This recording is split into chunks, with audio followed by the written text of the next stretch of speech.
Senior Zhu's face turned pale. He wasn't able to see through the cultivation of the golden-eyed Yiksha, but with a trace of hope in his heart, he asked the Yiksha tribe. Our species have yet to fight. There was no reason to disturb our treasure hunt. What is the reason for surrounding us? Attack! The order came from the strongest of the 100 Yikshas, a woman that gave Senior Zhu an enchanting smile. However, her voice was unmistakably icy. The surrounding Yikshas immediately brandished their huge axes and blades, launching fierce streaks of light from every direction towards the surrounded cultivators. The situation was similar to how the human cultivators had launched full-scale attacks on the black blood ants earlier, but with the positions reversed. Although there was a large difference in numbers and powers between the humans and the foreign beings, Senior Zhu and the cultivators weren't about to succumb at the first blow. In their terror, the cultivators released their strongest treasures, blocking the barrage of attacks with their utmost power, causing a clash of rainbow lights. Among the cultivators, there were many that used evasion and concealment techniques to directly blur through space as they attempted to flee. In furious alarm, Senior Zhu blurred and arrived at the beautiful woman's side. The two clasped palms and blue-red light flickered from either of them. They then spat out a small flag. The two small flags were densely covered in unknown talisman characters. As soon as the flags appeared, they glared with light and fused into one, creating a red-blue barrier that enveloped them both. At that moment, the blade streaks swept through the air, wildly slashing at the barrier and leaving white marks. In huge rumbling explosions, the streaks ruptured largely. The human cultivators forcefully blocked the attacks for a moment with their various techniques and treasures, but soon, the attacks pierced through and completely submerged them. Miserable screams shouted in succession after the explosions. But several huge blade lights ceased attacking the group of cultivators. Instead, they shifted directions to the space far away. White arcs strangely crossed the air and crimson light lit up through the air. Several split corpses then appeared and fell. These concealed cultivators weren't able to escape the attention of the Yikshas and were easily killed. At that moment, the light that the cultivators amassed turned dim. What were originally over 10 cultivators were reduced to a sparse 6. Among them included the two spatial tempering cultivators. Their protective treasure was truly powerful. It was able to block the combined attacks of the Yikshas. As for the others, they had turned to ash. Regardless of whether it was the spatial tempering cultivator's huge flag, or the other cultivators' several treasures, their light had turned dim with small cracks appearing on several of them. It was clear these treasures were damaged and couldn't sustain another barrage. But having survived the Yiksha's initial attack, they weren't about to sit still and accept death. Senior Zhu and the beautiful woman pointed at the huge flag in front of them. It spun as it turned back into two and brightly glowed. It released huge trembles before rupturing simultaneously. A red and a blue wind appeared and soared to the sky in the blink of an eye. Senior Zhu and the beautiful woman blurred, turning into two streaks of light as they fused with the two gales that appeared. Afterwards, they activated their techniques, turning the two gales into a kilometer-tall tornado. Thunder rang through the air as it overbearingly charged through the sky. When the Yikshas blocking their way saw the frightening power of the storm, they were thrown into disarray, even with their violent, cruel nature.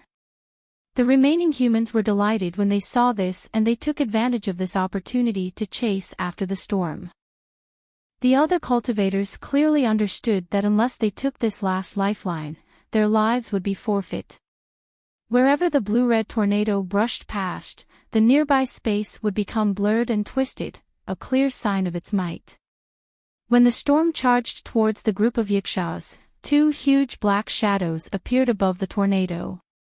Before the other cultivators realized what was going on, four explosions sounded. 4 waves of a huge invisible force struck the top of the storm. The tornado trembled and was forcefully blocked in its original location.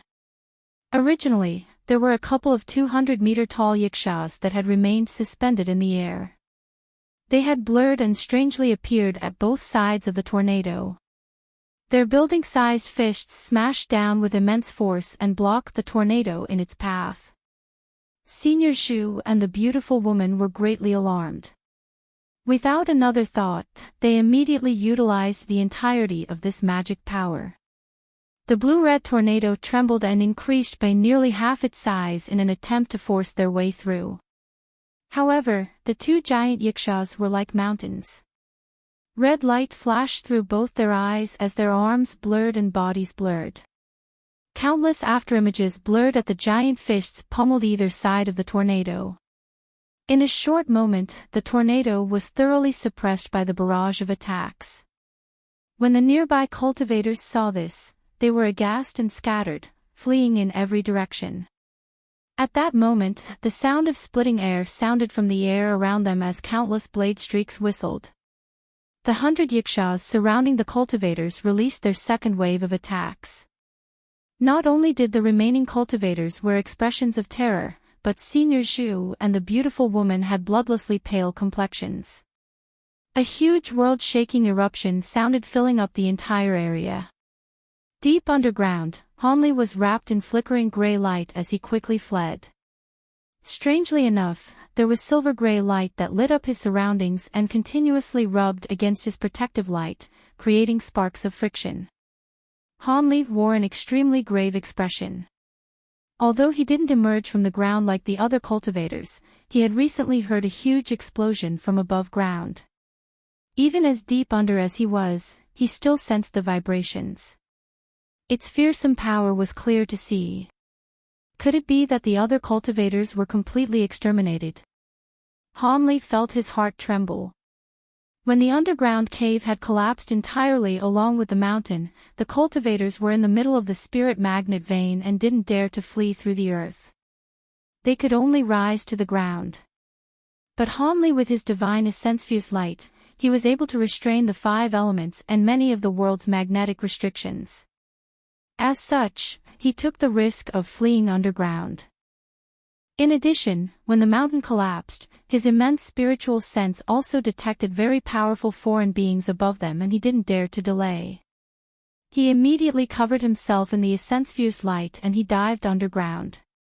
But after a short moment underground, the injured blue-eyed true toads emerged from their underground cave, right towards Hanli. With such a fortunate matter knocking on his door, he didn't allow them to pass him by. With no regard for his magic power, he released many of his abilities and exterminated the true toads. He then recovered their bodies and head on his way. As for the 1,000 heart flowers that Senior Zhu was looking for, he didn't have the time to look for them. The spirit magnet vein was far more fearsome than Hanli anticipated, but his divine essence-fused light was nothing to scoff at either. By using the power of the divine essence-fused mountain, he was able to forcefully protect himself and block the huge attractive force deep in the mountain. Although the foreign tribes were powerful, they wouldn't dare to chase him into the earth as they would be in range of the spirit magnet vein. After some thought, Hanli felt relieved. It was a pity that he couldn't use his spiritual sense to scout for him as the spirit magnet vein blocked it, or else he would feel even more assured. As Hanli thoughts whirled through his head, he eventually traveled thousands of kilometers underground and found that the silver light surrounding him began to grow dim. The silver light eventually disappeared and Hanli's expression stirred. Feeling more at ease, he swept his spiritual sense above ground. There was an unfamiliar valley above him surrounded by 3 mountains and had only one entrance. It was dense with foliage and didn't have anything out of the ordinary. He could sense the aura of foreign beings of huge ancient beasts.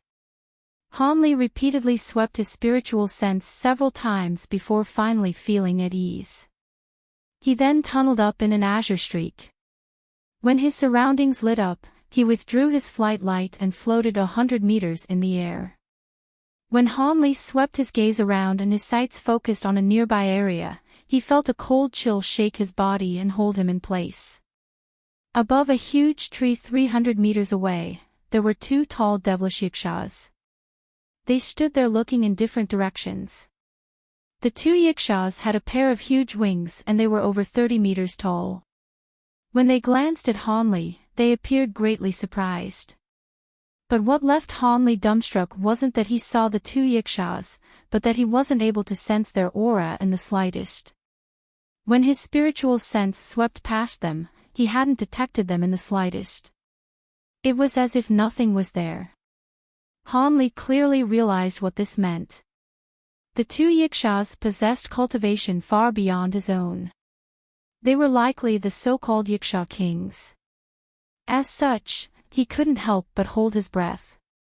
As Hanli inwardly cursed, the two Yikshaws had yet to take any action.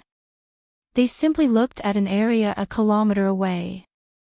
A light flashed and another rainbow light shot out of the ground.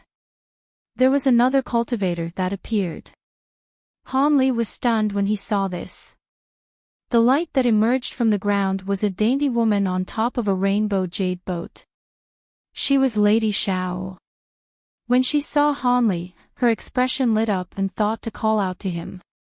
But when she saw the two motionless Yikshaws, her complexion paled.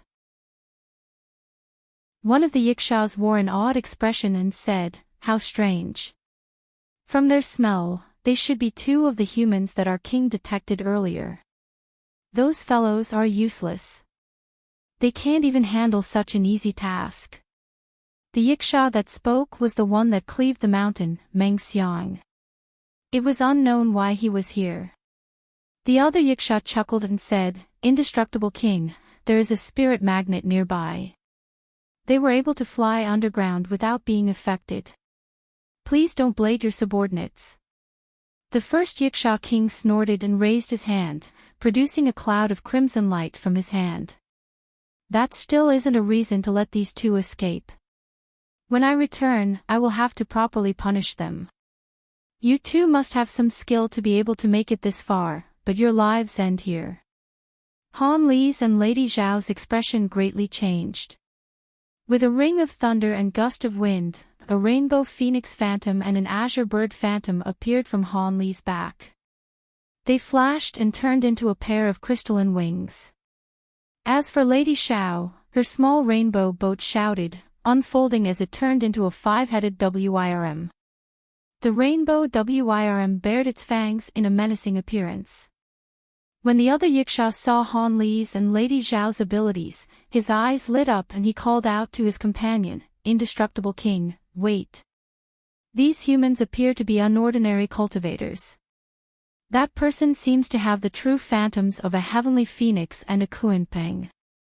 The other one seems to have a true dragon variant, the sliver of the soul of a rainbow WIRM. How surprising. Chakravarti, what are you saying? Could it be you want me to let them go? And I am not fond of being called by my title. Call me by my name." The first Yiksha frowned. Although the crimson light faded from his hand, he turned his head and wore a displeased expression. "Hee, that was only something I overlooked. Esteemed Meng Xiang, why must we quarrel endlessly on this matter? Why don't we make use of these two for a gamble?" The Yiksha named Chakravarti chuckled. "A gamble? On what?" Meng Xiang's expression stirred, guessing what his companion meant. "It's quite simple. Let's settle our previous dispute on a gamble. We'll act separately to kill them. Whoever is successful will determine the winner." Chakravarti sinisterly smiled. Meng Xiang coldly asked, "Two trifling deity transformation cultivators? They'll die in a single strike. How do we determine the winner?" With a plan in mind, Chakravarti said, "They aren't common deity transformation cultivators. Furthermore, we won't personally attack them. Why don't we release our demented minions to attack them? We'll bet on how they deal with the humans." Meng Xiang's expression wavered for a moment. After finding the conditions acceptable, he agreed, "Demented minions. Fine, let's have it your way. Could it be that you fear that you'll be outdone?" Hee, very good." Chakravarti widely smiled and turned to the humans, sternly saying, you humans hurt us. Don't say that we were bullying you. We're giving you a chance at life. We'll first let you go for 500 kilometers. Then we'll release our demented minions to pursue you. Take note that you had best not separate. If you separate more than 50 kilometers from one another, we will personally hunt you. 500 kilometers?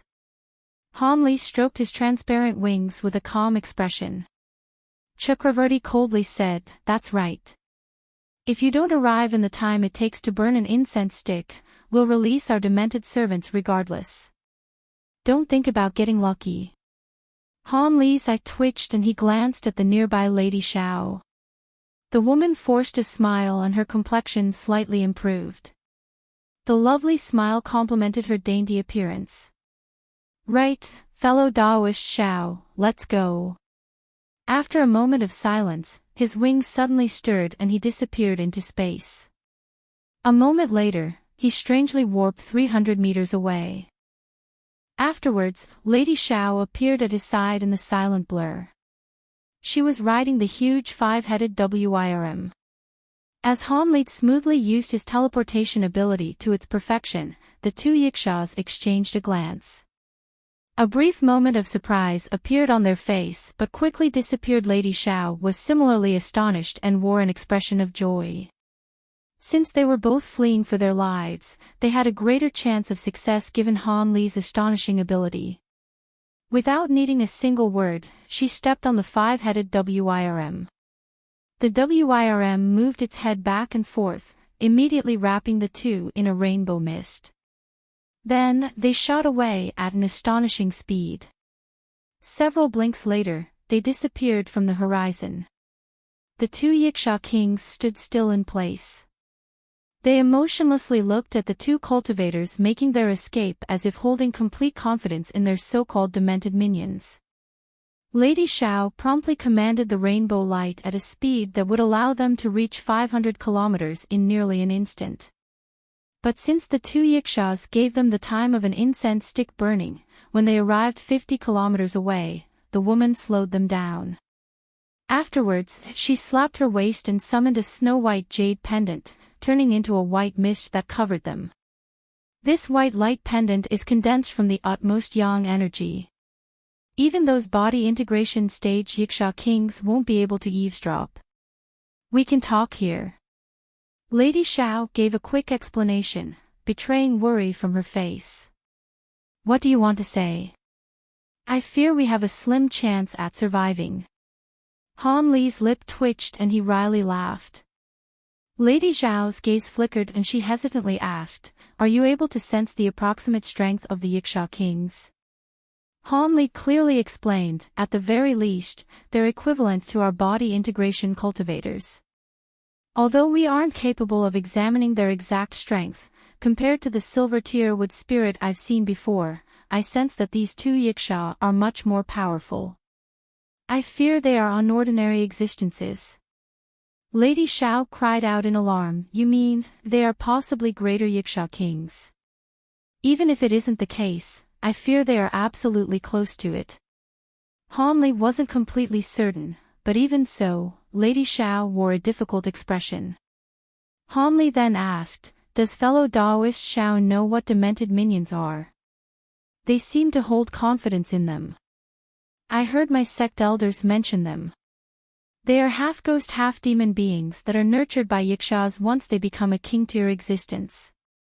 Normally, the Yiksha kings feed them their own blood essence, giving them a portion of the Yiksha king's true strength. Furthermore, their breeds differ as well. They have anywhere from 1/10 to 1/3 of a Yiksha king's abilities. They are incredibly fearsome.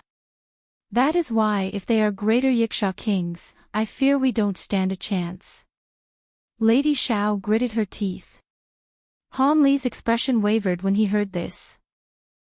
Lady Xiao quietly said, "As the matter stands, we'd best quickly give an explanation of our abilities to each other and join together to deal with the enemy." "What? Could Lady Xiao plan on staking it all against these demented minions?" Han Li asked with a frown. Lady Xiao paused. "If we can't repel them, how will we escape?" Hanli took a deep breath and gloomily answered, "Didn't fellow Daoist hear what the Yiksha king said? If the demented minions pursue us, it would be better than if we defeat their minions and force them to personally attack. They didn't promise us anything. They are only making a gamble with our lives." When she heard this, her expression changed. She clearly hadn't thought about it. "Then what do you have planned?" Lady Xiao looked at Hanli with bright eyes and asked with a serious tone. Hanli curled his lips and sullenly said, "I have nothing. I only plan on taking it a step at a time. If the demented minions are as fearsome as you say, we won't be able to deal with them. Even if we can't fight them, we can still escape. Still, how will we escape the attention of the two Yiksha kings? Unless our cultivation suddenly surged countless times to the point of entering body integration, it wouldn't be possible. Perhaps if we immediately use a nearby teleportation formation and use it to travel myriad kilometers away, we'd be able to escape them." When she heard Hanli, an odd expression appeared on her face. Hanli sighed and muttered, "However, we should use your suggestion and exchange details of our abilities. Whether we choose to fight them or not, we'll stand a better chance at surviving either way." Lady Xiao could only give a wry smile, and soon after, she began to introduce her own abilities and treasures. After the time it took to finish a cup of tea, the two of them reached the 500-meter mark despite their slow speed. At that moment, a large distance away, two wolf-like howls shook the sky. Within the five-colored light, the woman with the Xiao surname was discussing something with Hanli. Upon hearing this peculiar howl, her expression immediately tensed up as she made a hand seal. The five-colored light around them immediately intensified in brightness before disappearing on the spot along with her and Hanli. The speed at which they had been flying had been multiplied by twofold to threefold. Hanli stood silently on the spot, sensing something with his eyes narrowed, allowing the woman to guide them forward. Even though they were flying much faster than before, the howls erupting from behind them had become a lot clearer after traveling for several hundred kilometers. Hanli said in an indifferent voice, "Those two things are less than 150 kilometers away from us, and their speed outstrips ours, so we'll have to face them sooner or later. It's best to fight them as far away from those two Yiksha monarchs as possible, so let me give you a hand." One of the wings on Hanli's back suddenly flashed as he spoke, and the projection of a massive azure bird abruptly flew forth from it before disappearing into the five-colored light around them. The entire ball of light shuddered violently before they sped up by around twofold once again, transforming into a faint blur that flashed through the air. "Thank you, Brother Han." The woman was elated by development. Hanli shook his head in response, and said, "This type of technique is very energy-consuming, so I won't be able to maintain them for too long. Also, we can't get too far away, otherwise, those two Yiksha monarchs are most likely going to step in." "Of course. You should conserve more of your energy for our upcoming battle," the woman replied with a nod. Hanli gave a wry smile upon hearing this and didn't say anything further. In all honesty, regardless of how powerful those demented minions were, if he were to risk sustaining damage to his spiritual sense by releasing several hundred gold-devouring beetles at once, it'd be no issue for him to force one into retreat or even destroy it. However, there were two of them, and there were also two Yiksha monarchs that were constantly monitoring the situation, so he didn't dare to adopt such a reckless course of action. With Hanli's assistance, the two demented minions behind them were unable to close the gap any further despite their fearsome speed. Thus, they traveled for over several thousand kilometers further in the blink of an eye. Hanli withdrew the azure bird projection when he estimated that the time was right, and he stopped in mid-air along with his female companion. The two of them hovered in the air, looking on into the distance with unblinking eyes. All of a sudden, fierce flames erupted in the distance. Two crimson clouds that were several tens of feet in size came hurtling toward the two of them like lightning amid thunderous roars. Hanli immediately rubbed his hands together before raising them in unison. Following two loud thunderclaps, two bolts of golden lightning that were as thick as large bowls shot forth directly toward the oncoming crimson clouds. However, the two clouds were seemingly completely insubstantial and extremely agile, evading the arcs of lightning as they continued on toward Hanli, having not been slowed down even in the slightest. Hanli's expression darkened as he quickly made a hand seal, following which the two arcs of golden light changed directions like a pair of spirit snakes, striking the two crimson clouds from an unexpected angle. However, the scenes that unfolded next immediately made Hanli's heart sink. After striking the crimson clouds, the golden arcs of lightning merely disappeared without inflicting any damage. Hanli's expression changed drastically upon seeing this, and the two crimson clouds were soon within 200 feet of Hanli and the woman. In such close proximity, the duo could even catch a whiff of the strong smell of blood and gore emanating from the clouds. Strangely enough, Hanli remained completely stationary as he stood on the spot. In contrast, the woman beside him wore a cold expression as she activated her cultivation arts. Two WIRMs that were around 10 feet in length shot forth from the five-colored light before her, chomping down a half of each crimson cloud. The remnants of the crimson clouds also disappeared as a result, and the woman was elated to see this. She was just about to say something to Hanli when the latter's pupils abruptly contracted, and he cautioned, "Be careful, these two things are extremely fast, take care not to be fooled by them." "What?" The woman faltered slightly upon hearing this before hurriedly casting her gaze toward the direction that Hanli had his attention focused on. There, in the air several hundred feet away from them, two crimson monsters that resembled a cross between wolves and apes were situated. In the instant that the crimson clouds had been destroyed, these two creatures were able to flee from within the clouds in advance using their phenomenal speed. Their rapid evasion techniques coupled with the soundless manner in which they moved allowed them to fool the woman, but Hanli was able to immediately see through their ploy using his bright-sight spirit eyes. At this moment, these two creatures were standing extremely high up in the air on either side of Hanli's duo. They possessed half-wolf and half-ape bodies with pairs of bat wings on their backs, and their entire bodies were of a vibrant red color. Both of them also had forked tongues like those of snakes, and their red demonic eyes were flashing with a vicious yet cunning light. These were clearly monsters with extremely high levels of intelligence. These were the so-called demented minions. Even though the woman had heard about them before, she was still struck by a bone-chilling sensation upon seeing them in person for the first time. "My divine devilbane lightning is ineffective against them, so it looks like they aren't devilish creatures in nature. In that case, young attribute attacks most likely won't be very useful in this battle. Looks like we'll have to face them in a head-on battle," Hanli analyzed in an indifferent voice before suddenly placing a hand on the back of his own head. Brilliant gray light erupted before abruptly transforming into a gray light barrier that enshrouded his body. At the same time, a small black mountain slowly emerged from within the gray light. The woman adopted a serious expression before chanting something, and the space before her immediately tremored violently once again. The body of the five-headed WIRM was also revealed, and it appeared to have grown to several times their original size.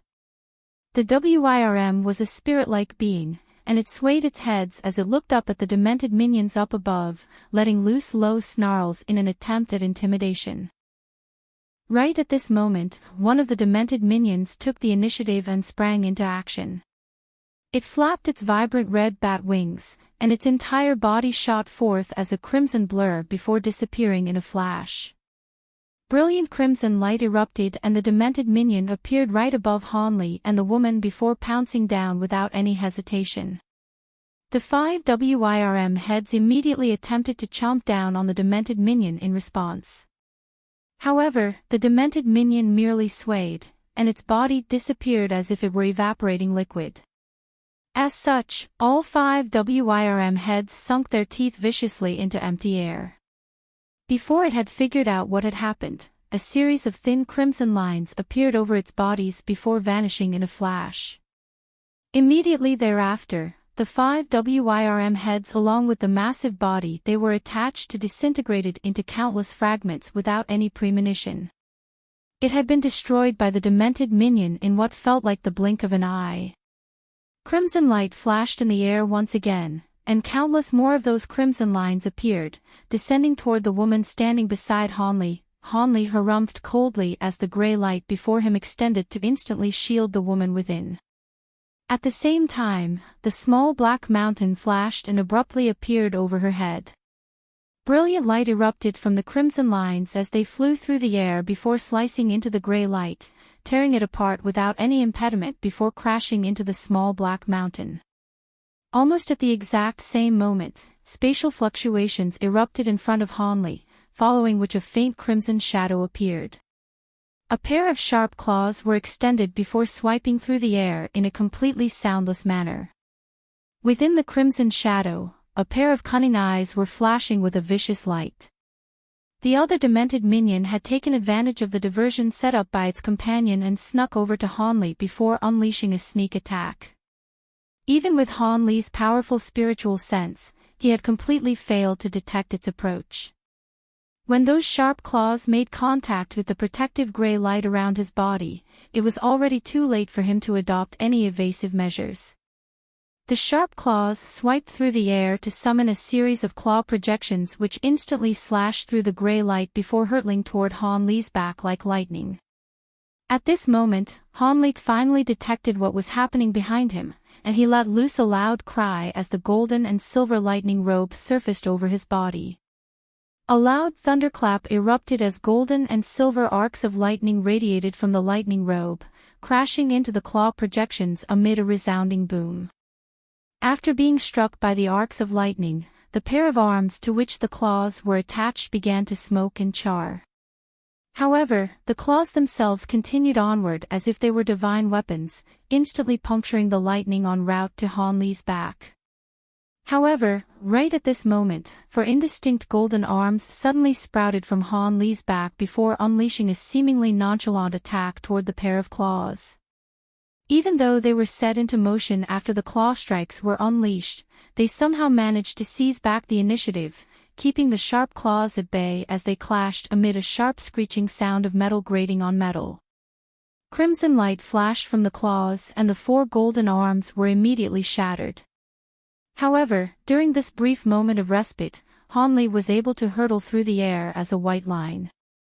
Over 200 feet away, spiritual light flashed as Hanli appeared again, appraising the demented minion that had just attacked him with a dark expression. The demented minion appeared to be rather surprised that its sneak attack had been thwarted, and its eyes darted around in a display of bewilderment. On the other end, the woman also flew back several hundred feet after the divine essence-fused mountain withstood the crimson threads for her. Those crimson threads converged toward the center, manifesting back into the demented minion's original beastly form, and it turned to appraise the woman with a ferocious light in its eyes. The two demented minions had clearly already picked their respective opponents. "Let's act according to the plan," Hanli suddenly said. "All right." The woman nodded without any hesitation as she flipped her hand over to summon a disc. Meanwhile, white light flashed from her other hand, and she slammed her palm heavily into the disc. A series of spluttering sounds rang out as 36 small flags of different colors appeared over 1,000 feet away in a circular formation with the demented minions at the very center. When those small flags first emerged, they were only around an inch in size each. However, they swelled rapidly at the woman's behest, expanding to over 100 feet in size in the blink of an eye. Each and every flag had runes shimmering on their surfaces and were emanating fearsome spiritual chi. Almost at the exact same moment, Hanli made a hand seal, and a series of shimmering golden threads appeared within these flags. These threads then immediately converged toward the demented minion in a rapid and purposeful manner. Hanli and the woman had set up those formation flags well in advance. At this moment, they had chosen to activate it, and it was yet to be seen what effect these formation flags had, but just the aureate sword formation alone was enough to immediately trap the two demented minions. One of the demented minions faltered upon seeing this before a vicious light flashed through its eyes. Its four limbs moved in a powerful manner and it disappeared as a faint crimson shadow, attempting to force its way out of the sword formation. It was quite clear that with the demented minion's high level of intelligence, it had quickly realized that staying here for any longer would not be a good idea. However, the aureate sword formation was not that easy to escape from. Despite the demented minion's rapid movement techniques, several hundred golden threads suddenly appeared in its path before sweeping toward it. Several crimson chunks erupted from empty space before merging back to form the demented minion once again. Before it had another chance to try and escape from the sword formation, golden light flashed around it as countless more golden threads appeared, then converged toward it at an astonishing pace. Golden light flashed, and this demented minion was sliced into countless chunks once again. Following a string of loud thumps, all of the crimson chunks self-detonated to form a cloud of blood mist, which swept toward the edge of the sword formation. Due to the fact that the mist was insubstantial in nature, it was able to completely disregard the countless sword threads around it. At this moment, a cold light flashed through Han Li's eyes as he stood outside the formation. The abilities of Azure Bamboo Cloud's warm swords were not limited to this repertoire. With that in mind, he immediately activated his sword arts and all of the shimmering golden sword threads suddenly turned snowy white at his behest. Wisps of glacial chi emanated from these sword threads in a wild frenzy, and even though the blood mist was insubstantial, as these sword threads passed through it, a layer of ice quickly materialized on its surface. In the end, the blood mist was completely frozen into a chunk of translucent ice and was unable to move any further. A rumbling thunderclap erupted as countless thin arcs of lightning shot forth in unison from the sword threads. All of a sudden, golden light illuminated the entire formation, and the chunk of ice was reduced to powdered snow by the power of the lightning strikes. A hint of a smile appeared on Han Li's face upon seeing this. However, in the next instant, his smile completely congealed. The powdered snow drifting through the air suddenly began to glow with crimson light and melted into drops of liquid that were as vibrant red as blood. Before the sword threads around them could converge once again, all of these drops of liquid hurtled back in retreat. Immediately thereafter, crimson light flashed at the very center of the sword formation to form that demented minion again. The crimson light emanating from its body had dimmed slightly, but it wasn't a very noticeable change. The aureate sword formation seemed to have vanquished this creature just a moment ago, but in reality, it hadn't inflicted much damage at all. Han Li was feeling even warier upon seeing this. He immediately injected more magic power into the sword formation to activate the full extent of its power. All of a sudden, layers upon layers of golden threads appeared within the sword formation, and thousands of those sword threads had emerged in the blink of an eye. Their numbers continued to increase as they swept toward the center of the formation at a rate that was more than twice as fast as their original speed. It appeared that they would be upon the demented minions in mere moments. Han Li took this opportunity to shoot a glance at the woman, only to find that she had closed her eyes and was carrying a formation plate with one hand while chanting an incantation. Han Li didn't know what kind of ability she was trying to unleash, but it had to be quite a powerful one, seeing as it was taking so long to prepare. Meanwhile, the 36 formation flags were trembling gently amid the tumbling and surging of countless silver runes. Those runes were all in beveled silver text. Han Li's expression changed slightly upon seeing this, yet he didn't have time to ponder the issue any longer as the other demented minion in the sword formation suddenly sprang into action. In contrast with the first demented minion, this one had remained at the center of the sword formation this entire time. At this moment, it suddenly flapped its wings, and several tens of crimson tendrils suddenly shot forth from various parts of its body, each of which was extremely thin and was several tens of feet in length. Before Han Li had figured out what these tendrils were capable of, they abruptly began to sweep through the air in a violent manner, creating a ball of blurry whip projections that encapsulated the demented minion's body. From a distance, these whip projections appeared to be a giant crimson ball, and it was still expanding at an alarming rate. As such, the crimson ball quickly came into contact with the converging sword threads. Golden and crimson light intertwined with one another amid a sharp screeching sound. Han Li's sword formation was able to prevent the crimson ball from expanding any further, but it was unable to slice through it. Han Li's pupils abruptly contracted as he made a hand seal. Countless golden threads began to emanate white glacial chi again as they swept toward the crimson ball from all directions. However, a dark expression soon appeared on Han Li's face. As soon as the white glacial chi came into contact with those whip projections, they were immediately repelled by an enormous force. The slight traces of ice and frost that formed over those tendrils were also quickly cast aside as those tendrils danced through the air. As such, even his glacial chi had failed to produce a satisfactory outcome. Right at this moment, crimson light flashed from the demented minion's body as several tens of additional tendrils shot forth to contribute to the existing crimson ball. With the influx of crimson tendrils, the crimson ball suddenly seized the ascendancy in the battle against the relentless sword threads. The crimson ball began to slowly expand once again, gradually forcing back the sword threads, and this process only seemed to be accelerating. Meanwhile, the other demented minion seemed to have been inspired by what its companion was doing, and its body transformed into a crimson blur again as it hurtled toward the golden threads on the other side. Countless crimson tendrils appeared over the surface of its body and also began to rapidly swing through the air. As such, the exact same scene was replicated once again.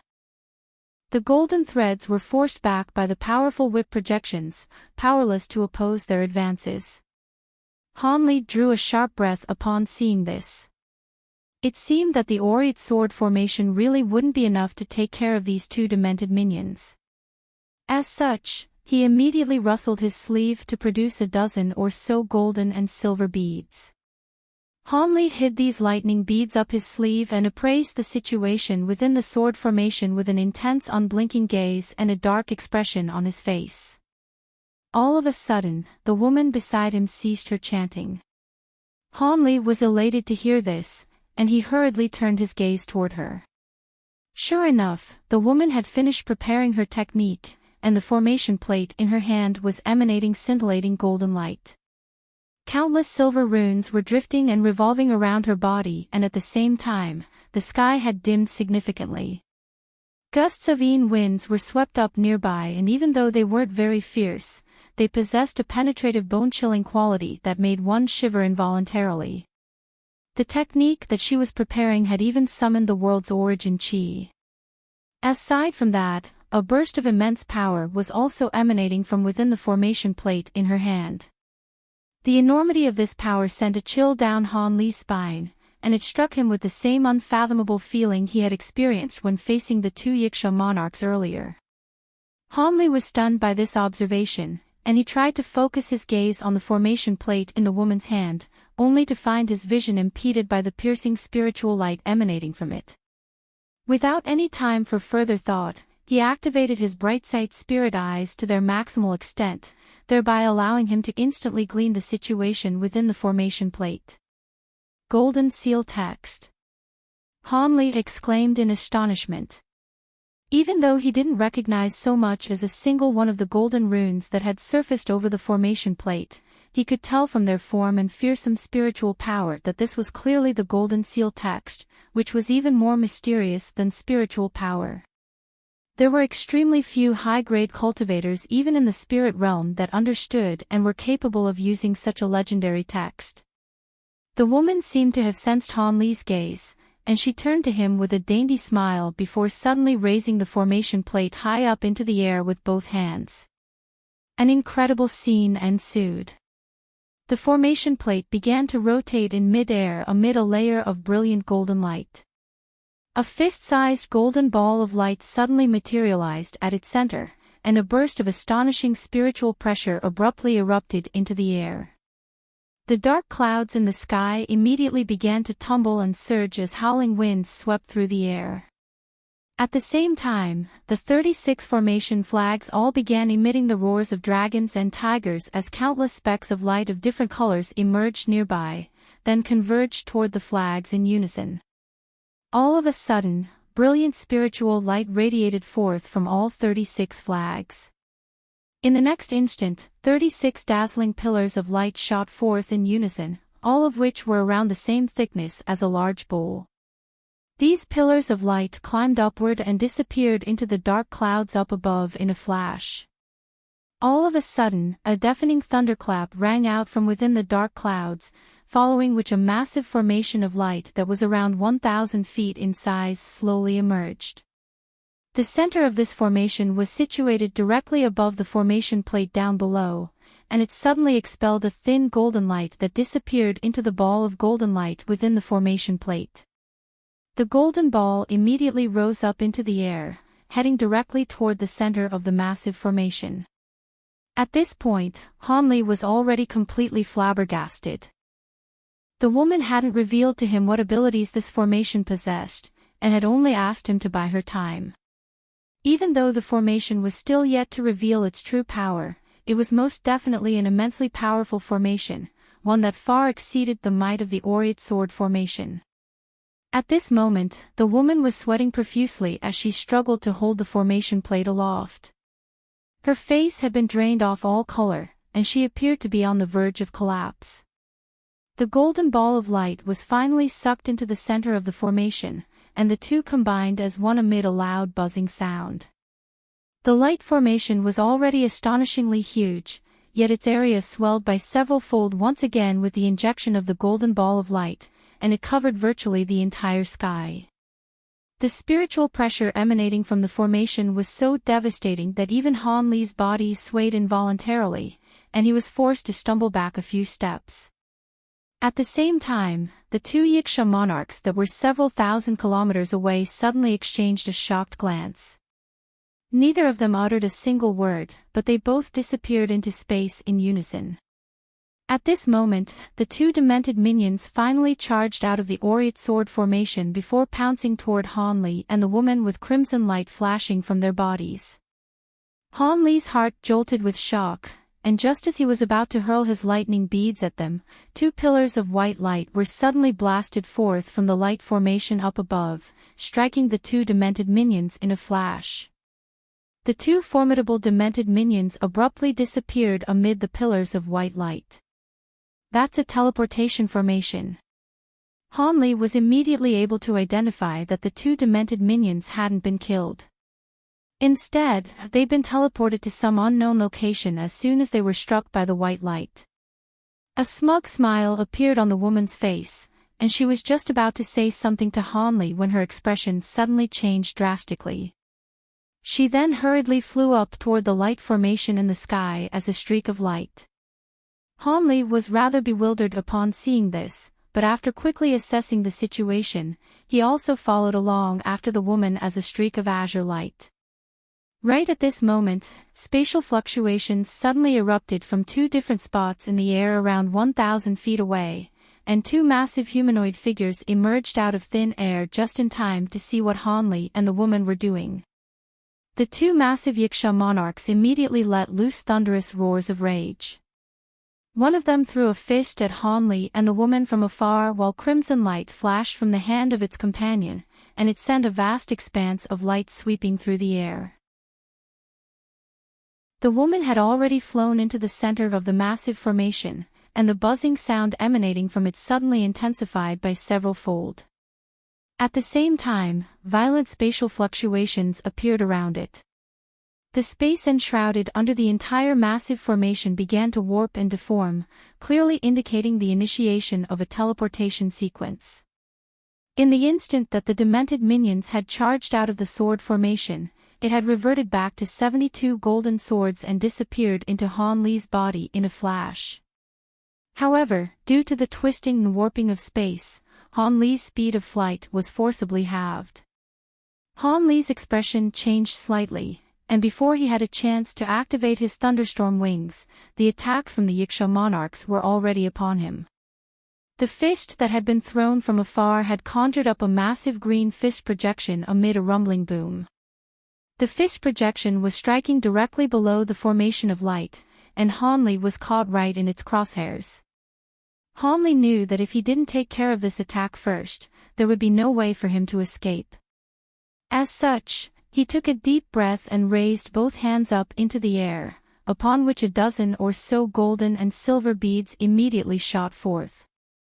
Only then did he flap his thunderstorm wings and disappear on the spot. In the next instant, he appeared right beneath the center of the formation before disappearing into it without any hesitation. At this moment, the vast expanse of crimson light that was flashing through the air also struck a corner of the massive formation in a violent manner. At the same time, golden and silver beads also struck the fist projection, and both exploded in unison. Scintillating crimson light flashed, causing the entire formation to tremor and ripple. Meanwhile, an earth-shattering boom erupted as a massive golden and silver lightning cloud exploded, spreading over an area with a radius in excess of 1,000 kilometers, sweeping up powerful gale-force winds in the process. The gusts of fierce winds drowned out everything in the blink of an eye. Spatial fluctuations erupted on the edges of the lightning cloud, and the two Yaksha monarchs appeared once again.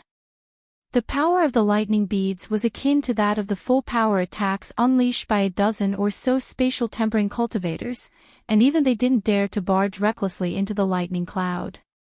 As such, they could only give up on their plan to teleport over and drag Hanli and the woman directly out of the formation. During the brief span of time bought by the lightning cloud, brilliant light erupted from the formation in the sky. Following a few erratic flashes, the entire formation crumbled and disappeared. The two Yaksha monarchs joined forces to dispel the lightning cloud before appearing at the center of where the formation once was. At that location, there was only a white formation plate drifting in mid-air, riddled with cracks and completely devoid of spiritual chi. One of the Yaksha monarchs grabbed the formation plate and inspected it for a while with a dark expression before tossing it to its companion. "There's a hint of true spirit chi in there, looks like we underestimated these two human cultivators. Who would have thought that they'd possess such an extraordinary long-distance teleportation treasure?" the second Yaksha monarch sighed after examining the formation plate. "I didn't expect this either. However, thankfully, my final attack shook their teleportation formation, so it's yet to be seen whether they can teleport safely away from here. Perhaps they'll fall into some spatial rift and disappear from this realm along the way," Indestructible Monarch chuckled coldly. Chakravarti nodded with furrowed brows, and replied, "We can only hope for that to be the case. Our top priority now is to find those demented minions. I have no idea where they were teleported to, and it may be rather difficult to recover them. It's no big deal. Our demented minions are quite intelligent, so they'll find a way to come back to us unless they were teleported to other continents.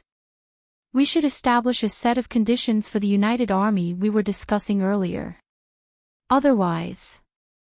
The two Yaksha monarchs were quite surprised that Hanli's duo was able to get away, but they quickly moved on to more important matters. Meanwhile, the Yaksha tribe army that was countless kilometers away from them were still marching toward Deep Heaven City. Hanli was struck by a splitting headache as well as a rush of intense dizziness. To experience such a severe reaction with his current body indicated that the teleportation he had just undergone had to have been a super long-distance one.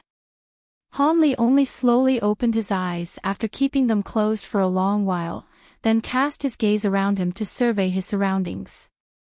He was currently situated atop a pile of rocks, all of which were of different sizes, but they were all round and grayish-white in color. There were swaths of gray mist around him, severely hampering visibility. His head was also ringing incessantly and he found himself unable to expel his spiritual sense from his body, suggesting that there was either a restriction here or he had yet to recover from that bout of long-distance teleportation. Hanli furrowed his brows as he flexed his neck from side to side, and blue light flashed within his eyes at the same time. All of a sudden, his expression changed slightly as he made a hand seal, rising up into the air as a streak of azure light before plunging into the mist. Around 5 minutes later, Hanli appeared beside a small creek that was several tens of feet wide with his hands clasped behind his back. He looked down at the remarkably clear water of the spring at his feet, and his eyes narrowed slightly. He made a grabbing motion downward, and a small ball of water was drawn toward him before hovering above his palm. Hanli examined the ball of water for a while, and after ascertaining that it was safe for consumption, he drank the entire thing. The water was very sweet and pure, and Hanli nodded with contentment. Just as he was about to procure some more water from the creek, he suddenly raised his eyebrows before clenching his fist and lashing out at the space behind him. A burst of enormous power was blasted forth, striking something with a resounding boom and causing the mist to tumble and churn. The sound of stumbling footsteps and muffled harumphs also rang out immediately thereafter. Hanli's body blurred and he turned around in a wraith-like manner before sweeping a sleeve through the mist. A gust of fierce winds erupted from within his sleeve, sweeping aside the gray mist for several hundred feet in front of him, revealing a monster that was around 10 feet tall. Despite Hanli's vast reserves of knowledge and experience, even he couldn't help but falter at the sight of this monster. This monster had an extremely peculiar appearance with small eyes and a long mouth. It had the head of a pig and the body of a human with an azure turtle shell locked tightly around its upper body. The monster was currently lying spread-eagled on its back, having clearly just been knocked to the ground by Hanli's punch, and it grunting incessantly as it tried to struggle to its feet with all its might. However, due to the combination of its bulbous shell and the fact that its limbs were less than half the length of normal human limbs, it was unable to immediately roll over, and it was stuck on its back just like a massive turtle. Pig Tortoise Demon. For some reason, that peculiar name surfaced in Hanli's mind, and he couldn't help but chuckle. The aura emanating from the pig demon's body wasn't very powerful, only comparable to that of a human chi condensation cultivator. Hanli was naturally quite relieved upon making this observation, yet at the same time, he was a little perplexed about how this pig demon had managed to withstand the power of his attack. He cast his gaze toward the turtle shell on the pig demon's body to discover a fist indentation that was around an inch deep on the abdominal part of the shell.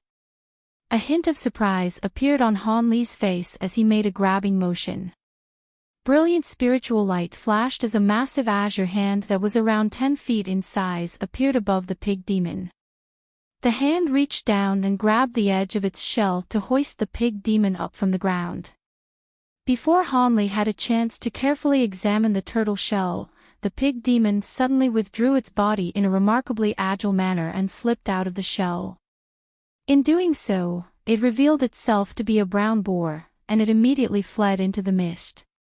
In the blink of an eye, the empty turtle shell was the only thing locked in the grasp of the massive azure hand. Hanli's lips twitched in a rather speechless manner. From the agility displayed by the pig demon during its escape, it had merely been feigning clumsiness earlier in order to lure Hanli into a false sense of security. This pig demon didn't appear to be very smart, but it was very cunning and most likely possessed a high level of intelligence. However, Hanli naturally couldn't be bothered to chase after a chi condensation stage demon beast. Instead, he began to examine the turtle shell as a hint of surprise gradually appeared on his face. This is only the shell of a turtle that's lived for several hundred years, to think that it can withstand a punch from me. What kind of spirit turtle could possess such an extraordinary shell? Hanli murmured to himself, and after a brief hesitation, he stowed the shell away into his storage bracelet. After that, Hanli didn't take any risks by venturing elsewhere. He merely sat down with his legs crossed beside the small creek, and closed his eyes to meditate. The creek beside him flowed in a soundless manner, but the surrounding mist was gradually beginning to thin out. After a while, when the mist had almost completely dissipated, a group of beasts that resembled deers but also resembled horses gathered beside the creek. Some of them began to drink from the creek while a few of the infantile calves that were only around a foot or so in length played with one another. Due to the fact that Hanli had completely withdrawn his aura and was sitting as still as a statue, the beasts failed to notice him, and one of the calves even crashed directly into Hanli.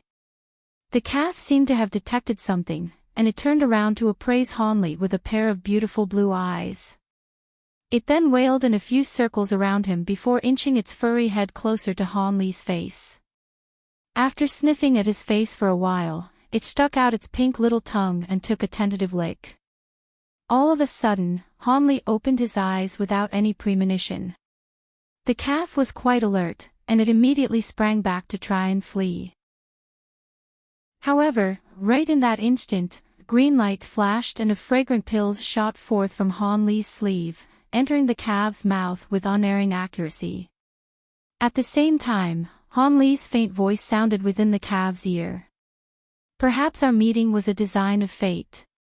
In that case, I'll bestow this spirit pill upon you. As for whether you'll actually be able to attain intelligence, that'll be up to you." Despite the fact that Hanli had spoken in a rather gentle voice, the small calf was startled into letting loose a panicked sheep-like cry. All of the mature beasts nearby were immediately also alerted to Hanli's existence, and they immediately charged forward, shielding the calves behind them while aiming their sharp horns at Hanli in a wary manner. However, Hanli merely remained seated on the spot. After taking another calm glance at that small calf, he closed his eyes and paid no further heed to this pack of beasts. The beasts could see that Hanli bore no ill will, but they still slowly retreated into the distance while guarding their young. Not long after that, the beasts raced away into the mist and disappeared from view. Hanli sat beside the creek for a while longer and only rose up into the air after the mist had completely dissipated. At this point, both his magic power and spiritual sense had completely recovered. However, he was only able to expel his spiritual sense from his body to a distance of under 10 kilometers, clearly indicating that he was being severely restricted. As such, he decided to continue to fly higher into the air, then use his bright-sight spirit eyes to survey his surroundings rather than relying on his spiritual sense. In doing so, he would be able to examine a much larger area. After rising up to an altitude of over 10,000, blue light flashed through Hanli's eyes as he quickly cast his gaze around him. The same grayish-white rocks stretched for as far as his eyes could see in the eastern and western directions, but there was a smudge of green around 15 kilometers to the south. It appeared that there was a set of mountain ranges there. To the north, there was a vast expanse of water attribute spiritual chi, which suggested that there was a large river or ocean situated in that direction. After a brief hesitation, Hanli flew toward the north as a streak of azure light. With Hanli's current speed of flight, he naturally covered this distance in a very short time. His eyes lit up as a boundless ocean appeared before him, but the seawater was slightly strange in that it was crimson in color. On the shore, there were around 1,000 massive turtles of different sizes resting on the beach. The largest of these turtles were around 30 to 40 feet in size, while the smallest were only around half a foot.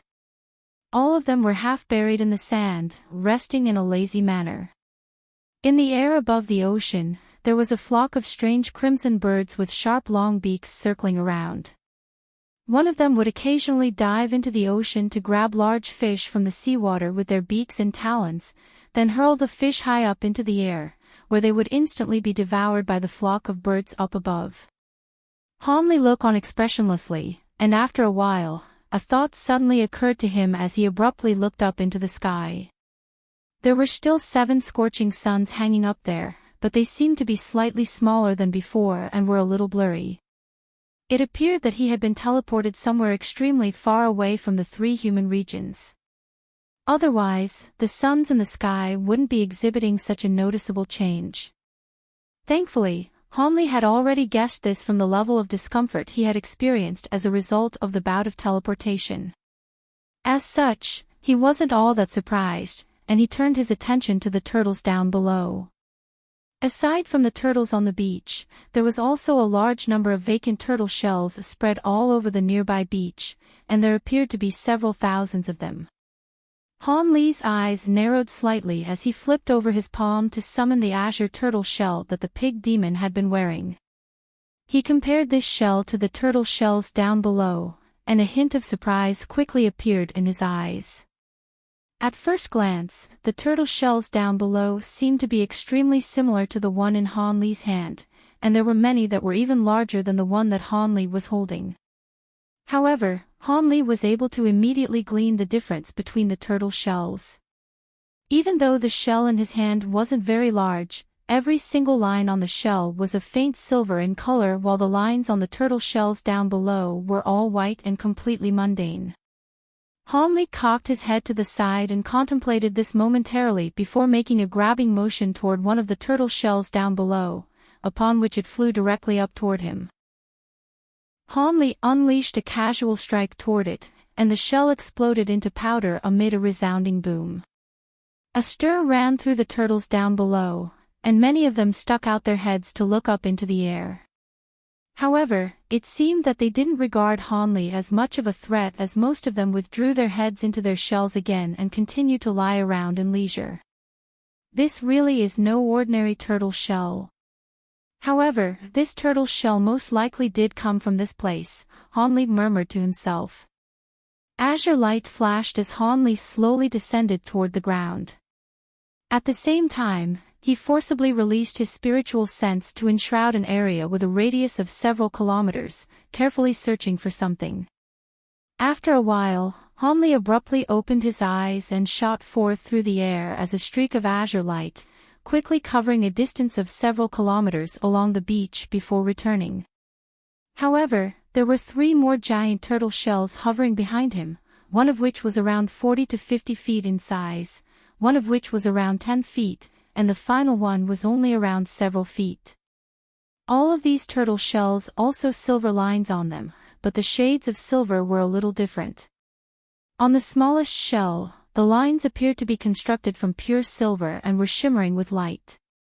The shade of silver on the shell that was around 10 feet in size was around the same as one that Han Li already had, and as for the largest of the turtle shells, the lines on that one were barely silver at all.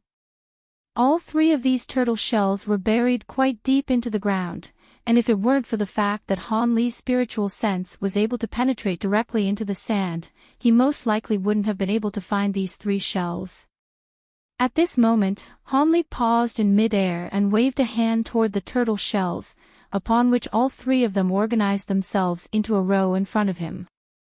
Han Li flicked his fingers, and several streaks of azure sword chi flashed through the air, striking the 3 turtle shells and leaving indentations of different depths. The largest turtle shell was completely punctured, whereas the hole on the smallest one was only around half an inch deep, and the hole on the one that was around 10 feet in size was around 3 to 4 inches deep. Han Li nodded upon seeing this before rustling his sleeve to send forth a burst of azure light. All 3 turtle shells rotated within the azure light and instantly shrank drastically before being drawn into Han Li's grasp. Spiritual light flashed from his hand, and all 3 shells were stowed away into his storage bracelet.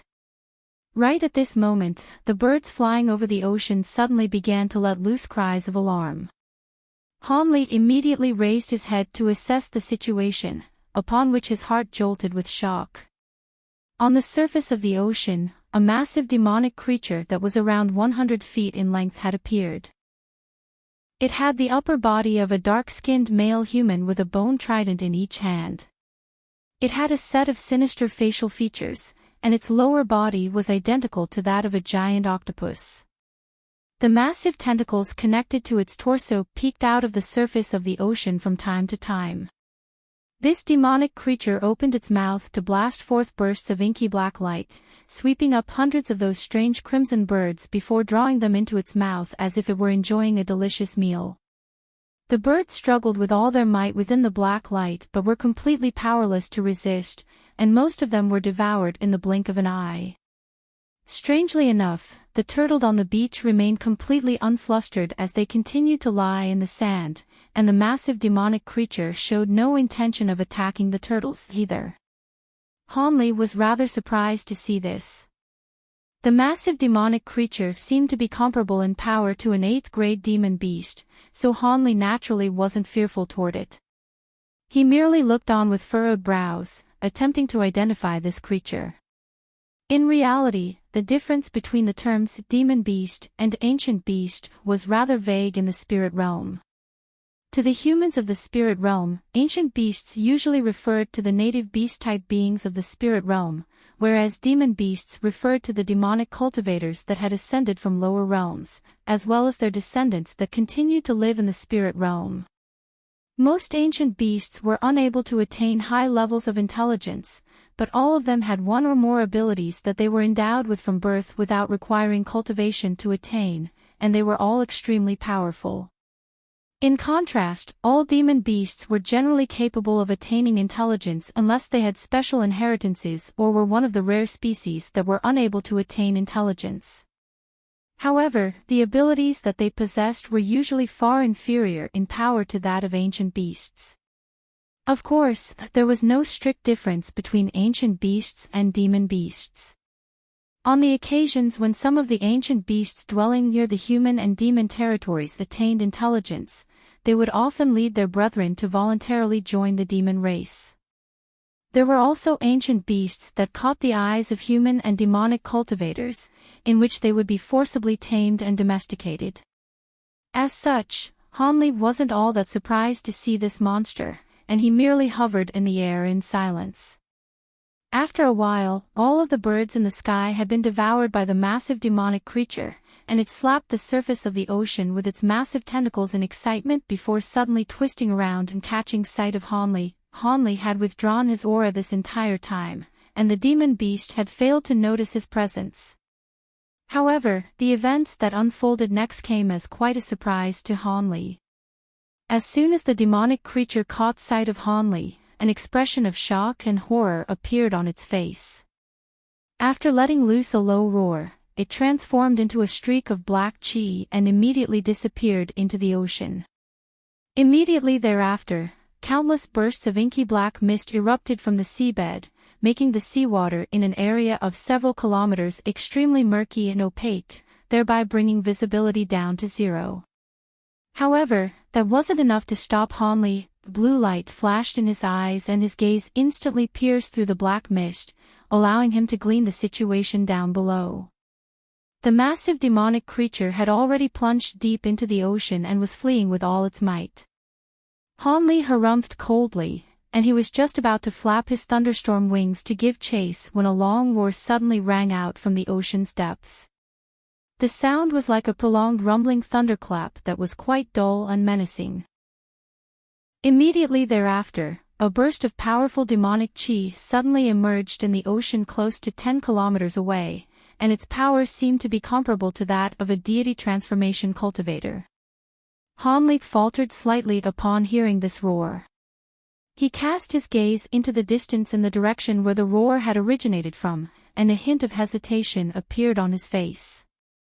Moments later, the burst of astonishing demonic chi within the ocean joined together with the octopus demon before the two continued further into the ocean without any hesitation. Hanli shook his head as the thunderstorm wings on his back vanished.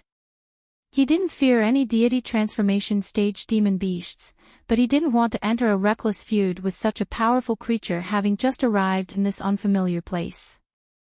After staring out at the ocean for a while longer, Hanli abruptly turned around and flew toward the south. A short while later, a streak of azure light appeared over a massive set of lush mountain ranges that stretched as far as the eyes could see. The azure light receded, and Hanli was revealed. Looking at the mountain ranges from afar, Hanli could see that it was filled with countless tall and steep mountains that were clumped together in a dense bunch. Even prior to entering the mountain ranges, Hanli could sense a vicious aura emanating from it, and that was rather surprising to him. However, the spiritual chi within the mountain ranges was also far more abundant than outside. Just this factor alone prompted Hanli to enter the mountain ranges without much further hesitation. In order to draw as little attention as possible, Hanli intentionally slowed down and flew at a very low altitude. One mountain after another flashed past, and throughout this entire process, Hanli was constantly surveying his surroundings as well as unleashing his spiritual sense to encompass an area of several kilometers.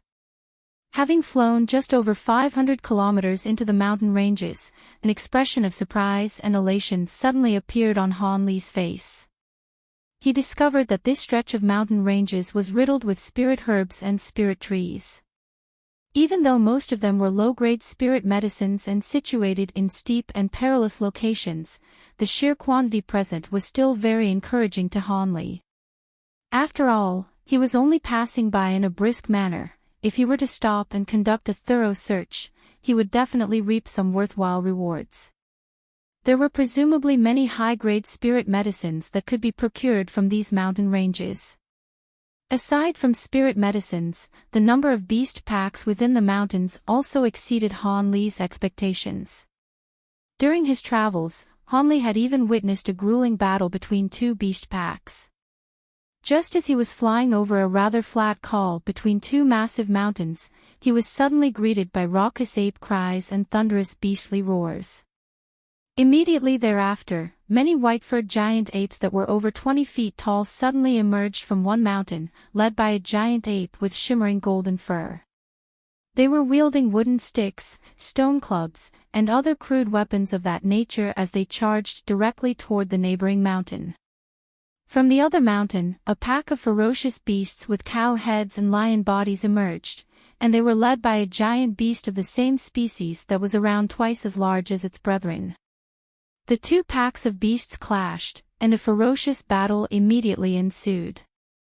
All of the giant apes had extraordinary jumping power and immense strength, while their beastly opponents possessed sharp fangs and claws, as well as thick skin and robust bodies. The two armies were evenly matched. What caught Hanli's attention was that the leaders of the respective armies seemed to have attained intelligence, thereby allowing them to gain influence among their packs.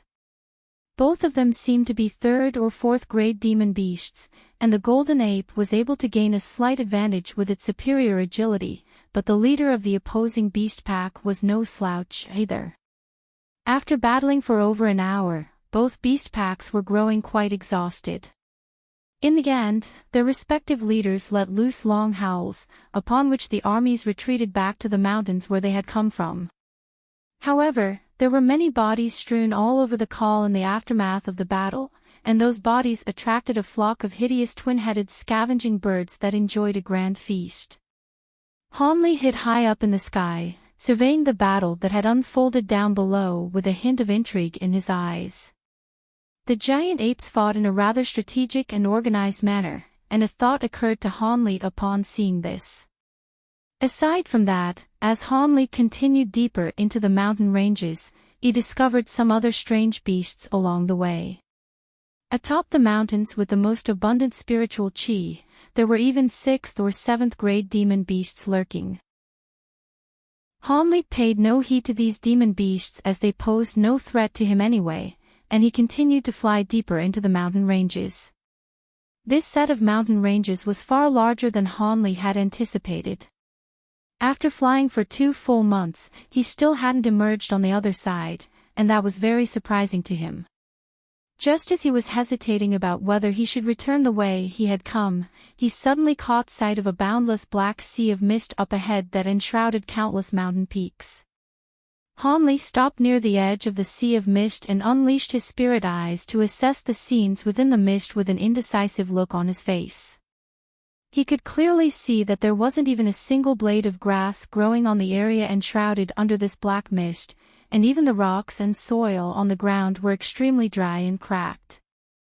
In the face of such a bizarre situation, Hanli naturally wasn't going to recklessly barge in. Instead, he made a grabbing motion toward the small tree down below. The tree was plucked up from the ground, and its trunk fell into Hanli's grasp. Brilliant golden light erupted all over Hanli's body as he hurled the tree through the air in a violent manner. The tree shot forth like an arrow, speeding toward the black mist that was situated several kilometers away. Bright blue light erupted from Hanli's eyes as he stared at the small tree with rapt focus. The scenes that unfolded next immediately made Han Li's expression darken slightly. In the instant that the small tree flew into the black mist, the entire tree wilted before instantly being reduced to dust. Han Li surveyed his surroundings, and after a brief pause to contemplate the situation, he suddenly flew off to the side. He was planning to try and skirt around the border of the black mist in search of a way out. After around half a day, Han Li appeared near a small mountain situated on the border of the sea of black mist, and he was appraising one of the faces of the mountain with a grim expression. This mountain was only several thousand feet tall, but the side that was facing Han Li was extraordinarily flat and smooth, as if it had been flattened by some kind of powerful technique. On the smooth surface of the mountain face, there were 3 massive crimson characters inscribed, each of which was several tens of feet in size. During his time in Deep Heaven City, Han Li had diligently researched the ancient texts of both the human and demon races, as well as even the texts used by several of the nearby foreign races. However, he had never seen these 3 characters before, so this was most likely the foreign text that the human and demon races had never come into contact with. Even though he couldn't understand what had been inscribed, the strokes of the characters were extremely sharp and were emanating a vastly intimidating baleful aura. A cultivator with an inferior cultivation base would most likely be forced into retreat at the mere sight of this mountain face. Of course, at Han Li's current power level, this amount of baleful aura was naturally not enough to faze him. Upon closer examination, he discovered that large sections of the mountain showed signs of erosion, and even some sections of the 3 characters had become rather blurry and indistinct. Han Li silently pondered the situation for a while before continuing to fly along the border of the Black Sea of Mist. After flying for several days, he finally emerged from the mountain ranges. However, before he had a chance to exult, he was completely stumped by the new terrain that he found himself in. This was another beach with crimson seawater crashing relentlessly into the nearby rocks. Han Li stroked his chin and stood in mid-air, appraising the sea in silence. After a long while, he suddenly flew back the way that he had come, skirting around the border of the sea of black mist toward the opposite direction. On this occasion, Han Li arrived at another seaside cliff after over 10 days of flight. Han Li could finally confirm that he was situated on a colossal island. This was most definitely the largest island he had ever seen. Furthermore, this island was most likely rectangular in shape. One side was the side that Han Li was situated at, while the other side was enshrouded under that black mist. Initially, Han Li had attempted to fly around the sea of black mist to see what lay on the other end of the island. However, there was no sign that the sea of black mist was drawing to a conclusion even after an entire month of travel, and Han Li could only give up before doubling back. It appeared that this wasn't a truly isolated island. Otherwise, this island was large enough to be considered as an independent small continent. However, regardless of whether this was truly an island or not, it made no difference to him. Aside from the sea of black mist that was rather peculiar, there seemed to be no excessively powerful beings on the entire island. Furthermore, spiritual chi was very abundant in these mountain ranges, so it was definitely an ideal venue for cultivation. However, what was really perplexing to Han Li was that there were deity transformation stage demon beasts in the ocean surrounding the island, yet there were no powerful demon beasts that had actually taken over the island. Furthermore, that octopus demon was already an 8th grade metamorphosis stage demon beast, but it had fled in sheer horror at the sight of Han Li, leaving him quite confused and searching for answers. Han Li pondered this notion for a long time, but couldn't arrive at any concrete conclusions. However, in order to ensure his safety, he decided to spend some time to scour the area surrounding the island in search of powerful beings that could potentially pose a threat to him. Thus, during the next month, Han Li searched carefully through the close to 10,000 kilometers of the ocean around the half of the island that he was situated on. In the end, he discovered nothing else aside from a few completely worthless barren islands. There were a few powerful demon beasts in the ocean, but but even the most powerful ones among them were only comparable to that octopus monster that Hanli had encountered on the previous occasion. Most of them didn't possess much intelligence either, so there was no need for him to worry about them at all. As such, Hanli was feeling quite reassured as he returned to the mountain ranges on the Gargantuan island, preparing to enter a period of peaceful cultivation. He carefully selected a mountain with the most abundant spiritual qi to carve out a massive cave abode for himself, and set up many restrictions before moving in. This cave abode was quite close to the border of the mountain ranges and over 10 days of flight away from the Sea of Black Mist. As such, even if the Sea of Black Mist did present any dangers, they would be unable to affect him, and he would have ample time to react. Hanli planted all of the spirit medicines he had taken with him in the medicine garden of his cave abode, then set to work within his secret chamber. Hanli's storage bracelet slipped off his wrist before circling around in the air. Azure light flashed as 9 green-eyed true toad beast corpses appeared on the ground before him. 2 of the bodies were quite large while the other 7 were relatively small, and they almost took up the entire secret chamber. All of the carcasses had talismans of various colors plastered onto them in order to prevent decomposition as well as to greatly nullify the effect of the spirit blood. Hanli took a deep breath before pointing at the storage bracelet to produce a pristine white jade bottle, which was instantly caught in his grasp. He then pointed at one of the smaller carcasses on the ground with his other hand, and it immediately hovered into the air. He flicked a finger gently toward it and azure light flashed as a streak of sword chi punctured a thumb-sized hole into its body. Moments later, a viscous shimmering liquid began to flow out from that hole, and it was silvery white in color.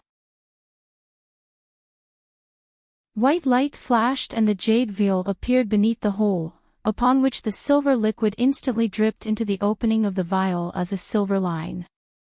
A peculiar scene then ensued.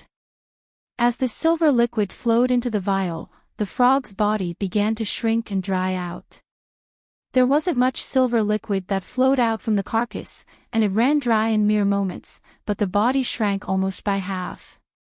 Hanli then opened his mouth to blast forth a silver fireball that struck the carcass, following which the body was instantly reduced to a pile of ashes.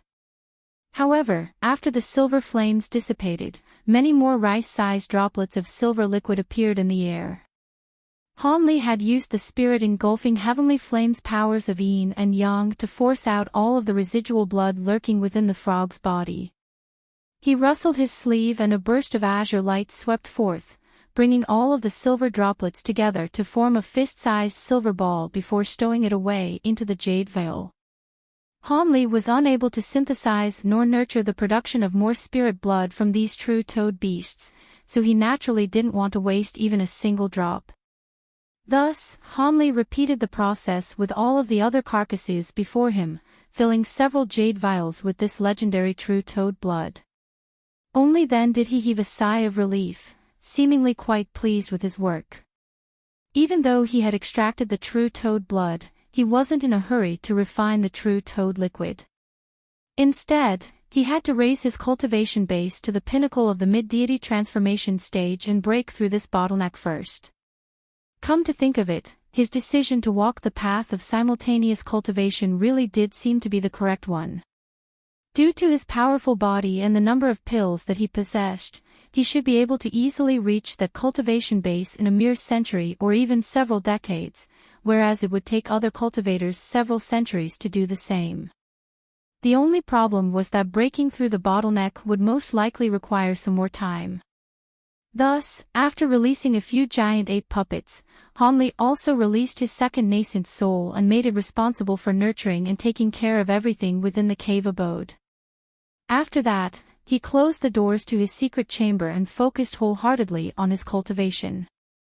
With an ample supply of pills and dragon-scale fruits, as well as the enhancement effect from the bone-tempering arts, Hanli's magic power became more abundant by the day, and his body was also growing steadily more powerful. During this time, aside from cultivating the Provenance True Devil arts, he also refined his 2 hands by fusing them with the Divine Essence Fused Mountain and the Unbroken Sync Devils. After that, he began to fuse his 72 azure bamboo clouds warm sword one by one into various important sections of his bone structure according to the instructions provided by the 100 Meridian Refinement Mantra. If he could succeed in this process, his defensive prowess would be enhanced to an incredible level, particularly when using the Provenance True Devil Arts as well. Even if he were to face a direct attack from a spatial tempering cultivator, he'd be able to take it with his body alone and remain completely unscathed. Of course, the refinement of his two hands was a little different, and refining the important sections of his bone structure was naturally even more complex, so this was naturally going to be a very time-consuming process.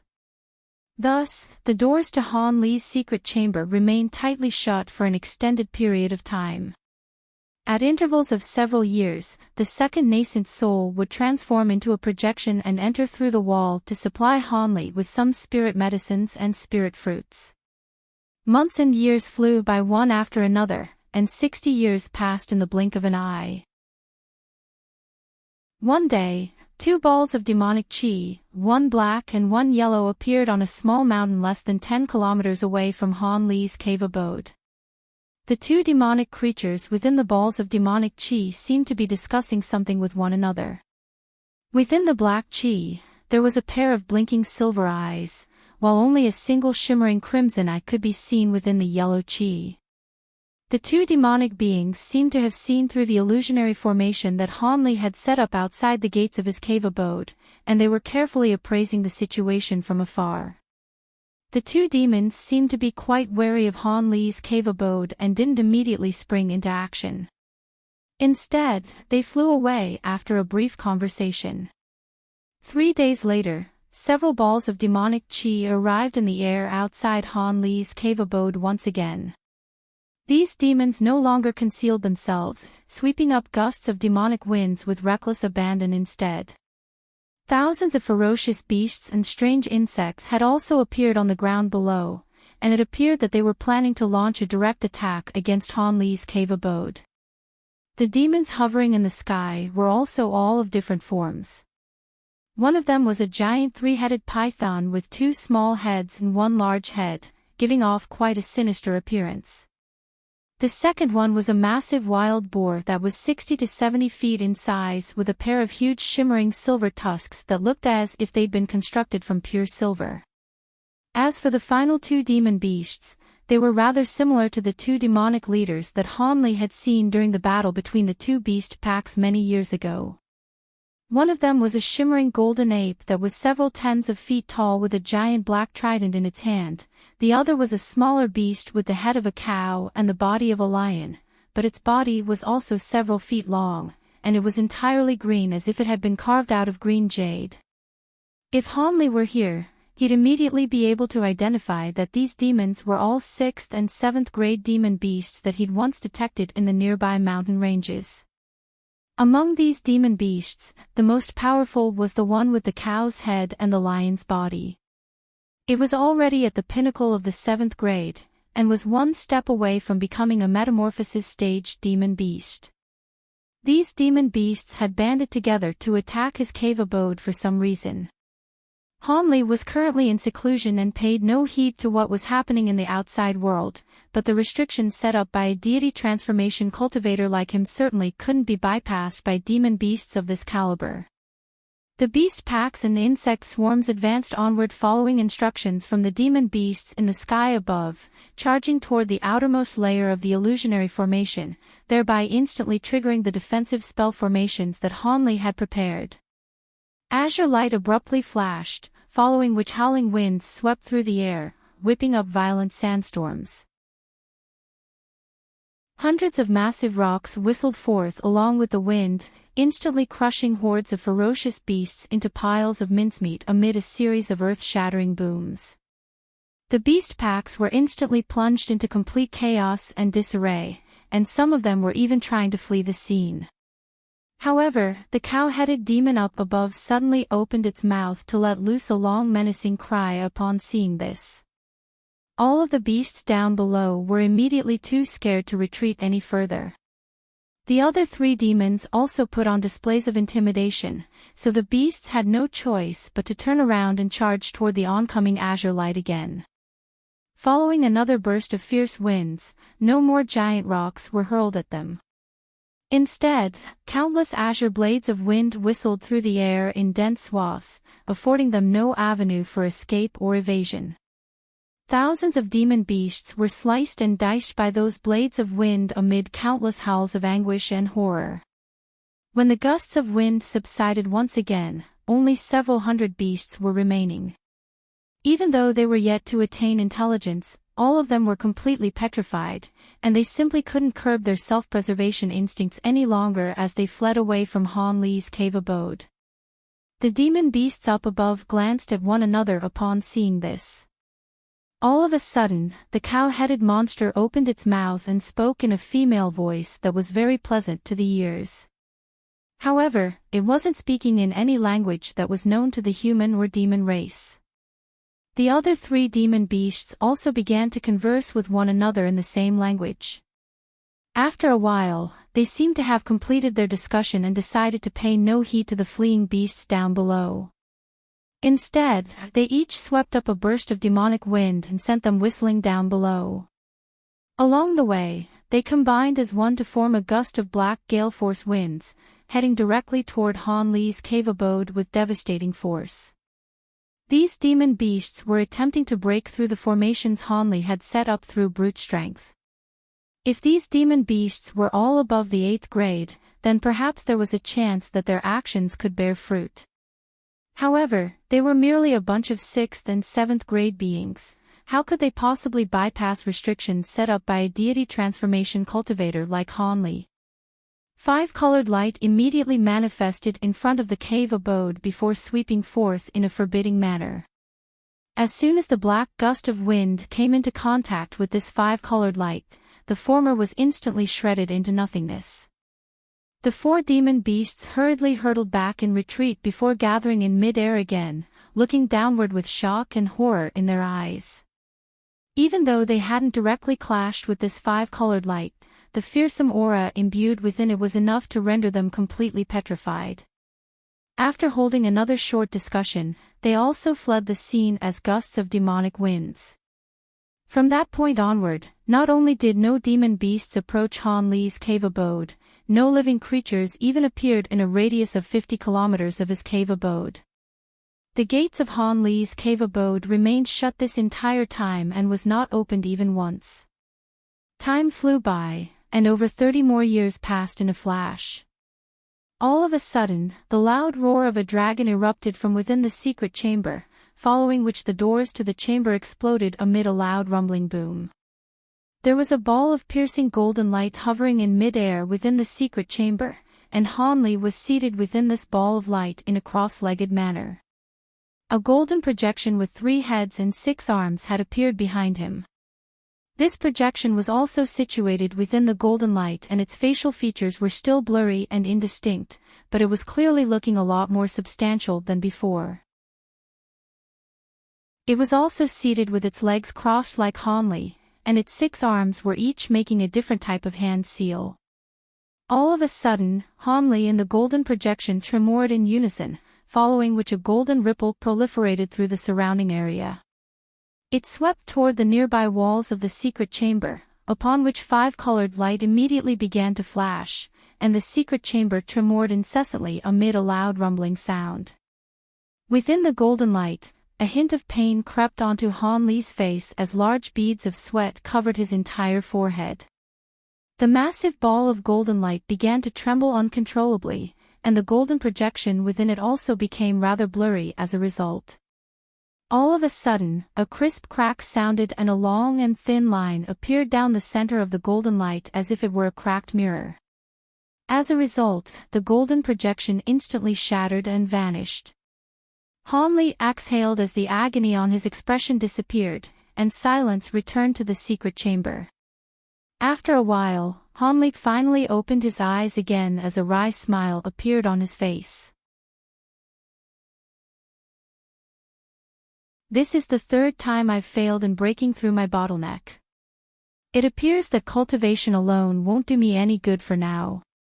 I'll have to find another way, Han Li murmured to himself before abruptly flipping over his hand to produce an object with a black flaming phoenix engraved upon it. This was none other than the small silver vial that contained the 3 black flame pills. Even though black flame pills were known as the best spirit medicine for facilitating a breakthrough for late deity transformation cultivators, it was actually also fit for consumption for mid-deity transformation cultivators as well. It was just that due to the power of the pill, if it were to be consumed by a cultivator with an insufficient cultivation base or a frail body, it could be burned to death by the pill's black phoenix flames. Hanli possessed the spirit engulfing heavenly flame and was walking the path of simultaneous cultivation, so he naturally had no such qualms. As such, he could consume one of these pills to assist him in breaking through his current bottleneck. However, in doing so, he would have one less black flame pill for when he attempted a breakthrough to the spatial tempering stage, and that would drastically decrease his chances for making a successful breakthrough. After all, black flame pills were extremely rare, and breaking this mid-deity transformation stage bottleneck was merely a matter of time for him. Countless cultivators found themselves stuck at the late deity transformation stage for their entire lives, and spatial tempering cultivators were significantly rarer than deity transformation ones, thereby indicating just how difficult it was to break through that bottleneck. As such, it was best to have as many pills as possible to assist him in that breakthrough. After pondering the issue for a long while, a wry smile appeared on Hanli's face, and he stowed the vial away into this storage bracelet in the end. However, Hanli didn't continue residing in seclusion either. Instead, he rose to his feet and made his way outside the secret chamber, only to find that a giant ape puppet was already waiting for him there. Hanli raised his eyebrows. Yet before he had a chance to say anything, the puppet suddenly strode forward and offered to him a yellow rod-like object in both hands. There were some mysterious green patterns all over the object, and it was none other than that profound heavenly fruit. A solemn expression immediately appeared on Hanli's face upon seeing this. He made a grabbing motion to draw the fruit into his grasp, and at the same time, brilliant blue light flashed from his eyes, allowing him to see the internal structure of the fruit.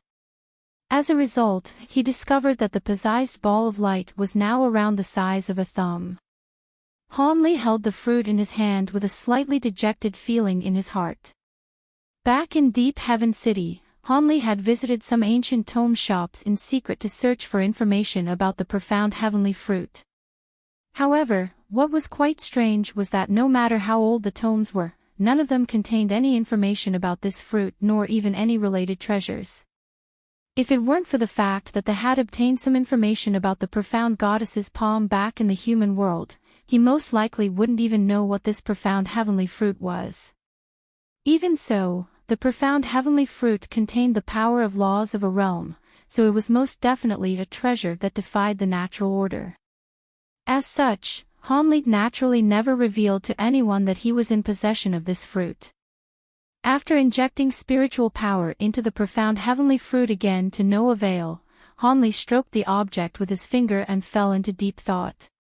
During these past years, he was constantly pouring that mysterious green liquid into the fruit, yet nothing had happened to it aside from the fact that the white speck of light within it had grown a little in size.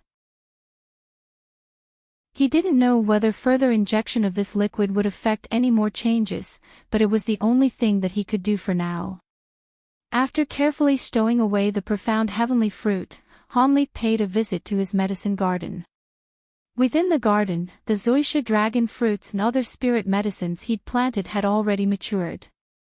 The puppets that were looking after the medicine garden had harvested a batch for him and stored these spirit medicines in a storage bracelet. Hanli was naturally ecstatic to see this, and he immediately transferred all of these spirit medicines into his own storage bracelet. After doing all that, Hanli waved a hand toward the puppet that had been accompanying him this entire time. The second nascent soul immediately flew out from the puppet, then disappeared into Hanli's body. Hanli's eyes narrowed slightly as if he were processing an influx of information. After a while, he patted the back of his own head to release the second nascent soul back into the puppet. At the same time, he chuckled coldly to himself. To think that a few mid-grade demon beasts would dare to attack my cave abode, looks like they must have found some helpers.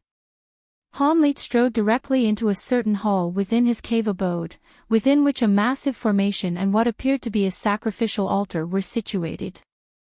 At the core of the formation sat an octagonal formation plate, and Han Li immediately cast a few incantation seals onto the formation. Following a burst of low buzzing, the entire formation began to glow with white light, following which a silver screen of light appeared above the formation plate. Specks of white light were flashing incessantly, spreading almost the entire light screen. Back when Han Li first constructed this cave abode, he had set up myriad dragon beads in the area surrounding the cave abode for several hundred kilometers. He cast his gaze across the light screen and instantly discovered a few specks of black light situated over 10 kilometers away. Han Li made a hand seal and brilliant azure light erupted from his body. Following a few flashes, he emerged from the cave abode and disappeared into the distance. At Han Li's current incredible speed, such a short distance was covered in the span of just a few breaths. There, he discovered a three-headed giant python, a small green beast with a cow's head and a lion's body, as well as an indistinct gray figure hovering in mid-air, seemingly discussing something with one another. As soon as Han Li appeared in the air above them, the three demon beasts immediately fled the scene, two of them as gusts of demonic winds while the other flew away as a streak of silver light. However, Han Li harumphed coldly as three threads flew forth from within his sleeve. The threads disappeared in a flash before appearing right behind the demonic winds and streak of gray light. Following a flash of bright red light, all three fleeing demons were tightly bound and completely immobilized. The three red threads were withdrawn at his behest, and the three demon beasts were forcibly dragged to him. The small cow-headed beast and the giant python both wore expressions of shock and horror, while the demon beast enshrouded in gray light suddenly said something to him. Han Li had no idea what it was saying, but the tone of its voice indicated that it was delivering a threat of some sort. Han Li's expression darkened as he made a grabbing motion toward the demon beast within the gray light. A vibrant burst of five-colored light swept forth, and the gray light surrounding the demon beast's body faded away like melting snow. The demon beast's true body was drawn into Han Li's grasp, and he pressed 5 fingers onto its head. This demon beast was only around 5 feet in length with shimmering golden scales all over its entire body, and 4 limbs sprouting from its abdomen. This was a fish demon with the face of a human male, creating quite a harrowing sight to behold. However, Han Li had seen all manners of demon beasts, and the horrific unsettling appearance of this 6th-grade fish demon naturally wasn't enough to faze him. Golden light erupted from Han Li's hand, which was pressed against the fish demon's head, and the demon immediately let loose a cry of anguish, then trembled violently before falling unconscious. Han Li had unleashed a soul search technique to source the information that he required directly from this demon's soul. The three-headed python and the cow-headed beast were trembling uncontrollably upon seeing this, and the horror in their eyes only intensified. With Han Li's current powers, soul-searching 6th-grade demon beast was naturally a simple task. After about 5 minutes, Han Li had gleaned all of the fish demon's memories. Tian Ping race, worship, Lord of Treasured Light. Those terms surfaced in Han Li's mind in quick succession, and he faltered slightly before releasing his 5 fingers as the golden light faded from his palm. The fish demon immediately began to plummet straight downward. In the next instant, the red thread around the demon's body swelled to form a thick fiery rope. A ball of crimson flames instantly erupted from the rope, reducing the fish demon to ashes in the blink of an eye. The fiery rope then flashed and returned to Han Li's sleeve, having reverted back to its thread form. Only then did Han Li turn his gaze toward the 2 demons in a completely expressionless manner. After a brief silence, Han Li suddenly spoke in the foreign language used by the demon beasts. "You two sure have some guts. You dared to attack my cave abode just for a few woodbud flowers." After employing the soul search technique, not only had he mastered the language of these demon beasts, he had also gleaned the reason behind these demon beasts' attempts to attack his cave abode. The cow-headed demon clearly possessed the higher level of intelligence among the two, and it replied, "Without the wood-bud flowers, our brethren on the hidden Black Mountains won't be able to gather everything required for a worshipful offering. In that case, we'll inevitably be tortured by the Tianping race, and our intelligence will be destroyed once again. As such, we had no choice despite knowing how powerful you were. This is the wood-bud flower, right?" Hanli chuckled as he flipped a hand over to produce a bouquet of small purple flower. The appearance of these flowers resembled bells, and they were emitting a peculiar fragrance. The small cow-headed beast stared intently at the bouquet of flowers for a while before replying with a wry smile, "Indeed, that's what we're looking for. There are many spirit mountains within the hidden Black Mountain ranges, but this flower can only be found on the spirit mountain where you reside. This flower doesn't possess much spiritual qi, and it can't be used to refine any good spirit pills, but it's listed as one of the mandatory items that must be offered for worship. That's rather strange. Without it, you would indeed suffer severe punishment at the hands of the Tianping race. However, isn't it far too naive and arrogant of you to think that you can conquer my cave abode just because you enlisted the assistance of a sea dragon beast that only just reached the metamorphosis stage? TSK, and you even promised it 10 pairs of golden marrow crystal insects as reparations. You sure are willing to make large investments. However, according to my knowledge, this type of half-crystal, half-insect creature normally resides deep underground within all types of rare and precious ore, so they're extremely difficult to find. Even if you encounter one, it would immediately die and turn into a crystal after being captured. How are you able to capture golden marrow crystal insects alive?" Hanli asked in a seemingly nonchalant manner. "I can answer that. Back when this land was first discovered by the Tianping race, there were beings more powerful than us here in the hidden Black Mountains. However, all of them were slaughtered by the 3 Tianping race elders, and we were the only ones allowed to remain here and continue to cultivate, and that was naturally because we possess abilities that allow us to source the items required for their offerings. Otherwise, we would have been killed long ago." The cow-headed beast chuckled coldly. "So you really do have a way to capture golden marrow crystal insects alive?" Hanli's expression remained unchanged, but he was internally ecstatic. "Indeed. Us luminous beasts are able to identify such insects even among countless or due to our natural abilities. Furthermore, we have a method to prevent these insects from turning into crystals," the small beast replied in a proud manner. "Good. In that case, I can let bygones be bygones, and I can even supply wood-bud flowers to you." Hanli's expression suddenly eased. "Really? What's your condition?" The small beast was initially quite elated to hear this, but it quickly realized that there had to be strings attached to this arrangement.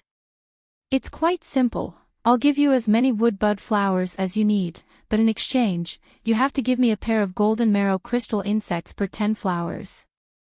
On top of that, I'm also very interested in the golden coral sand that's among the items you have to offer to the Tianping race. You can exchange for 1 wood-bud flower per tael of this sand," Hanli replied. "The crystal insects are among the items that we have to offer, so we don't actually have a lot of them, and 10 of those pairs have already been promised to the Lord of Treasured Light," the small cow-headed beast said. "The Lord of Treasure Light? That's just a metamorphosis stage sea beast. I can take care of it. I'll give you 7 days to prepare and come to my cave abode to exchange for wood-bud flowers. If you don't turn up by then, hee." Hanli's voice trailed off mid-sentence, but the implied threat was quite apparent. He swept a sleeve through the air and a gentle breeze was swept up, following which he abruptly disappeared on the spot. The cow-headed beast and the 3-headed python were quite startled to see this, and only then did they realize that the red threads they had been bound by had also vanished. After recovering their freedom, the 2 demons beasts looked at one another, and after a long while, the 3-headed python whispered to the cow-headed beast, "Is that man really gone?" The cow-headed beast hesitated momentarily before opening its mouth to expel a green bead. The bead rotated in mid-air for a while before releasing an azure barrier of light that enshrouded both of the demon beasts. We should be fine now. This is a soundproof barrier set up with my inner core. If that man tries to eavesdrop on our conversation using his spiritual sense, then I'll definitely be able to sense him, the small beast replied. The three-headed python was feeling much more reassured upon hearing this, and it asked, "Are we going to exchange for wood-bud flowers with that man?" "That's not something the two of us can decide. We have to discuss this with the others as well. However, if we want to gather all of the items required for this offering, then this appears to be our only choice," the small beast replied with a wry smile. Golden marrow crystal insects and golden coral sand are also very rare. If we use them to exchange for wood-bud flowers, we may not be able to gather this much next time, the giant python reminded. "We have no choice. The spirit insects and coral sand are indeed extremely difficult to find, but we'll be able to track them down as long as we're willing to invest more time." In contrast, the Tianping race requires a vast quantity of wood-bud flowers, and this flower is already extinct everywhere else aside from on the mountain that man is living in, so only he can provide them to us, the cow-headed beast said in a resigned manner. "In that case, why don't we inform the Tianping race of this when they deploy people to collect the offerings? That way, they can take care of that man in our stead," the three-headed python suddenly suggested. That would be akin to suicide. Have you not learned your lesson from last time? Even if the Tianping race really is capable of killing this man, they'll definitely take all of the wood-bud flowers on that mountain, but we'll still be forced to offer the same amount of wood-bud flowers in the future. If we tell them that the wood-bud flowers are almost extinct in the hidden Black Mountains, then do you think the Tianping race will continue to let us live? If we supply insufficient wood-bud flowers, we'll be severely punished regardless of how much extra of the other items we offer. Those wood-bud flowers seem to be extremely important to the Tianping race, and if it weren't for the fact that they're extremely wary of that black infernal mist, they would have very likely deployed people to permanently settle on the island, the cow-headed beast replied in a cold voice. But if things continue like this, even if we manage to survive this ordeal, we won't be able to source everything required for the next offering, and we'd still end up with the same result. The Tianping race has planted slave marks on our bodies, so we'll die from self-detonation as soon as we stray more than 5,000 kilometers away from this place, the three-headed python said in an urgent voice. "I'm naturally aware of all this, but that's not a cause for concern. Have you forgotten the promise made to us by that powerful being within the black infernal mist? As long as we can supply spirit stones to him for another century, he should be able to achieve full mastery of the abilities that he's cultivating, and he'll be able to wipe away our slave marks. When that time comes, we'll be able to escape without any qualms," the cow-headed beast said in a serious manner. "But is that really a promise that we can rely on? Don't forget that even though he was a senior of ours, back when he fled for his life into the black infernal mist, he devoured the core of a giant ancient ghost, so he possesses a half-ghost, half-demon body now. If something were to go wrong..." The three-headed python was rather hesitant. "Are you worried that he won't keep his promise?" "You can rest assured, that senior also hailed from our luminous beast race, and he has a blood vendetta against the Tianping race, so he'll definitely side with us. Besides, we've been supplying him with spirit stones in secret for several centuries to support his cultivation. He has no choice but to help us," the cow-headed beast said with a shake of its head. "Looks like I was overthinking things. Speaking of this black infernal mist, I wonder what lies within it to elicit such a fearful reaction from the Tianping race. Has that senior ascertained what's in there?" the three-headed python asked in a curious voice. "He hasn't, but there's definitely something quite sinister in there. Even with his current power level, that senior only dares to remain in the outskirts of the black infernal mist and doesn't dare to go any further. However, this black infernal mist has existed for countless years. Apparently, back when it first came into existence, that era was when the Tianping race was at the height of its powers and ruled over virtually the entire flying spirit race, the cow-headed beast replied with a wry smile. That's true. Regardless of what lurks within that black infernal mist, it won't be of any benefit to us. With our cultivation bases, we'd be dead as soon as we entered the mist, anyway, the three-headed python sighed with a nod. After that, the small beast and the giant python conversed with one another for a while longer before the former withdrew its demon core, and they flew away as streaks of demonic winds. Not long after their departure, spatial fluctuations erupted from nearby, and a faint azure humanoid figure emerged out of thin air. It was none other than Hanli, who was supposed to have left quite a while ago. He glanced at the departing beasts in the distance with a smile on his face, then suddenly made a grabbing motion toward the spot where the two beasts had originally been situated. Golden light flashed, and a fingernail-sized golden insect suddenly emerged. It was a gold-devouring beetle that had been shrunk down to less than a tenth of its original size. The insect spread open its wings and flew onto Hanli's palm. Hanli pointed a finger at the spirit insect as he closed his eyes, instantly withdrawing the wisp of spiritual sense that he'd imbued the beetle with. As a result, he was able to glean the entire conversation between the two beasts. Black infernal mist, half ghost half demon, slave marks. Interesting. If the people on the Tianping race are unable to reside on the island, then I won't have anything to fear. Who would have thought that a few demon beasts of such a lowly caliber would be able to procure a vastly effective body refinement medicine like the golden marrow crystal insect? Even the body integration stage elders of Deep Heaven City are unable to source such a medicine. If I can find another few ingredients, I'll be able to manifest my provenance true devil projection in a substantial form, much like the Vajra-dermic body of the Buddhist factions. As for the golden coral sand, that's also something I'm in urgent need of it. If I can use that to refine my blood and flesh, it'd definitely make my body even more powerful. After murmuring to himself for a while, Hanli suddenly burst into elated laughter. However, his laughter quickly cut off as a thought suddenly occurred to him. The projections of the great bird and the five-colored phoenix abruptly appeared behind him, and a pair of glittering and translucent wings emerged from his back. Hanli only had to gently flap those wings before his body was propelled through the air as a translucent thread.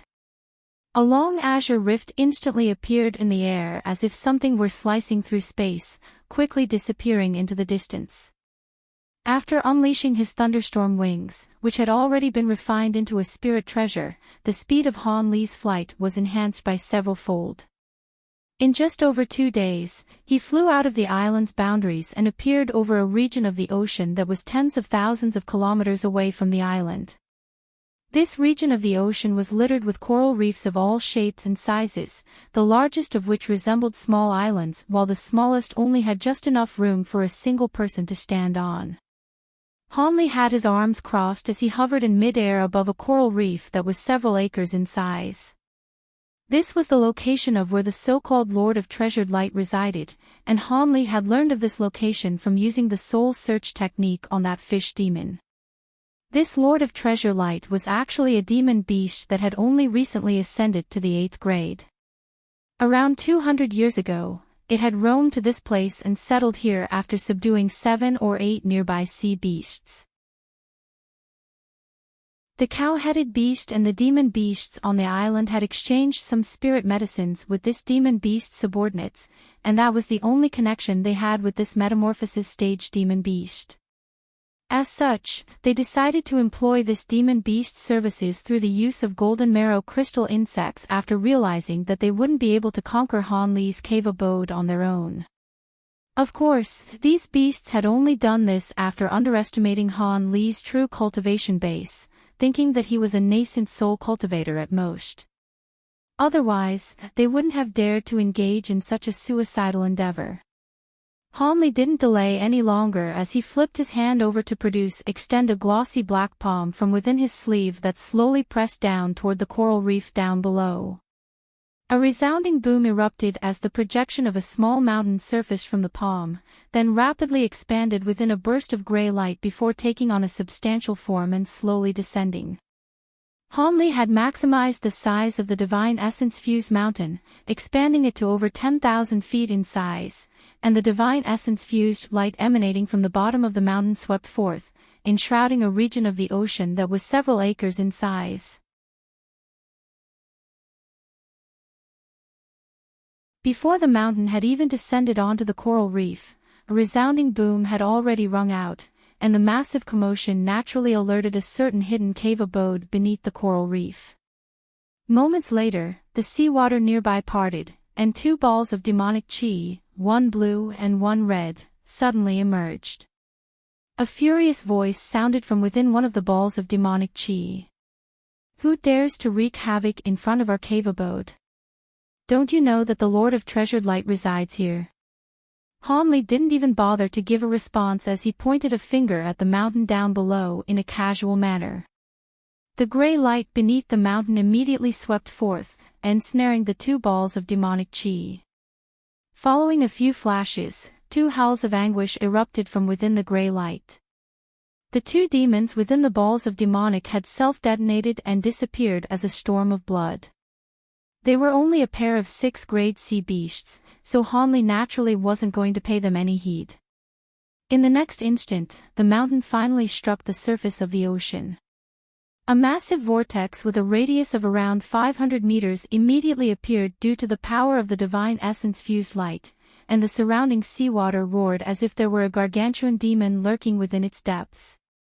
The entire region of the ocean was cast into complete turmoil as countless fish and crustaceans fled in shock and horror, and there were also a dozen or so sea beasts with bodies that were over 10 feet long among them. Hanli's antics finally drew a roar of fury from deep within the ocean. Immediately thereafter, 5 bursts of black chi erupted from the edges of the vortex, and the burst of black chi at the forefront surged to reveal a burly man with fleshy bulbous growths on his head. He wore a suit of blue bone armor and was wielding a pair of large black war hammers. A cold smile appeared on Hanli's face, and before the demon beast had a chance to say anything, he made a hand seal and the divine essence-fused mountain tremored before vanishing on the spot. Almost at the exact moment, the armored man felt as if the sky above him had dimmed significantly, and he hurriedly looked up to discover that the divine essence-fused mountain had already appeared over their heads, and was crashing down with devastating might. Before it had even reached them, just the fierce gusts of wind it was sweeping up was making him unsteady on his feet. The man's expression changed drastically as he immediately hurled his war hammers toward the massive mountain. At the same time, he transformed into a blue WYRM that was over 100 feet long and fled into the distance. Following 2 dull thumps, the 2 black war hammers expanded to several tens of feet in size, but they weren't able to leave so much as a single mark on the divine essence-fused mountain. Instead, after being swept up by the divine essence-fused light, both of the war hammers plummeted uncontrollably out of the sky. As for that blue WYRM, it was unable to get far away, either. It had only flown just over 300 feet before a streak of gray light flashed toward it, following which it was completely immobilized. At this moment, Hanli pointed a finger at the mountain in an expressionless manner. The massive mountain rotated in mid-air before a burst of enormous power instantly erupted from its bottom. The blue WYRM within the gray light only had a chance to let loose a cry of sheer horror before its body was crushed into mincemeat, leaving only its giant head unscathed. WYRMs were among the demon beast with the most powerful bodies, but an 8th grade C WYRM was naturally unable to oppose the might of the divine essence-fused mountain. Throughout this entire process, the WYRM didn't even get a good look at Hanli before its physical body was destroyed. However, its soul had managed to survive in the head of the WYRM, and it unleashed some kind of secret technique to transform the WYRM head into a ball of piercing blue light, which managed to struggle free from the gray light before hurtling away as fast as it could. Right at this moment, a silver fire raven whistled forth, flying so quickly that it crashed into the WIRM head in the mere blink of an eye. Another howl of anguish rang out, and a miniature green WIRM rushed out of the WIRM head, attempting to flee for its life, but the silver flames instantly incinerated it into nothingness. Thus, only the WIRM head remained hovering in mid-air. It had only managed to survive as Hanli had intentionally held back on the power of his spirit engulfing heavenly flames. As for the 4 other sea beasts within the balls of black chi, in the instant that the divine essence-fused mountain began to rotate, they had been reduced to swaths of blood mist without being able to offer up any resistance whatsoever, and even their souls had been completely destroyed. After killing all 5 demon beasts, a faint smile appeared on Han Li's face as he waved a hand through the air. The WIRM head was immediately drawn toward him, and he carried it in his hand as if it weighed nothing. After inspecting the head through narrowed eyes for a while, white light flashed from his hand and the WIRM head disappeared, having been stowed away into his storage bracelet. He then thrust a palm toward the divine essence-fused mountain from afar, and the mountain blurred before reverting back to a projection, the finally disappearing without a trace. After stowing away the mountain, Hanli turned and prepared to leave. However, he then glanced at the massive vortex down below that hadn't yet disappeared, and after a brief hesitation, he suddenly changed his mind. Azure light erupted around his body as he flew into the vortex as a streak of azure light. The seawater parted in the face of the azure light, and it only took Hanli moments to arrive at an underwater mountain below the coral reef. Hanli took an indifferent glance at the mountain before flicking a finger toward it. A streak of golden sword chi immediately shot forth before disappearing into space in a flash. Following a resounding boom, a ball of golden and blue light exploded. A layer of blue light then appeared, but was instantly shattered amid a loud explosion. A white coral gate appeared halfway up the mountain. A smile appeared on Han Li's face upon seeing this. This was most likely the Lord of Treasured Light's cave abode. Another streak of sword chi flashed past, and the coral gate was pulverized amid a flash of golden light. The interior was devoid of seawater, and a corridor-like azure passageway was revealed to Han Li. Han Li's eyes flashed before he strode into the cave abode. The passageway was rather long, extending for close to 1,000 feet. When Han Li slowly emerged into a hall that lay on the other end of the passageway, his eyes immediately lit up. This hall was around 500 to 600 feet in size, and it was extremely luxurious and grandiose. The entire floor was paved with pristine flawless white jade, and there were glowing thumb-sized phosphorescent beads embedded into the walls at regular intervals of roughly 10 feet. On the ceiling of the hall hung a piece of coral that was as crimson as fire. It was emanating faint hints of warmth, completely eradicating the humidity that one would expect in an underwater cave abode. Han Li was rather surprised by how lavish this cave abode was, but he soon turned his attention to a grayish-white stone block situated on one side of the hall. This stone block was very crude and seemed to be made from the most ordinary stone material. If it weren't for the fact that it had been placed in front of an extremely intricately crafted jade table, one could easily mistake it for a flat slab of stone. However, in a hall where everything was so dazzling and eye-catching, this stone block stood out like a sore thumb.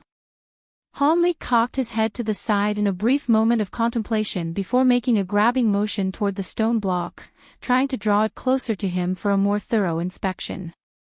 However, an unexpected scene then ensued. In the face of the enormous suction power being exerted by Han Li's palm, the stone block remained completely unmoved. Han Li's heart stirred upon seeing this, and following a brief hesitation, he slowly strode forward before placing a fingertip onto the stone block. An icy cold sensation flowed toward his arm first, yet before he had a chance to withdraw his fingers, the frosty sensation was replaced by a scorching one. Han Li was rather surprised by this development.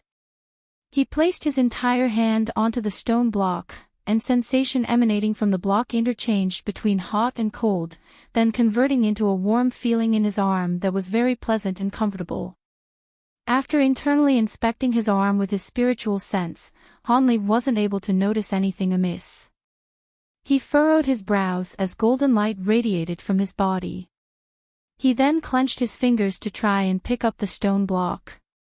However, even though the stone block was only several feet in size, it refused to budge so much a single inch in the face of Hanli's immense strength.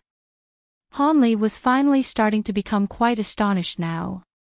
He placed his other hand onto the stone block as well, and one hand turned a glossy black color while the other took on a pristine and translucent white hue. All of the joints in Hanli's body popped and cracked as he exerted an incredible amount of force directly onto the stone block. The entire halls tremored violently amid a dull rumbling, and the stone block finally budged slightly, but then immediately fell back to its original spot. Countless cracks suddenly appeared on the ground with the stone block at the center. All of the nearby jade bricks underfoot were reduced to powder, revealing the black and rugged ground down below. Profound fine iron. Hanli was able to immediately identify this material, and his face was full of surprise. However, he then immediately withdrew his gaze and focused his attention on this mundane-looking stone block.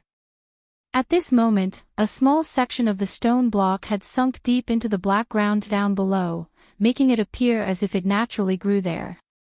This stone block was definitely no ordinary item. Setting aside everything else, it was by far the heaviest object by volume that Hanli had ever seen. Even though he hadn't completely activated his Provenance True Devil Arts just then, the fact that he was unable to move it with his body in conjunction with the 100 Meridian Refinement Mantra indicated that this block was most definitely close to 10 tons in weight. If he recalled correctly, the heaviest of all precious materials was the legendary Profound Heavenly Heavy Metal. A fingernail-sized chunk of profound heavenly heavy metal could flatten a strong grown man. Furthermore, even though Hanli was unable to determine its weight for now, the material of this stone block was certainly not lighter by volume than profound heavenly heavy metal.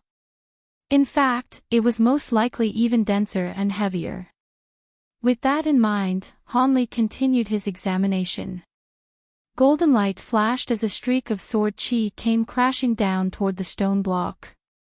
The streak of sword chi was vanquished, but the stone block remained completely unscathed. Hanli didn't find that to be all that surprising. If such a mysterious material couldn't even handle a single streak of sword chi, then he was going to be quite disappointed. However, as a result of that experiment, Hanli's interest was piqued even further. He flipped his hand over to produce a small sword that was several inches in length. Golden light flashed once again, and the sword elongated to become a golden longsword that was around a foot in length. Hanli held the sword in one hand before bringing it down upon the stone block without any hesitation.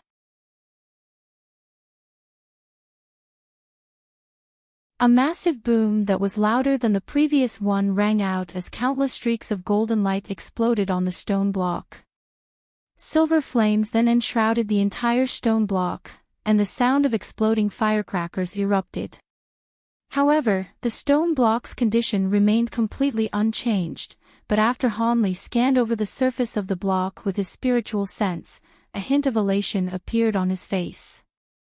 He immediately sat down beside the stone block with his legs crossed as he made a hand seal, continuing to scorch the stone block with his spirit engulfing heavenly flames.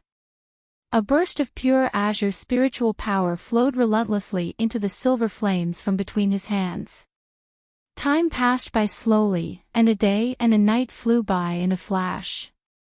All of a sudden, Hanli let loose a low cry, and the silver flames were withdrawn before reverting back to its fire-raven form, then disappearing up his sleeve. At this moment, Hanli had already risen to his feet, and he made his way over to the stone block again to conduct a thorough examination. At first glance, the stone block appeared to be completely identical to how it was in the past. However, as blue light flashed through Hanli's eyes, he was able to identify that there were some signs of melting on the surface of the stone. Those signs were virtually undetectable to the naked eyes, but they certainly weren't going to escape the notice of Han Li's spirit eyes. By his estimations, it would take at least several decades to completely melt the stone at this rate. Upon arriving at this conclusion, Han Li became quite elated rather than dejected. For cultivators like them, several decades was nothing, but this stone block was most definitely an extraordinary treasure. He didn't know how that Lord of Treasured Light had discovered this thing, but there was no way that it would have been able to move this stone block. It was most likely the case that it constructed its cave abode around the stone block instead. It would be quite a troublesome prospect to take this stone block away from here. After all, it was extraordinarily heavy, and if he were to stow it away into his storage bracelet, it would instantly crush the storage space. Hence, he could only move it through manual labor. However, even if he were to completely activate his Provenance True Devil Arts, he'd only be able to move a third of this stone block at a time. Otherwise, he wouldn't even be able to take flight. Han Li stared at the stone and fell into deep thought for a long time. He then rustled his sleeve, and a faint buzzing sound rang out as 2 golden flowers shot forth from within. The 2 golden flowers then immediately transformed into a pair of thumb-sized golden beetles. These were none other than 2 of his mature gold-devouring beetles. The beetles let loose a sharp screech before immediately flying onto the stone block and attempting to devour it from 2 different directions. Meanwhile, Han Li looked on with an intense unblinking gaze. Even though gold-devouring beetles were supposed to be capable of devouring all things, Han Li didn't have much confidence in their ability to chip away at such an extraordinary stone block. However, in the next instant, the concerns in Han Li's heart were completely erased. Even though the gold-devouring beetles were eating away at the stone block at an extremely slow rate, 2 small divots had indeed appeared on the surface of the material after a while. Sure enough, these beetles really were capable of devouring this object. Han Li was ecstatic upon seeing this. However, mere moments later, the 2 gold-devouring beetles suddenly fell off the stone block and plummeted to the ground amid a couple of massive thumps. Han Li faltered slightly upon seeing this. He raised a hand, and golden light flashed as one of the gold-devouring beetles was drawn into his grasp. He immediately discovered that this gold-devouring beetle was immensely heavier than a normal beetle. Han Li raised his eyebrows with a hint of surprise on his face. Thankfully, aside from its staggering weight, nothing else was amiss about the beetle, and its wings and legs were still tremoring incessantly. After appraising the beetle for a while longer, Han Li finally figured out what had to have happened. It was quite clear that due to the extraordinary attributes of this stone block, even gold-devouring beetles weren't able to immediately digest the material. As such, even devouring such a small amount in one sitting had exceeded their tolerance limits. It appeared that the 2 beetles would require some time before they returned to normal. With that in mind, Han Li stowed away these 2 gold-devouring beetles, but another 2 beetles flew out of his sleeve to replace. The same process was repeated, and the 2 gold-devouring beetles were soon also unable to cope with their massive body weight any longer as they plummeted to the ground before being picked up by Han Li. However, on the next occasion, 4 gold-devouring beetles were released to replace them. After most of a day had passed by and over 1,000 gold-devouring beetles had been released in succession, around a tenth of the stone block had finally been devoured, and as a result, the block had also been divided up into 3 sections. Han Li nodded with satisfaction at the sight of the 3 smaller stone blocks, which were roughly equal in size. After making a hand seal, brilliant golden light erupted from his body once again. At the same time, the golden projection of the 3 heads and 6 arms appeared behind him once again. Han Li bent down and heaved, finally managing to slowly lift up one of the 3 blocks. Even though he felt as if a small mountain were weighing down up him, he was able to fly with this weight, albeit with quite a bit of difficulty. A smile appeared on Han Li's face, but he put down this stone block to conduct another careful search of this cave abode, trying to see if there were anything else that could catch his interest. In the end, nothing else caught his eyes aside from a few marine materials and some spirit stones. Hanli wasn't feeling very disappointed as he wasn't harboring any high hopes in the first place. After stowing away those items, he returned to the hall once again. On this occasion, he carried the other 2 stone blocks to an extremely obscure place in the cave abode, then set up an illusionary formation to conceal them. After that, he picked up the final block and flew out of the cave abode. When Hanli reappeared over the surface of the ocean, brilliant spiritual light was shimmering from his body, and his thunderstorm wings appeared along with the projections of the azure bird and the rainbow phoenix. With a flap of his wings, his body shot forth as a translucent line, disappearing into the distance in a flash. The stone block he was carrying was truly extraordinarily heavy, and despite the fact that he had unleashed his thunderstorm wings, he still had to take breaks every few hours to recover his energy before continuing onward. 3 days later, Hanli returned to his cave abode in the hidden Black Mountain ranges and set the stone block down in his secret chamber. During the following 2 days, Hanli was in no hurry to leave the cave abode again. Instead, he began to conduct all types of experiments on the stone block that he transported back with him. As a result, he discovered that aside from the fact that it was extremely hard, sealing the stone block with ice, striking it with lightning, and corroding it with devilish chi all proved to be completely ineffective. Furthermore, aside from his spirit engulfing heavenly flames, none of his other flames were capable of melting this stone block at all. Of course, the effect that the spirit engulfing heavenly flame had on the stone block was also very infinitesimal. This material really was perfect for refining top-grade defensive treasures. However, with its staggering weight, it would also be extremely powerful if it were to be refined into an offensive treasure like the Divine Essence Fused Mountain. Following a series of experiments, those were the conclusions that Hanli had arrived at. As for how exactly he was going to use this stone block, that required further contemplation. A thought then occurred to Hanli, and he decided to examine the gold-devouring beetles in his spirit beast bracelet that had consumed this material, and the sight that greeted him gave him quite a surprise. The mature gold-devouring beetles had all fallen into a hibernating state, appearing as if they were about to evolve once again.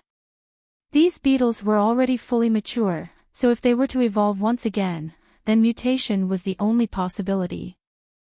Hanli was naturally ecstatic to see this. However, this only made it even more difficult to decide just what he was going to do with this special material. After pondering the issue for half a day, Hanli decided to examine what changes the gold-devouring beetles were going to take on after their evolution before making a final verdict. 2 more days passed by in a flash. The 3rd day was the 7th day since Hanli made that agreement with the cow-headed demon beast. Early in the morning, not only did those 2 demon beasts arrive outside his cave abode, even the golden ape and the massive boar had turned up. All of the demon beasts were staring at the azure light outside Hanli's cave abode with fear in their eyes, and they didn't dare to make even the slightest sound to announce their arrival, silently waiting outside instead until when Hanli was ready to see them. When it was close to noon, the azure light disappeared like bubbles in the sunlight, revealing a massive stone gate that was over 200 feet tall. Following a loud rumbling sound, the stone gate opened of its own accord, revealing a shimmering white passageway. "Come in." An indifferent voice sounded from within the passageway. The demon beast stirred upon hearing this, and they naturally didn't dare to oppose Hanli's orders as they entered the passageway one after another. Aside from the small cow-headed beast, the other demon beasts all had to shrink their bodies significantly before they were able to enter through the stone gate. A short while later, Hanli sat upon a stone chair within an antiquated stone hall in the cave abode, looking down at the 4 demon beasts once by, and his eyes lingered on the golden ape for slightly longer than when he was appraising the others. Before the demon beasts had a chance to say anything, Hanli swept a sleeve through the air, and a massive object flew forth before thudding to the ground. It was a massive blue worm head. The 4 demon beasts were all given a massive fright upon seeing this. This is the head of that Lord of Treasured Light. Now that I've killed him, your deal with him is naturally void. Seeing as you've arrived here today, I trust that you've made your decision. Have you brought the items I asked for? Hanli asked in an implacable tone.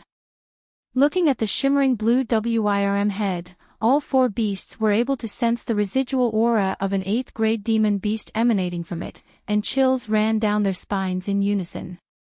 What other choice do we have? We've indeed brought along the items you've asked for, Senior, the cow-headed beast replied with a forced smile after exchanging glances with 3 other beasts. Good. I've also prepared the wood bud flowers that you require. I can hand them over to you as soon as I ascertain that the items you've brought to me are satisfactory, Hanli said in an indifferent voice before sweeping a hand over the storage bracelet on his wrist. White light flashed, and a massive rectangular jade box appeared in his hand. After the lid of the box was lifted, a mesmerizing floral scent immediately wafted through the air. The jade box was filled with thumb-sized golden bell-shaped flowers, and there appeared to be over 100 of them.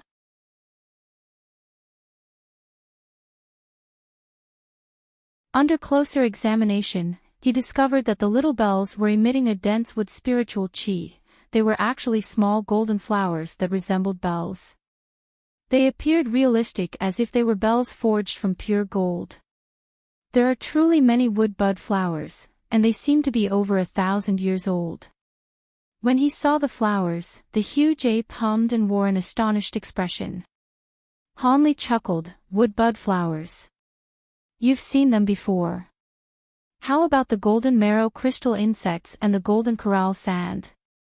The small beast's eyes flickered with joy, but he calmly said, I fear there isn't enough, but the 100 of flowers will qualify for an exchange of 10 pairs of beetles in accordance with our agreement. Hanli smiled and he tossed the jade box in front of him, then floating in the air. Then he flipped his other hand and produced a long jade box. The lid opened to produce a box brimming with wood bud flowers. The scene left many of the demon beasts dumbstruck. Hanli looked at the demon beasts and leisurely said, this should be enough. Take out whatever crystal insects and coral sand you've brought along. Startled, the demon beasts whispered a few words to one another. Eventually, the small beast took out fist-sized crystals, and the other demon beasts took out palm-sized black gourds. In the blink of an eye, 15 crystals and 3 black gourds appeared in the hole. Hanli's eyes lit up and he silently reached for them. Suddenly, one of the crystals floated and jumped into his hand. Hanli closely examined it. The crystal was clear and translucent. It was clearly condensed from a pair of pure white insects, unmoving as if they were fossilized. His immense spiritual sense instantly turned into countless threads and penetrated its crystal body, affecting the small insect on the top of the crystal. A layer of milky white light appeared from the surface of the insect. Then, it spat a drop of golden liquid from its mouth which seeped onto its body. Bright light radiated from the crystal, filling the air with sparkling golden light. When Hanli saw this, his expression stirred and he exerted strength into his grip on the crystal, forcing an immense pressure on it. The crystal's body simply flickered with light, but it wasn't harmed at all. Hanli muttered, it really is a golden marrow crystal insect. Senior, don't worry. We may be mighty bold, but we'd never deceive you. The small bull-headed beast wryly laughed. Is that so? Hanli neutrally replied. Then, he put down the crystal and flicked his hand, summoning a black gourd into his grasp. He tilted it, pouring a river of purple gold sand out from it. Soon, a meter-tall pile appeared on the ground. Hanli pinched a grain of sand from the pile and brought it to his eye. He stared at it for a long while and poured out the sand from the other 2 black gourds into one combined pile. Han Li looked at the sand pile and casually said, "Not bad, this golden coral sand is of the best quality." With the addition of the 15 pairs of crystal insects, the 2 boxes of wood bud flowers are still more valuable, but I'll still agree to the trade. When the 4 demon beasts heard this, they nodded with joy. Han Li tossed the 2 boxes over, and the small beast and the huge gold-furred ape carefully put it away. Meanwhile, Han Li swept his sleeve across the ground. In an azure mist, the crystals and the gourds of sand disappeared without a trace. I am satisfied with this trade. If you find any golden coral sand or other rare items in the future, I will trade them for items you need. I don't only have wood bud flowers, and I won't have you take a loss. You may leave. With no further intention of having the demons stay, Han Li dismissed them. Under the pressure of Han Li's immense aura, the demon beasts didn't dare to say anything further, and they respectfully and carefully withdrew from Han Li's cave residence. They promptly took off in a demonic wind. The demon beasts flew for over 500 kilometers in a single stretch before stopping and letting out a long sigh. They then gathered together again. The huge boar excitedly snorted, "This is great. I didn't expect that we'd get so many wood bud flowers in a single go. Furthermore, they're all over 1,000 years old. If we deliver all of them, the Tianping race definitely won't punish us even if we don't offer anything else." The huge ape frowned and said, "Yes, I didn't expect this person to truly acquire so many of the flowers. If I remember correctly, wood bud flowers didn't in such numbers on that mountain. Could it be when he scouted the mountain, he found other secret areas?" From his tone, it seems he had even more flowers. The 3-headed python looked around and said, "That is most likely so. Having presented so many wood bud flowers at once, it's very possible he has even more. The Tianping race heavily values these flowers. They must be rare. They are most likely a specialty of our hidden Black Mountains." The small beast pondered for a moment and said, "Regardless of how rare the flowers are, it has nothing to do with us. So long as we can endure for 100 years and remove our slave markings, we'll be able to leave far away. However, we must supply as many high-grade spirit stones to that master as we can. Otherwise, if we make a mistake, all these years would have been wasted. With the wood bud flowers, wasting another 100 years won't be an issue. But what's key is that we truly don't have many spirit stones. Low-grade spirit stones are worthless to us and mid-grade spirit stones are worthless to the master.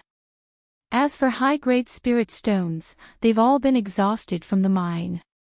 Furthermore, that master also wants us to give him 4 differently attributed top-grade spirit stones.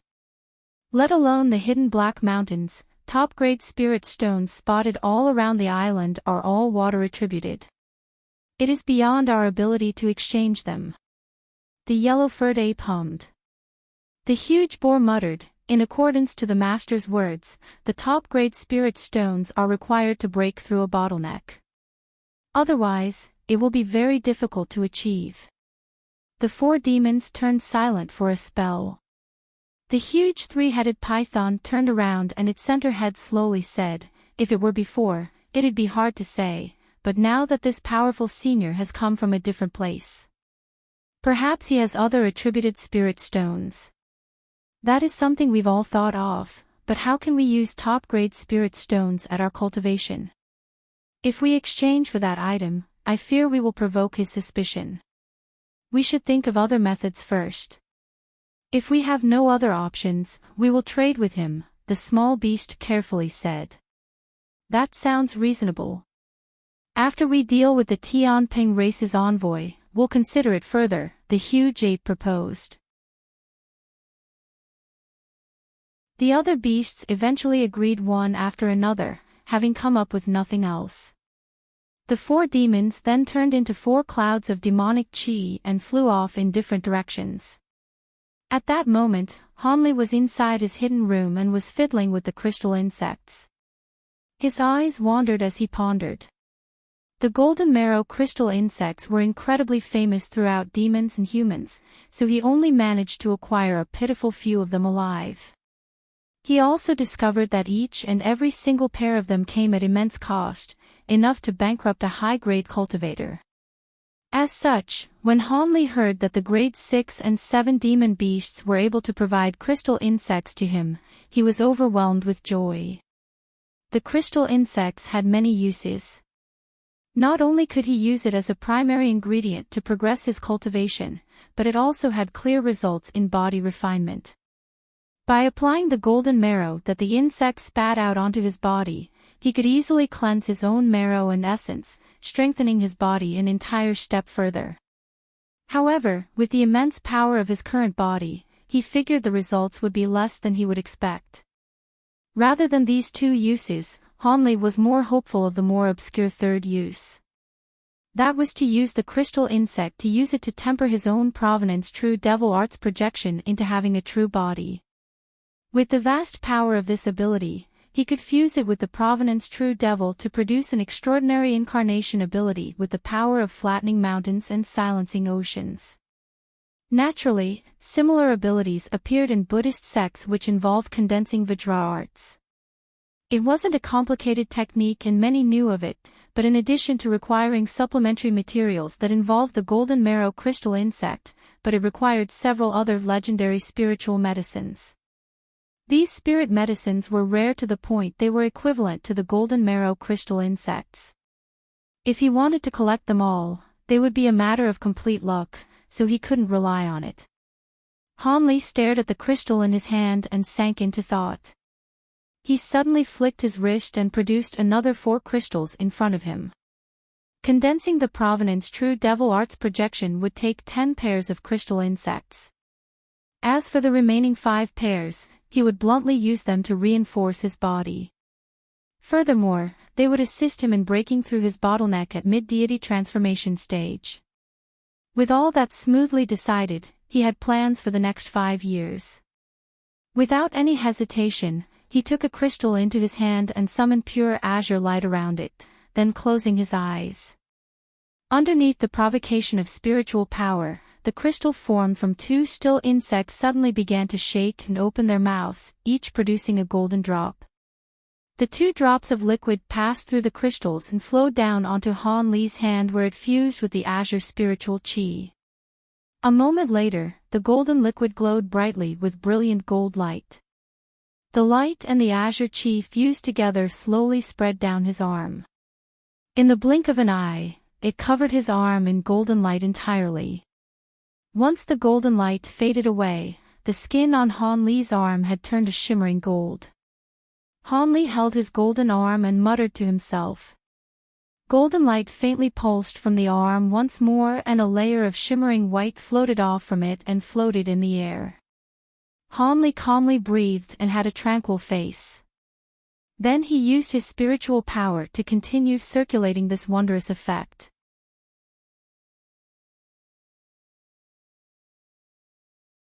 "5 years can't be considered long, nor short."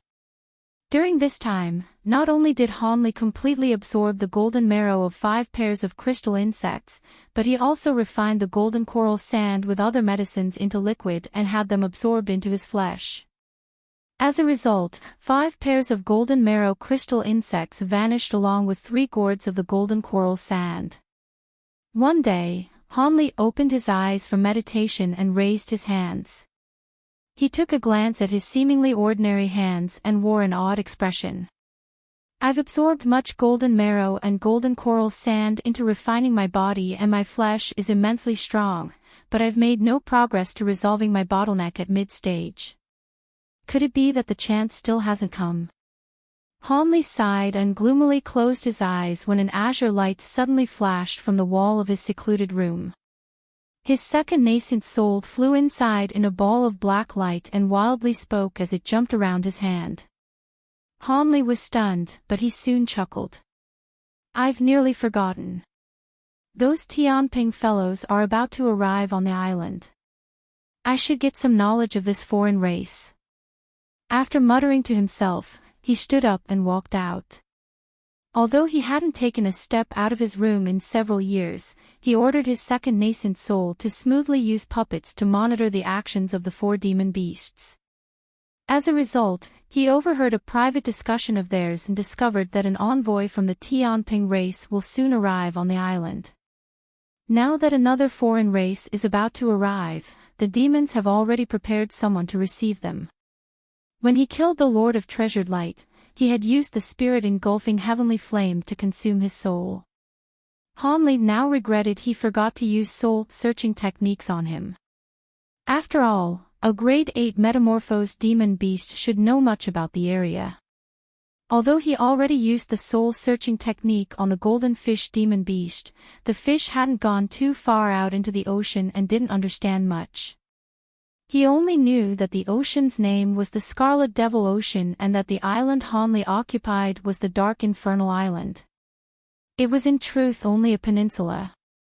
On the peninsula, a small portion was occupied by the hidden Black Mountains. Most of the island was enveloped in the black infernal mist. Fortunately, the peninsula was still linked to the Feng Yuan continent. He hadn't teleported to the other unfamiliar continents, much to his relief. So long as he was on the Feng Yuan continent, there will be a method to return to the humans.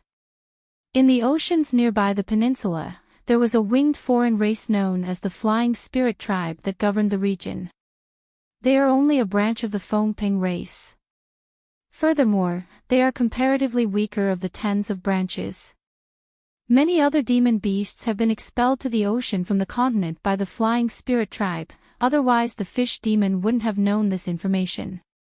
Apart from this, the fish demon had no other accurate information. The fish demon only had a vague impression that the Tianping race had a pair of wings and could draw on the support of their ability to transform into huge legendary birds in combat. This was something that the humans were aware of as well. As such, Hanli was very interested in seeing the Tianping envoy arriving to take tribute. Not long after, Hanli turned into an azure streak as he flew hundreds of kilometers through the air. A half-foot-long golden insect crawled on his shoulder. As Hanli flew forward, he stroked the gold-devouring beetles that recently awoken. The beetle had no changes to its appearance, but the beetles were incredibly heavy.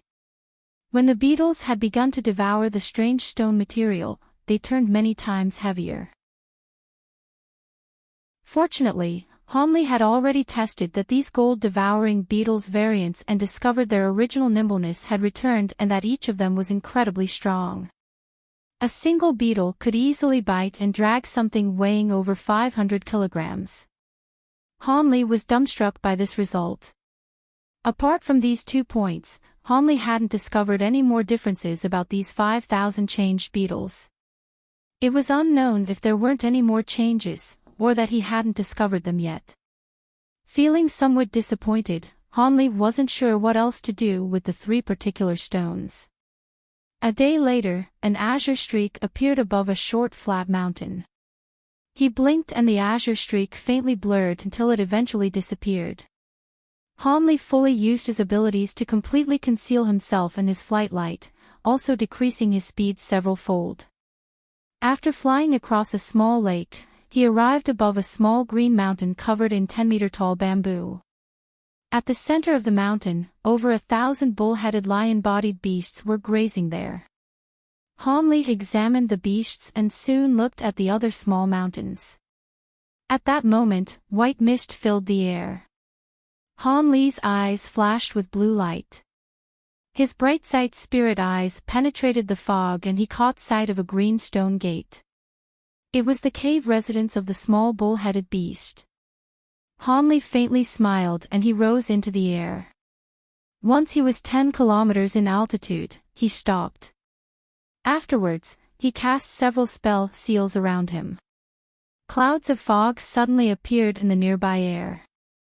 In the blink of an eye, he was hidden by a common gray cloud. At that moment, Hanli's shoulders shook and the huge beetle brightly glowed in golden light. It turned into a beetle the size of a pea. Then it flew off and towards the small mountain. Hanli glanced at the insect. When it disappeared into the mountain, Hanli remained still inside the cloud. A quarter hour later, light flashed from another corner of the sky. 3 large silver birds were riding on 2 demonic winds. Hanli narrowed his eyes and stared at the 3 birds. He saw their bird bodies were over 10 meters long and strikingly resembled a huge hawk. Their bodies shimmered in silver light as if their feathers were forged from silver. The pair of deep purple eyes on their heads also appeared quite sharp.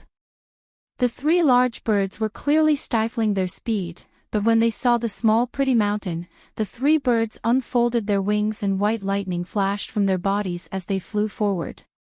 They left the deep rumble of lightning in their wake. A short moment later, the 3 large birds arrived in front of the white mist wrapped in lightning. After they folded their wings, the 3 birds flashed with silver light to turn into 2 men and 1 woman. They were foreign beings with silver wings. Those are Tianping beings. Under closer examination, a trace of alarm appeared on his face. The 2 men appeared heroic while the woman appeared dainty. Apart from their wings, they appeared like young humans. From their aura, the 3 appeared to be on the level of deity transformation stage. The mean that appeared 30 years of age had the strength of a mid-deity transformation cultivator. The other 2 were at early stage. The 3 wore plain white robes, but the 2 men wore silver headbands while the woman wore a shawl. After making certain of their strength, Hanli felt relaxed. Then he silently chanted an incantation and completely withdrew his aura before drifting downward. The 3 hadn't discovered anything above them. They simply floated in front of the small mountain and calmly waited. A short moment later, 2 demon winds arrived in front of them, revealing the huge boar and the 3-headed python. The huge python promptly smiled and said, "Esteemed lords, welcome." Fellow Daoist Chui and Jean were currently checking the tribute and preparing a feast. "We hope you'll honor us with your appearance." The 30-year-old man indifferently said, "There is no need to be so troublesome. We wish to return as soon as we have the tribute." The other 2 also appeared indifferent. It was no wonder they appeared this way. With the 2 demons' cultivation, how could they regard them with any importance? Were it not for the importance of the island's tribute, they wouldn't have bothered to speak. At that moment, the white fog parted from the mountain and the green gate slowly opened. The small bull-headed beast and the huge golden ape emerged. They muttered a few words with an apologetic expression and welcomed the 3 Tianping beings into their cave residence. The other 2 demons closely followed. Unbeknownst to anyone, in the instant the gates shut, a gentle wind blew outside. The 4 demons gracefully welcomed the 3 Tianping beings. Although the 4 demons had yet to metamorphose, they had tables and chairs.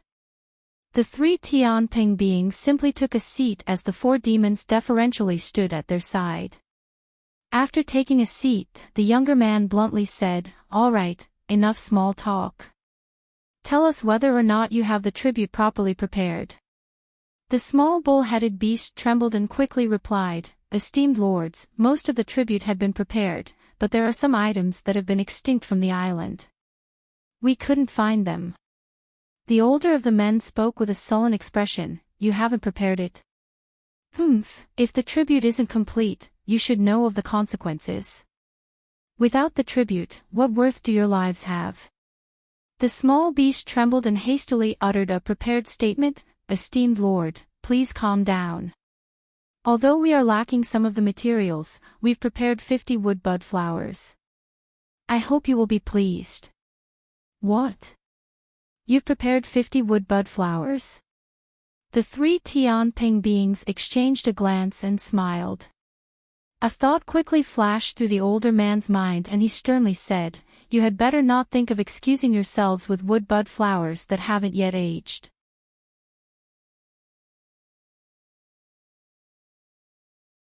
The small beast raised his fro in fright and he hastily replied, "We don't dare to do such a thing. Lords, please personally inspect the year of the spirit flowers." Meanwhile, The huge gold-furred ape turned his palm and white light flashed in front of him. He summoned 2 jade boxes full of wood-bud flowers and offered them to the Tianping beings with both arms. The younger Tianping man skeptically received the 2 jade boxes and opened them. Suddenly, sparkling golden light lit up in front of him and a medicinal scent filled the air. The 3 Tianping beings were startled, but they were soon overjoyed. The Tianping woman took one of the flowers and closely examined it. She excitedly said, "They truly are wood-bud flowers over 1,000 years old. Their qualities are first class." "That's right," the older man's smile faded and he said, "You rarely hand over such high-quality flowers. Tell about the other materials you are lacking." The 4 demon beasts felt relief when they heard this and gave them an explanation. They then took out their other pieces of tribute and presented them for examination. The younger man began to check through the tribute. The golden marrow crystal insects and the golden coral sand are somewhat lacking, and there is only half the amount of azure light wood. "Good enough," the older man nodded, "there aren't many lacking materials. The additional wood-bud flowers made up for your shortfalls. As a result of this tribute, we will bestow medicine pills for your slave markings. Next time we come, the more wood-bud flowers, the better." Then, he shook his sleeve and released 4 azure jade bottles to each of the 4 demons. The 4 demons received the small bottles and repeatedly uttered their thanks. Once the 3 Tianping beings put away their tribute, they immediately left the small beast's cave residence. The 4 demons respectfully saw them out the gate. Once they saw the 3 Tianping beings fly off as birds, they returned to the cave residence with relief and proceeded with their discussion. The demons were completely unaware of the small golden beetle that was crouched in the corner of the room. It was still as death. Meanwhile, Hanli remained hidden as he followed the 3 large birds. His eyes wandered without end. Hanli had seen everything that happened inside the cave residence, including the tribute that was collected. He was certain they were planning their return to a meeting spot for their Tianping race. What he currently wanted to do was follow the 3 Tianping beings and find a safe route back to the heavenly origin continent. After all, in such a large sea, who knew what dangers laid hidden? Hanli didn't wish to run into the domain of an immensely strong existence. Furthermore, those from the Flying Spirit tribe appeared similar to humans. If he could find out a place where the Tianping race gathered, he could use his abilities to blend in and exchange information, materials, and medicines with them. Perhaps this foreign race had many rare treasures like gold marrow crystal insects. After all, the Flying Spirit tribe were different from humans and had items that were priceless to humans but were ordinary to the Flying Spirit tribe and vice versa. With that in mind, Hanli's thoughts grew excited and continued to tail the 3 Tianping beings. With Hanli's abilities, the 3 weren't able to escape the range of his spiritual sense and he could keep watch on them. As a result, the 3 birds and a single cultivator swiftly flew from the side of a peninsula and through the nearby ocean. After flying for 2 months, Hanli eventually saw a black line on the horizon. They've finally arrived on the shore of the Tianyuan continent. At that moment, the 3 Tianping beings flew onto land. Close to the shore, there were fields of uneven hills. Hanli didn't dare to slow down and lose them. He increased his speed and closed half the distance between them. But then, something suddenly changed in front of them. In front of the 3 Tianping beings was a huge 2-headed bird and 7 other winged foreign beings. As soon as they appeared, they immediately surrounded the 3 Tianping beings as if they meant them harm. Hanli was alarmed, but he didn't stop. Soon, he found himself only half a kilometer away before he ceased flight. The huge 2-headed bird appeared frightening. It was 30 meters tall, and of its 2 heads, one was a WIRM's while the other was a tiger's, but the rainbow feathers covering its body were gorgeous. As for the 8 winged beings, they also appeared quite frightening. Not only were their wings larger than the Tianping beings, but their scarlet wings seemed to be lit on fire. In the blink of an eye, the three Tianping beings returned to their human forms and wore solemn expressions. The older Tianping man harshly shouted at a large man in the group surrounding them, "Tianming, what is the meaning of this? This land is in the Tianping race's control. Why did your Qi Rong race appear here and block our way? Could it be you don't fear punishment of the 10 laws?" The large man wore a red robe, was bald, and had a brawny stature. The large man chuckled, "Hee, what is there to fear from the 10 laws?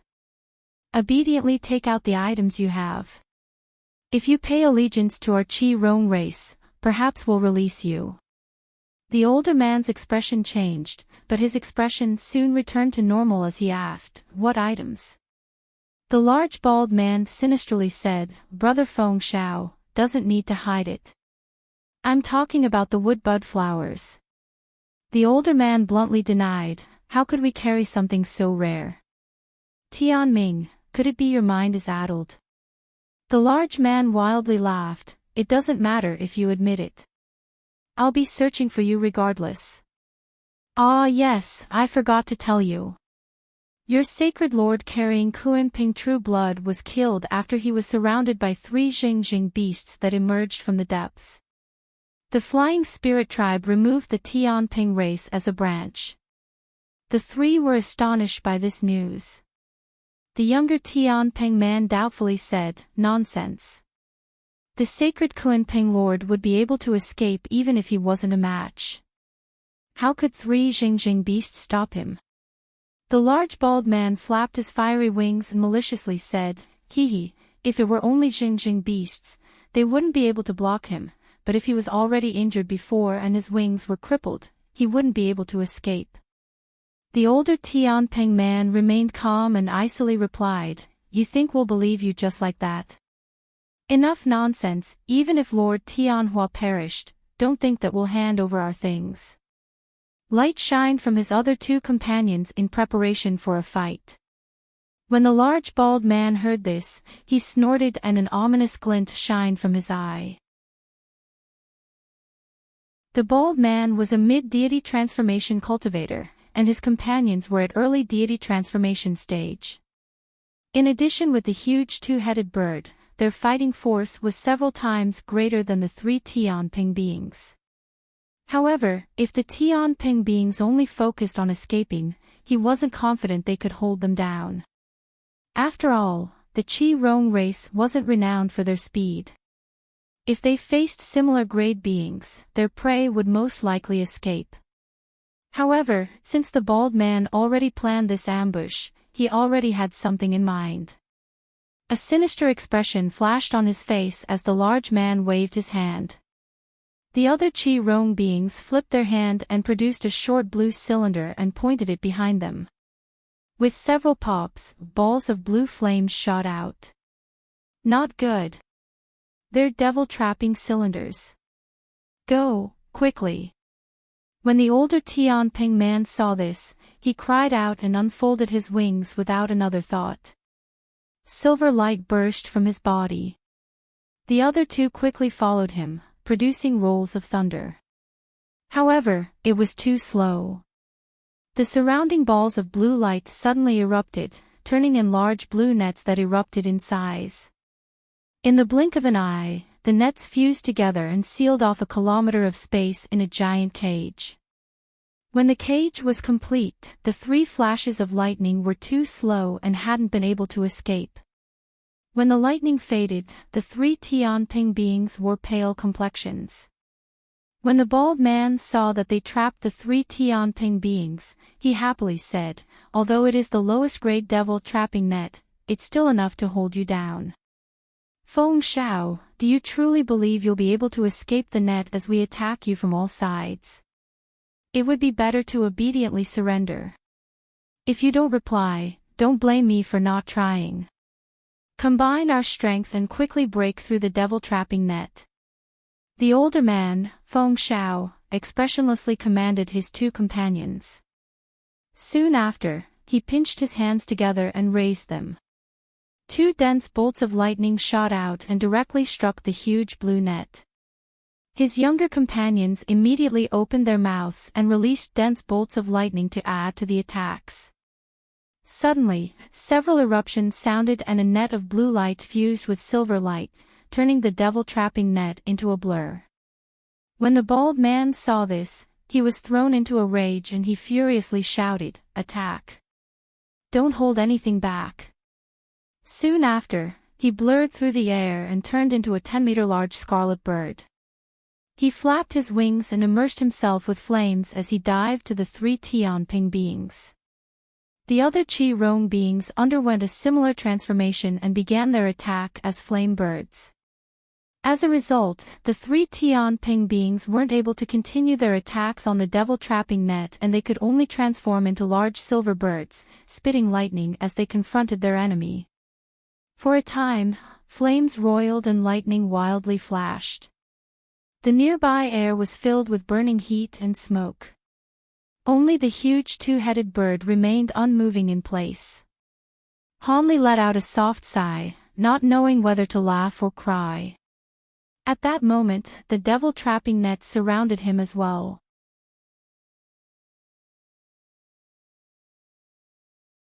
Hanli felt greatly depressed. Under ordinary circumstances, he could use his abilities to escape the net in an instant. But as he was hidden, he couldn't blink out of the net in fear that his aura would be revealed. In that moment of hesitation, he found himself in the restriction. Hanli twitched his eye and could only helplessly remain in place. His mind pondered about the information he acquired. The Qi Rong race should be one of the 72 branches of the Flying Spirit tribe. It was unknown how they acquired information that the three Tianping beings had wood bud flowers in their possession, but this resulted in an ambush on their return path. The Qi Rong race dared to do this because the Tianping race's lord perished, so they were rendered helpless. In that case, wouldn't his original plan be fruitless? Could it be that he would have to give up on the Tianping race and find another gathering spot for the Flying Spirit tribe? That wouldn't do. After all, the Tianping race had very little differences with humans in appearance apart from their wings. He didn't know if there were other branches of the Flying Spirit tribe that would appear as similar. For example, the Qi Rong race appeared too fiendish and would be difficult for him to infiltrate. As these thoughts quickly flickered through his mind, he watched the ongoing battle between the Tianping beings and Qi Rong beings. Deafening thunder rumbled as countless silver bolts of lightning snaked through a roaring sea of flames. The three silver birds seemed to have turned into lightning itself. They didn't use beak or talons and appeared majestic, but as they were surrounded with so much flame, they found themselves at a disadvantage. Not only were the flame birds completely enveloped in fire, but when silver lightning occasionally struck their bodies, fire would flash and their injuries would instantly heal as if they had undying bodies. Furthermore, lightning flashed from the silver birds as they were wrapped in flames. They appeared uninjured, but their light was gradually growing dimmer. As the battle went on, a scarlet pearl appeared in the air above them at an unknown time. It emitted a red mist of light that enveloped an area of 100 meters. In the battle, a fire bird that was several times larger than the other let out a strange laugh. "Feng Xiao, you may be a similar grade to me, but with my fire dragon pearl, you aren't a match for me."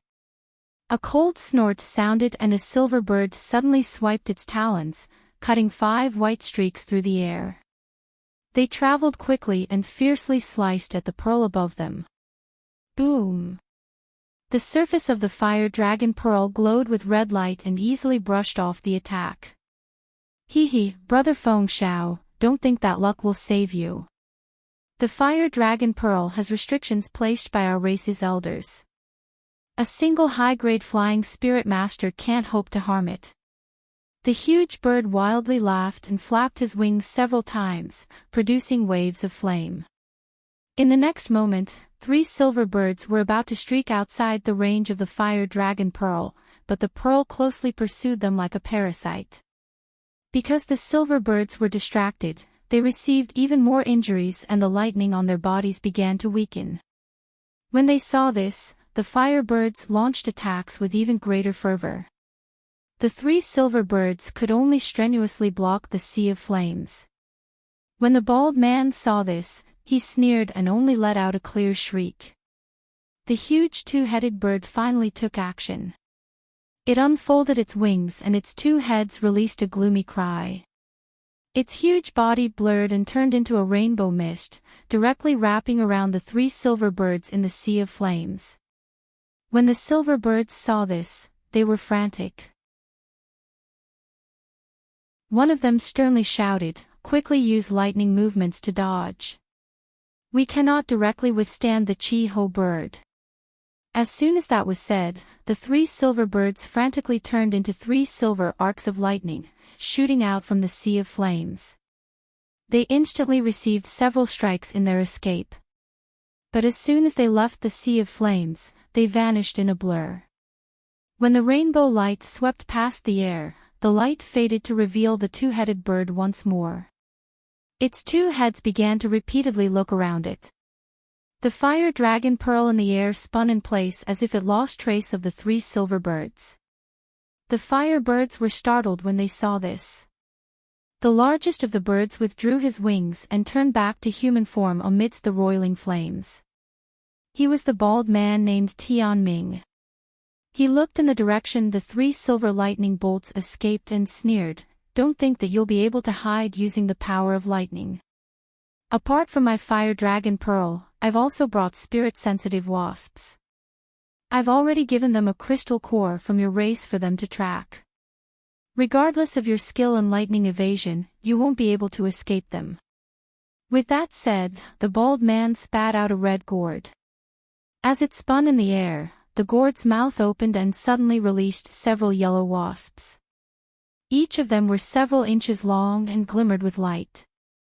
The large man uttered a bewildering cry and he pointed in the direction that the silver birds escaped. Suddenly, the 3 wasps buzzed as they flew off. The large man wildly laughed and waved his arm behind him. The other Chi-Rong firebirds stretched their wings and closely followed each of the wasps.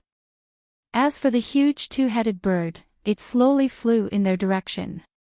In that moment, the large man's sinister smile froze. The wasps began to fly in a circle and converged on an area nearby. They continued to fly in a circle. Could the wasps have found a Tianping being? The Chi-Rong beings were all confused. However, the bald man was decisive and immediately reacted. He shouted, "Attack!" But before the firebirds could charge forward, a man's voice sighed from the location that the wasps were circling. Gray light brightly shined and a spiritual light swept through the nearby space, enveloping the wasps and having them disappear. In their alarm, the firebirds instantly opened their mouths and launched pillars of flame. They only saw gray light flash in response. The fire pillars melted away in contact with the gray light and vanished. It was then that the firebirds were greatly frightened. They suddenly stopped their charge forward and looked with bewilderment as an unfamiliar man slowly appeared from the gray light. The man was azure-robed and had a common face. A pair of white wings appeared from his back. He seemed like a member of the flying spirit tribe, but he wasn't among the 3 Tianping beings from before. "Who is your esteemed self?" In the bald man's fright, he sternly shouted and emitted an astonishing presence from his body. "Who am I?" "You can't tell." Han Li replied with a smile. Although his face was calm, he was cursing in his heart. The foreign beings then exchanged a glance. He suddenly appeared before them and the wasps had tracked him down. How could he not be a Tianping being? Han Li inwardly pondered, faintly sensing that this most likely had to do with the Tianping feather he forged with his thunderstorm wings. Fortunately, at the same time he emerged, he had his thunderstorm wings change color and form into an exact copy of the Tianping being's wings. The disguise was flawless. A Tianping being. The bald man looked at Han Li's white wings with a hateful expression. Han Li silently smiled. Regardless of how you've come here, since you've come across us, your only choice is death. Kill him. The bald man commanded.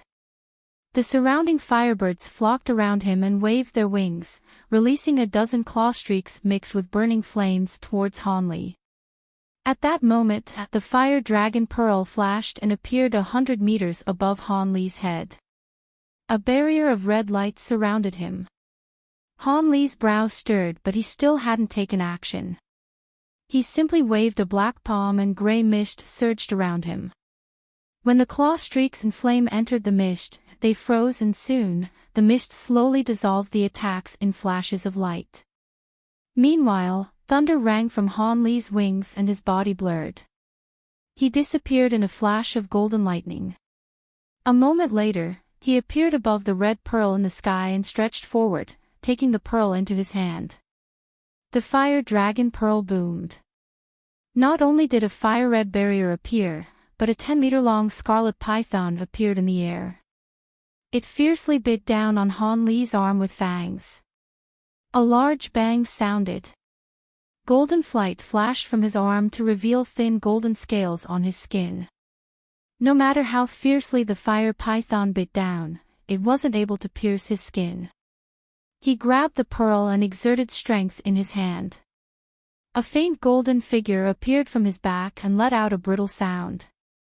Not only did the fire dragon pearl's surface forcibly crack, but the pearl's body crumbled underneath Han Li's immense strength.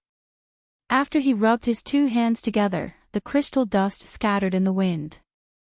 Han Li easily dealt with each of their attacks in the blink of an eye, and he destroyed the fire dragon pearl with brute strength alone just as quickly. All of the Qi Rong beings were dumbstruck by this display.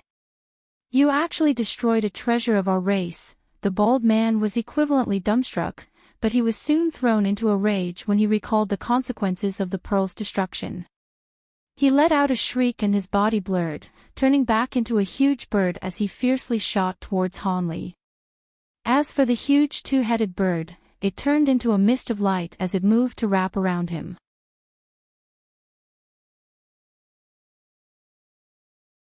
When Han Li saw this, he smirked. Without using any treasures, he simply flapped his wings, shooting away in a crystalline line. As he traveled, he blurred out of sight. The large bald man in his firebird form opened his mouth without another thought and spat out a wave of purple flames, enveloping everything 30 meters in front of him. If Han Li were in the nearby area, he would have been caught by the flames. But largely against the large man's expectations, Han Li's target hadn't been the large man from the start. In a flash of white light, he appeared next to the huge two-headed bird. Despite the huge bird's size, it was amazingly quick. So as soon as Han Li appeared, the bird suddenly raised its WIRM head and spat a beam of icy light. But before the light even struck his body, the nearby air crackled. Various chunks of ice began to slowly form. The ice beam was incredibly cold, on par with Han Li's original celestial ice flames, capable of freezing the air itself. In a blur, it quickly arrived before him. Astonishment glinted from Han Li's eyes, but with a simple wave of his sleeve, he released a mist of gray light to meet the attack. When the icy light entered it, it seemed to freeze. In that moment of delay, rainbow light flashed from Han Li's sleeve and a palm of pure white jade appeared. He waved his hand out, summoning the brief appearance of 5 sinister skulls. Then, a rainbow flame flared up from his palm in a grand display. Having cultivated the 100 Meridian Refinement Mantra for so many years, Han Li was able to fully employ it with ease. He could bring forth the complete might of the divine Essencefius Mountain and the unbreakable Sink Devils, and when combined with the strength of his body, their might increased several-fold, granting him strength an entire grade above his cultivation. With a light ring, the beam of icy light broke through the divine Essencefius light and struck his white jade palm. However, the rainbow flames simply began to revolve and the beam of light was immediately absorbed into it without resistance. When the huge bird saw this, it raised its tiger head without any hesitation and released a transparent sound wave straight towards Hanli. Humph. Hanli coldly snorted and golden light brightly shined from his body, wrapping himself with light before the sound wave struck. A muffled rumbling sounded out and the golden light clashed against the sound wave, resulting in a chain of explosions. However, Hanli paid no mind to these explosions. After several flashes, he broke through the sound wave and arrived in front of the huge bird with his fists raised. But the huge bird was fierce and turned its body. With huge talons glinting with cold light, it swiped its claw through the air. The sound of torn space loudly ripped, seemingly enveloping Hanli in the strike. His expression sank and his fists flickered, one with gray light and the other with rainbow flames, as he blocked the attack. Two huge booms shook the air. The huge bird suddenly let out a piercing scream, but before the huge claw could close around Hanli, it disintegrated inch by inch underneath flashes of radiant light, even turning into a cloud of blood. Afterwards, he blurred forward into the blood mist. A vicious gaze appeared in the eyes of the two-headed bird. With no regard for its destroyed claw, it extended its two heads and widely opened its mouth to bite down on Hanli. A fishy scent pervaded the air.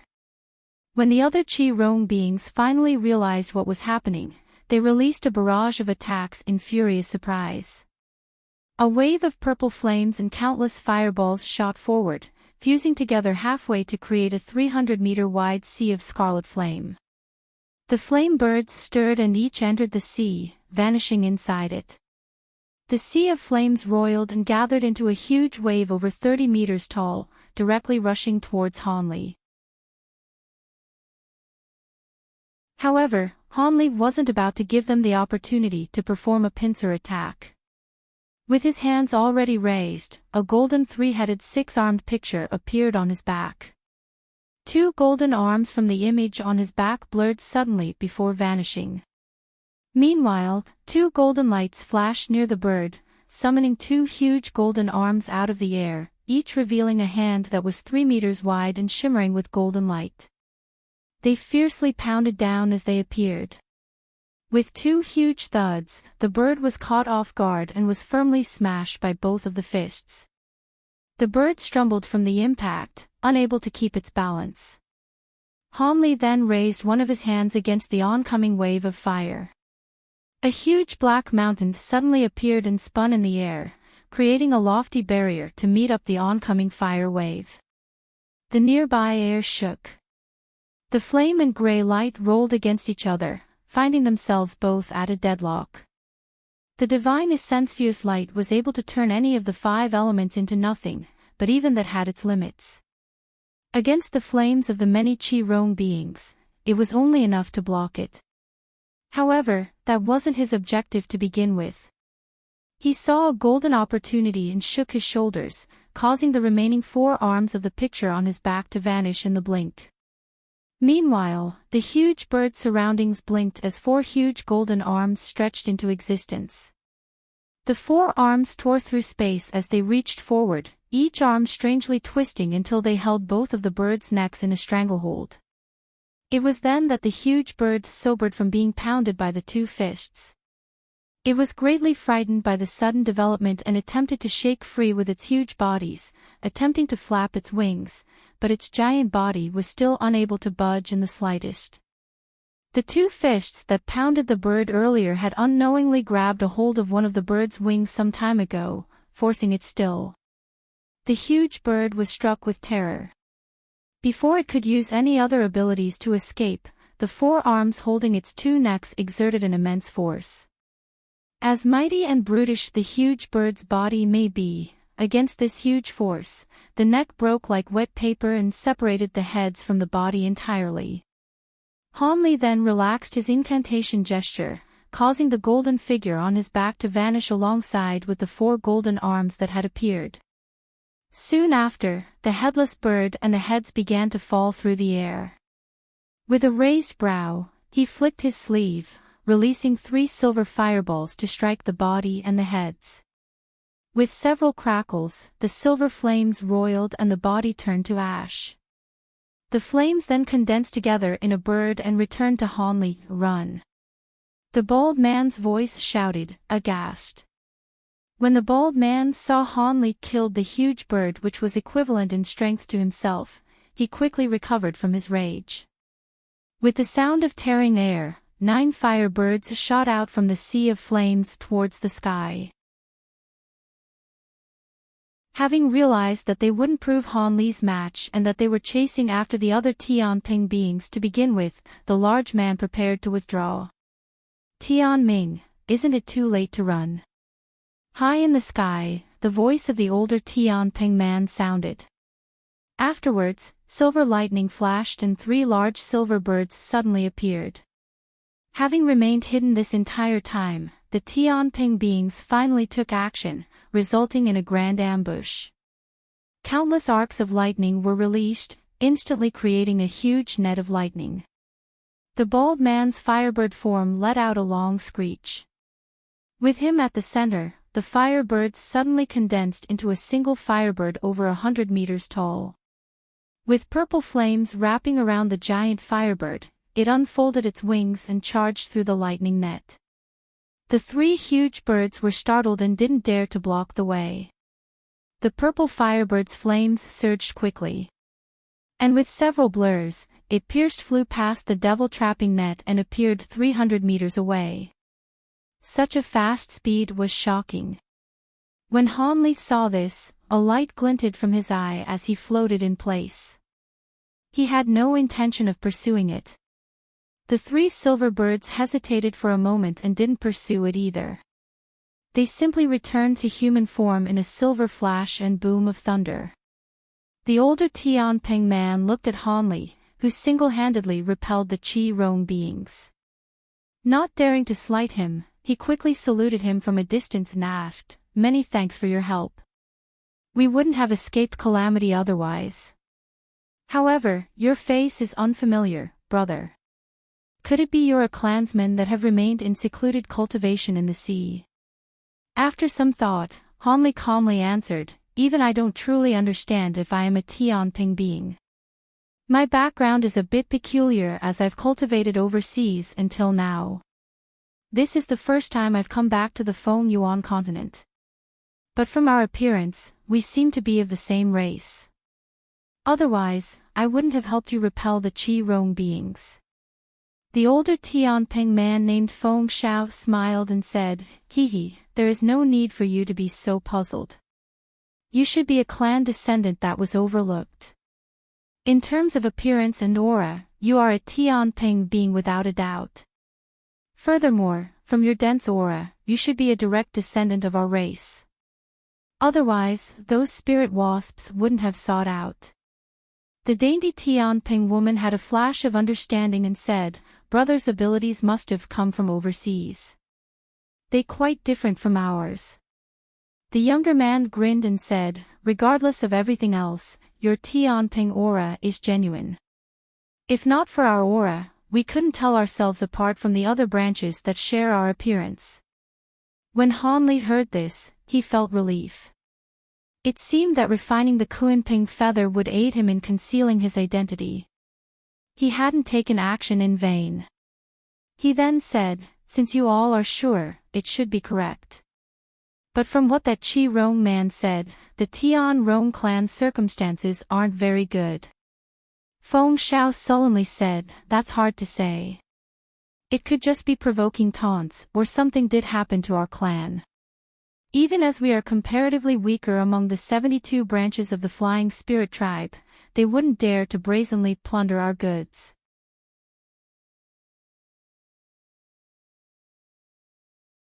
Certain that Hanli was a Tianping being, Feng Xiao didn't hide his plans and calmly said, "Regardless if it is true, we'd best quickly return to our clan. The Qi Rong clan was able to attack us once. They could try again. With your grand powers, I fear we'll need to rely on your strength." The other 2 looked at Hanli with expectant eyes. Hanli's abilities had been truly powerful. If they had a clan member of such vast power, they didn't need to worry about the path ahead of them. Han Li muttered to himself for a moment and answered, "All right.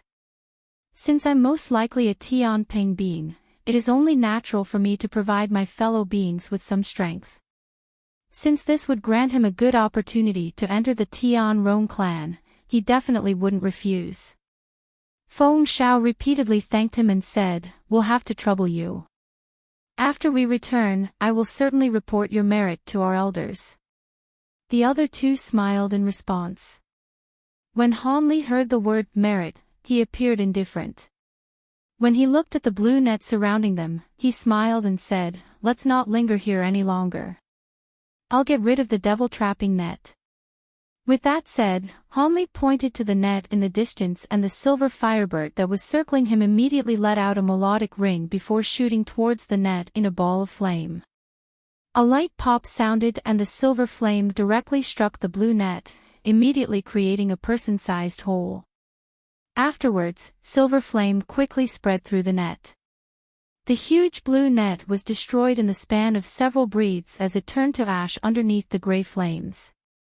Under the spirit-engulfing flames, the net burned like paper. The three Tianping beings blankly stared at the scene. When they saw this, they viewed Han Li's abilities with even greater importance. "All right, let's go." With that said, Han Li formed an incantation gesture and silver flames condensed into a ball, forming back into a firebird. It then vanished into his body without a trace. The party of four then set off over the horizon. For some unknown reason to the three Tianping beings, Han Li remained in human form, so the three hadn't transformed into their bird form either. They simply crossed the sky in balls of silver light. Han Li was greatly interested in the flying spirit tribe's ability to change forms, but he didn't rashly pursue the topic. He simply used the excuse of having always cultivated overseas to indirectly inquire about the flying spirit tribe and the Tianping clan. These matters weren't a secret, so Feng Shao and the two readily answered him. As such, not only did Han Li come to understand much about the flying spirit tribe and the Tianping clan, but he also came to know that the younger two in the party were brother and sister, an elder brother named Bai Lei and a younger sister named Bai Ning. Of course, the three Tianping beings also asked Han Li a few questions, but Han Li always answered that he rarely encountered others because of his dedicated and secluded cultivation. Seeing that Han Li was unwilling to divulge this information, Feng Shao and the others were unwilling to pursue the topic. To them, it was enough that Han Li was a Tianping being. Afterwards, Feng Shao brought Han Li across a land of hills, then flying across grasslands and several forests, before arriving at an endless mountain range. This had taken place over the span of a month. During this time, they hadn't encountered any more Qi Rong beings, but they did come across many low-grade Tianping beings. However, it was a pity that these members seemed ignorant of any internal clan happenings. As such, Feng Shao and the two felt somewhat relieved. It seemed that the Qi Rong beings' words were false. Even if the higher echelon of the Tianping race sealed off this information, that meant they could preserve order over their clan. Once they entered the mountain range, they began encountering Tianping beings in far greater number. There were those flying in both their bird and human forms. Han Li took note that although the shape and style of their wings were completely the same, the color would often be different. Most Tianping beings had azure and white wings while others would have silver wings like the three in his party. There were even those with gold and black wings. However, these Tianping beings were very rare. He only saw two of each on their journey. Those with the three majority colors didn't have anything special about them, but those with the two rarer colors were entirely different. Despite the lower cultivation of the golden-winged Tianping being, Feng Shao and the other two appeared very respectful and took the initiative to greet them. As for the two black-winged beings, the three wore stiff expressions. They simply ignored them as they flew past. The two black-winged beings also had lesser cultivation to the party. Hanli took notice of this and found it strange. But from his experience, this likely had something to do with a taboo in the clan. It wasn't something that he could carelessly inquire about. As a result, 3 days after he entered the mountain range, they eventually came across a Tianping patrol squad. The patrol consisted of about 30 members and flew forward to meet them. They all wore white bone armor and held a silver-long spear. From their aura, they appeared to be at foundation establishment and core formation stage. But in case of a patrol squad, they could be considered an elite group. The middle-aged man in charge quickly saluted with a smile as soon as he spotted Feng Shao. "Greetings, Spirit Feng and Lords Bai. Under the Elder's command, your 3 are to report to the Myriad Ping Pavilion as soon as you return." Who is this lord? As soon as this was said, he looked at Hanli with an odd expression. Feng Zhao's expression changed when he heard this. He then promptly introduced Hanli. "This is Brother Han. He's cultivated overseas and has returned to the clan. Brother Han, no need to feel awkward. We'll introduce you to the elders. You should take a rest at the holy mountain first. Given your abilities, the elders will definitely see you." Hanli indifferently replied, "It's nothing. Since this is my first time back in the clan, I plan on taking a look alone. Brother Feng should hurry on." After a moment of thought, Feng Shao gave a wooden plate over to Hanli. "Our holy city is majestic. I fear you'll have to spend much time to become familiar with it. Here is my command token. Apart from a few restricted areas, you'll be able to take a look at the rest of the city without anyone blocking you." He turned around with a sullen expression and commanded the middle-aged Tianping being, "Send someone to personally guide Brother Han. He is an honored guest." As you bid, Feng Shao clearly held a high position in the clan from the core formation grade patrol leader's response. "Brother Feng, you're quite considerate," Hanli said with a smile. Feng Shao regretfully replied, "How? In truth, this is actually quite lacking. When the time comes, I'll personally guide you through the holy city." Soon after, the 3 in his party saluted Hanli and turned into large silver birds before shooting off. As soon as Feng Shao flew off, the middle-aged Tianping being waved his hand at his subordinates and pointed at a 19-year-old man, commanding, "Huayu, bring this lord to the lodge. You must properly attend to him."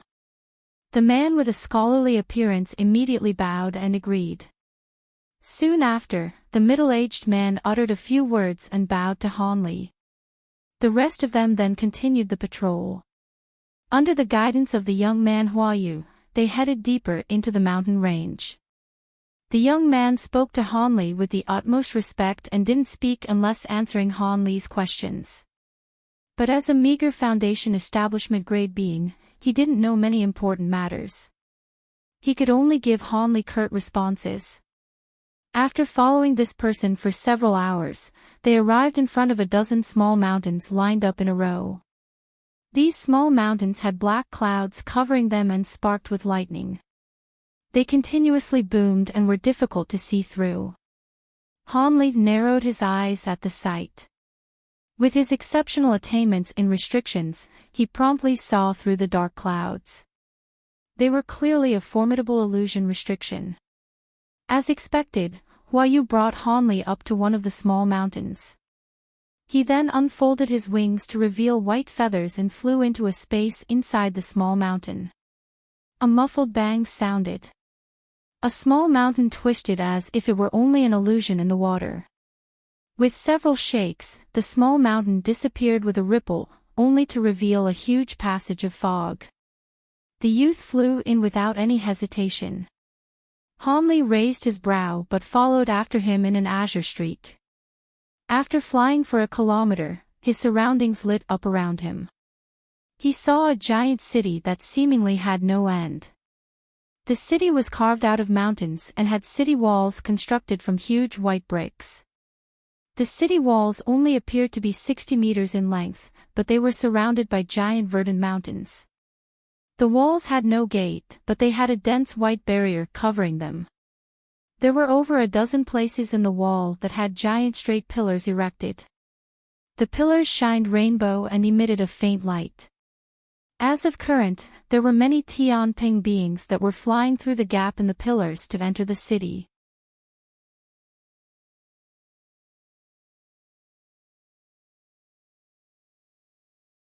"40 million. That few?" Han Li uttered with a tone of doubt. The woman hastily explained, "Only those that can cultivate to the point they can take spirit form can enter the city. The clansmen that have lesser cultivation and can't transform don't have the qualifications to enter.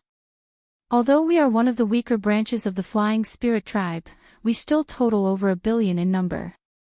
"So it was like that," Han Li said with a tone of realization. She stole a glance at Han Li and hesitated for a moment before asking, "My lord, is this your first time in the holy city? Are there many honored guests like me that have entered the holy city for the first time?" Han Li indifferently asked. The woman carefully explained, "My lord must be joking. Very few people check into the honored guest lodge in the first place, and if they aren't outer tribesmen that checked in for the first time, they are outer tribesmen that have come to the holy city on business. There is nothing to be surprised about. This is my first time returning to the clan. I've always cultivated overseas," Han Li calmly said. He then asked, "Are there any maps of the holy city on sale? If there is, tell me where and I'll buy one." The maid respectfully said, "There is no need for my lord to head outside and buy a map. There is a particular map that is prepared for the honored guests that reside in the lodge. Its detail is far beyond what is sold." Han Li felt surprised, but he promptly commanded, "Oh, that is very good. Go ahead and give me one." "Yes, my lord." The maid took 2 steps back and swiftly went downstairs. Han Li stood in his original place by the window and began to ponder about his plans moving forward. He wanted to infiltrate the Tianping race so that he could acquire the rare materials that the Flying Spirit tribe had. As for their treasures and tools, Han Li hadn't given them much thought. Although he only saw a battle involving the Flying Spirit tribe, they didn't seem to rely on treasures and tools too much in combat. It was unknown if they were skilled in tool refinement, or if the high-grade existences in the Flying Spirit tribe didn't draw assistance on common tools. The grand treasures like the Devil Trapping Net and the Fire Dragon Pearl only seemed to have an auxiliary nature. However, these still didn't catch much of his interest. So long as he could acquire some useful materials, the trip here would have been worth it. As for the quarrel between the Tianping and the other branches of the Flying Spirit tribe, he had no interest in involving himself. While Han Li mulled over these thoughts, the maid returned to the 3rd floor with an emerald green bamboo tube that was only several inches long. Despite its size, a luster glinted from its surface. Feeling somewhat shocked, Han Li promptly reached out to the tube that was offered to him.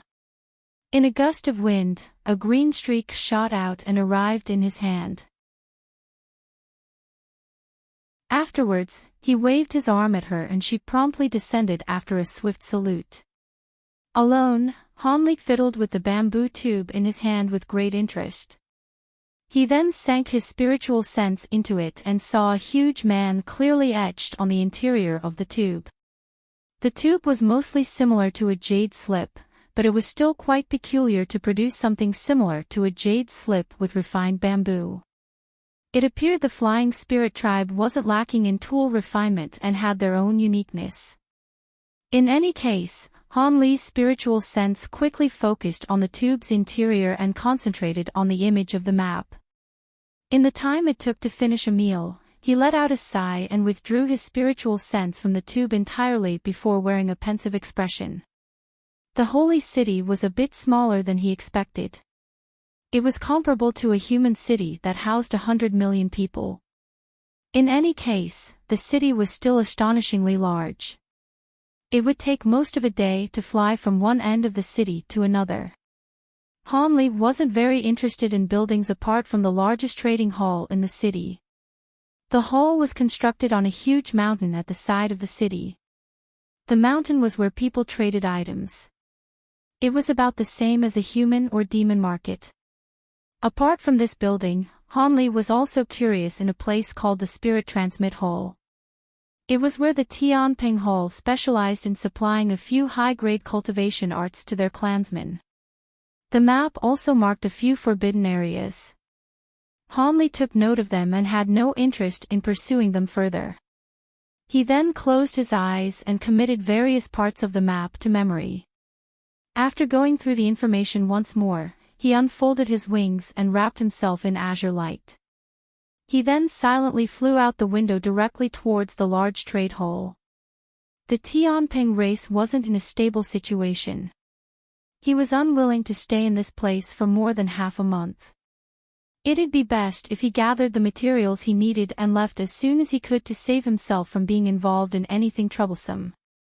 However, Hanli didn't wish to attract too much attention, so he flew at a slower speed that matched other Tianping beings in the city. Because the trading hall was located at the edge of the city, Hanli only traveled halfway in a quarter hour. At that moment, he spotted a huge tower not far from his front. It was over 2 kilometers tall and it wasn't a commonly seen cylinder. It appeared to be in the shape of an octagon with each side appearing flat and smooth apart from a few particular talisman designs on each side. These designs emitted a faint black chi that gained Hanli an familiar feeling. The top of the tower had several 3-meter-tall crystals that emitted 7-colored light that covered the tower. The black chi was trapped in the rainbow light barrier, preventing it from escaping.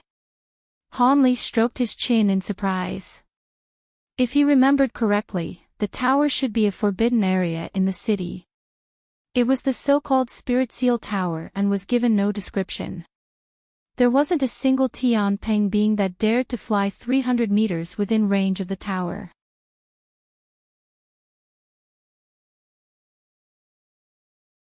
Black infernal mist, a familiar thought flashed through Hanli's mind.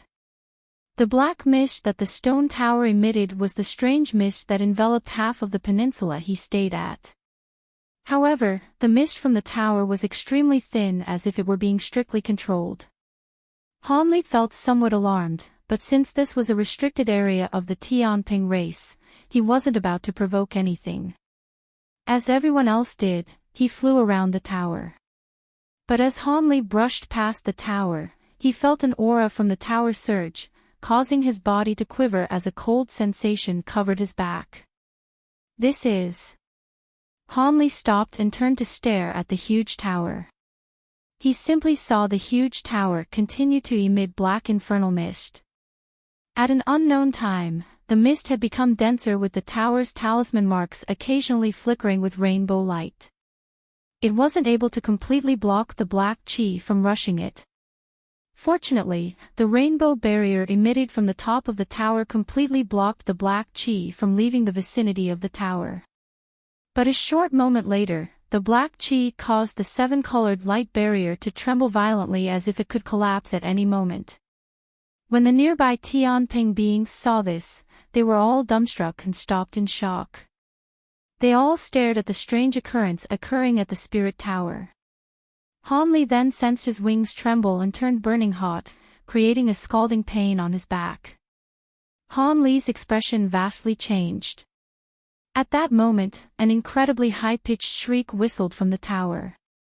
When the nearby Tianping beings heard this, they began to close their eyes and fall from the sky. Although Hanli wasn't as negatively affected, he still felt his spiritual sense become dazed as his burning hot wings immediately lost effect, causing his body to sway. Fortunately, he could still fly without any reliance on the thunderstorm wings. His body promptly flashed with azure light and he steadied himself. Then he looked at the huge tower with horror. A huge explosion boomed and the crystals on the top of the tower brightly shined, causing the rainbow light barrier to shine as well. At that same moment, overlapping cryptic chants sounded out from the tower as if over 100 people were chanting a similar incantation simultaneously. The Tianping beings that originally fell then glowed with spiritual light, floating up in the air as a layer of 7-colored light surrounded them. However, the tower released another piercing shriek and the dense black chi inside began to roil, forming a kilometer-tall huge bird phantom. The hollow figure appeared faintly black. It unfolded its wings to cover the top of the half of the tower and let out a long shriek, causing the black mist to surge several times in size. The surrounding rainbow barrier began to violently warp, exerting a huge pressure. At that moment, the other Tianping beings covered in rainbow light began to shake but otherwise appeared fine. In their fear, however, they began to scatter in every direction. Hanlik originally thought to immediately fly away, but as soon as the huge black bird phantom appeared, his wings trembled. Suddenly, a huge azure bird phantom appeared from a tremble of his wings. It raised its head and cawed in response to the black bird. Meanwhile, the nearby air became tense. He felt his body grow heavy, suddenly incapable of movement. In his fright, Hanlik emitted brilliant golden light from his body, exerting immense power in his limbs in an attempt to break free. But what immediately caused his heart to sink was in spite of his body's immense force, he felt the air surrounding him had become as dense as metal. He wasn't able to even move his finger. Han Li's thoughts quickly churned.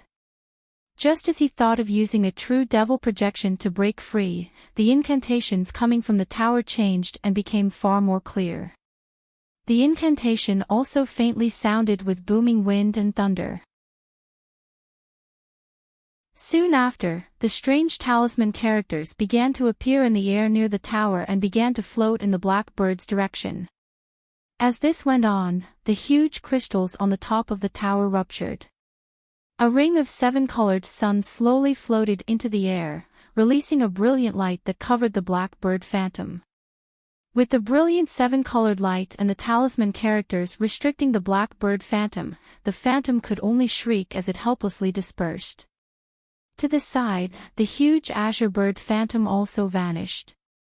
Hanlik felt relief at having regained control of his body, but he felt quite bewildered.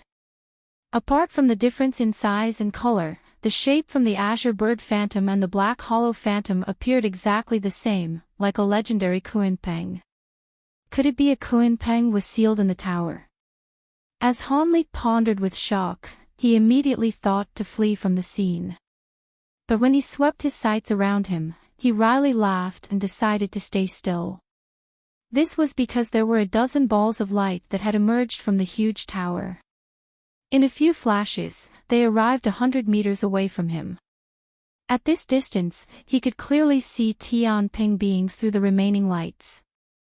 If he fled now, he would be marking himself as guilty. As he pondered, he decided to wait and see what they would say. He quickly swept his sights past the lights and found 2 late deity transformation grade beings inside of them. The others were only early and mid-stage beings. Feeling a bit of dread, Hanli didn't dare to provoke them and remained still in the air. With several gusts of wind, the dozen beings unfolded their wings and arrived before Hanli in the blink of an eye, surrounding and staring at him. Of the 2 old men in charge, one of them had a pair of white wings, while the other had wings that were faintly gold. One of them also had a kindly face while the other appeared stern, but like all the others, they were firmly staring at Hanli with an odd look. Although Hanli didn't truly fear the Tianping beings, he felt somewhat apprehensive at this current situation. He forced a smile and asked, "May I ask why you've surrounded me?" Greatly against his expectations, the white-winged old man respectfully asked, "Brother, what is your esteemed name? Your face is quite unfamiliar. Are you kin that has recently entered the holy city?" With a few quick thoughts, Hanli answered, "My surname is Han. I've cultivated overseas and have only entered the city today." Seeing that the Tianping beings didn't reveal any hostile intentions, he decided to give an answer. "You're from overseas. And you only entered the city today. Han Li's answer greatly shocked the old men, but they soon exchanged a glance and wore an expression of joy. The stern old man solemnly said, "Good, very good. Regardless of where Brother Han came from, your Tianping Qi is quite abundant to provoke the Kungping spirit in the tower. You could receive the title of Holy Disciple and inherit the Kuanping True Blood." The Tianping True Blood. Han Li was shocked. If it was before, Han Li wouldn't have understood what they meant, but with the True Dragon and Heavenly Phoenix True Blood in his bracelet, he realized how rare this item was.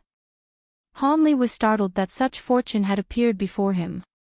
But with another thought, Han Li felt lacking in confidence. He wasn't truly a Tianping being. How could he become their holy disciple? Under closer inspection, his disguise would be revealed.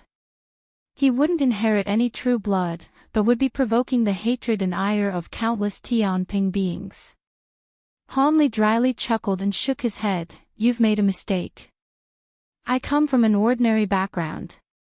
How would I have the qualifications to inherit the true blood? It wasn't me who provoked the scene at the tower."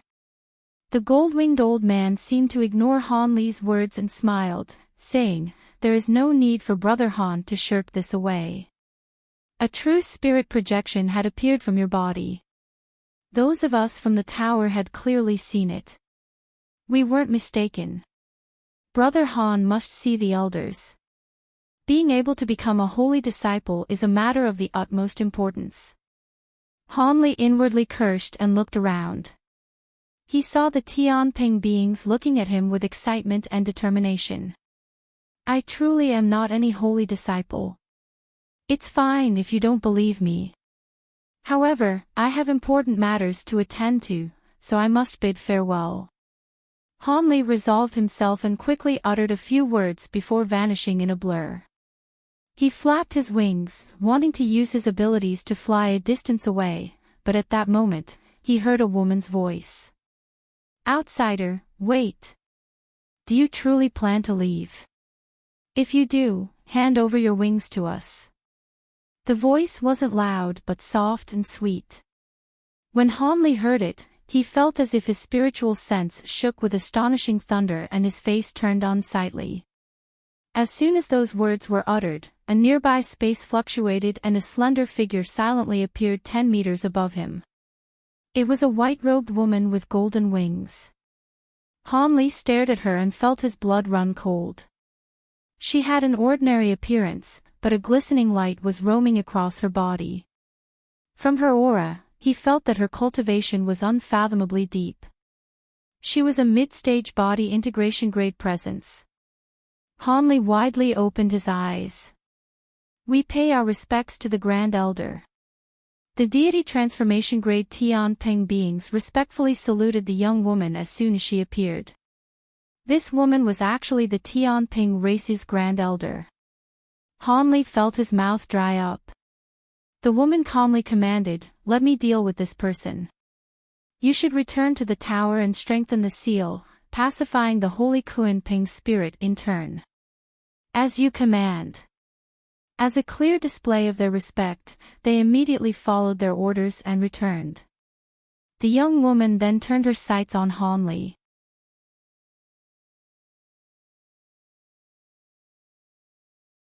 Chapter 14:19. Grand Elder. A bright glint shined from the young woman's eyes and she casually said, "This isn't the place to talk.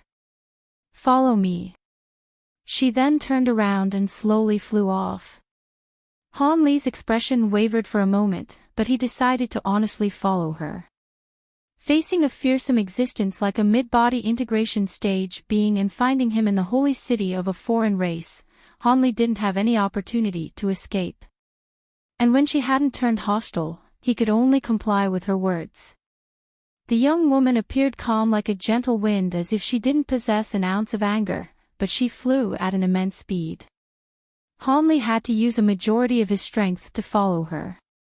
He couldn't help but feel overwhelmed as he forcefully stifled his wandering thoughts. After flying for the time it took to finish a meal, the young woman brought Han Li to a solitary cylindrical building that was 100 meters tall. I pay my respects to the Grand Elder. Two young dainty Tianping women walked out from the entrance and wore respectful faces. The young gold-winged woman nodded and walked inside. Han Li closely followed after her into the building, discovering that the interior was more simple than he had expected.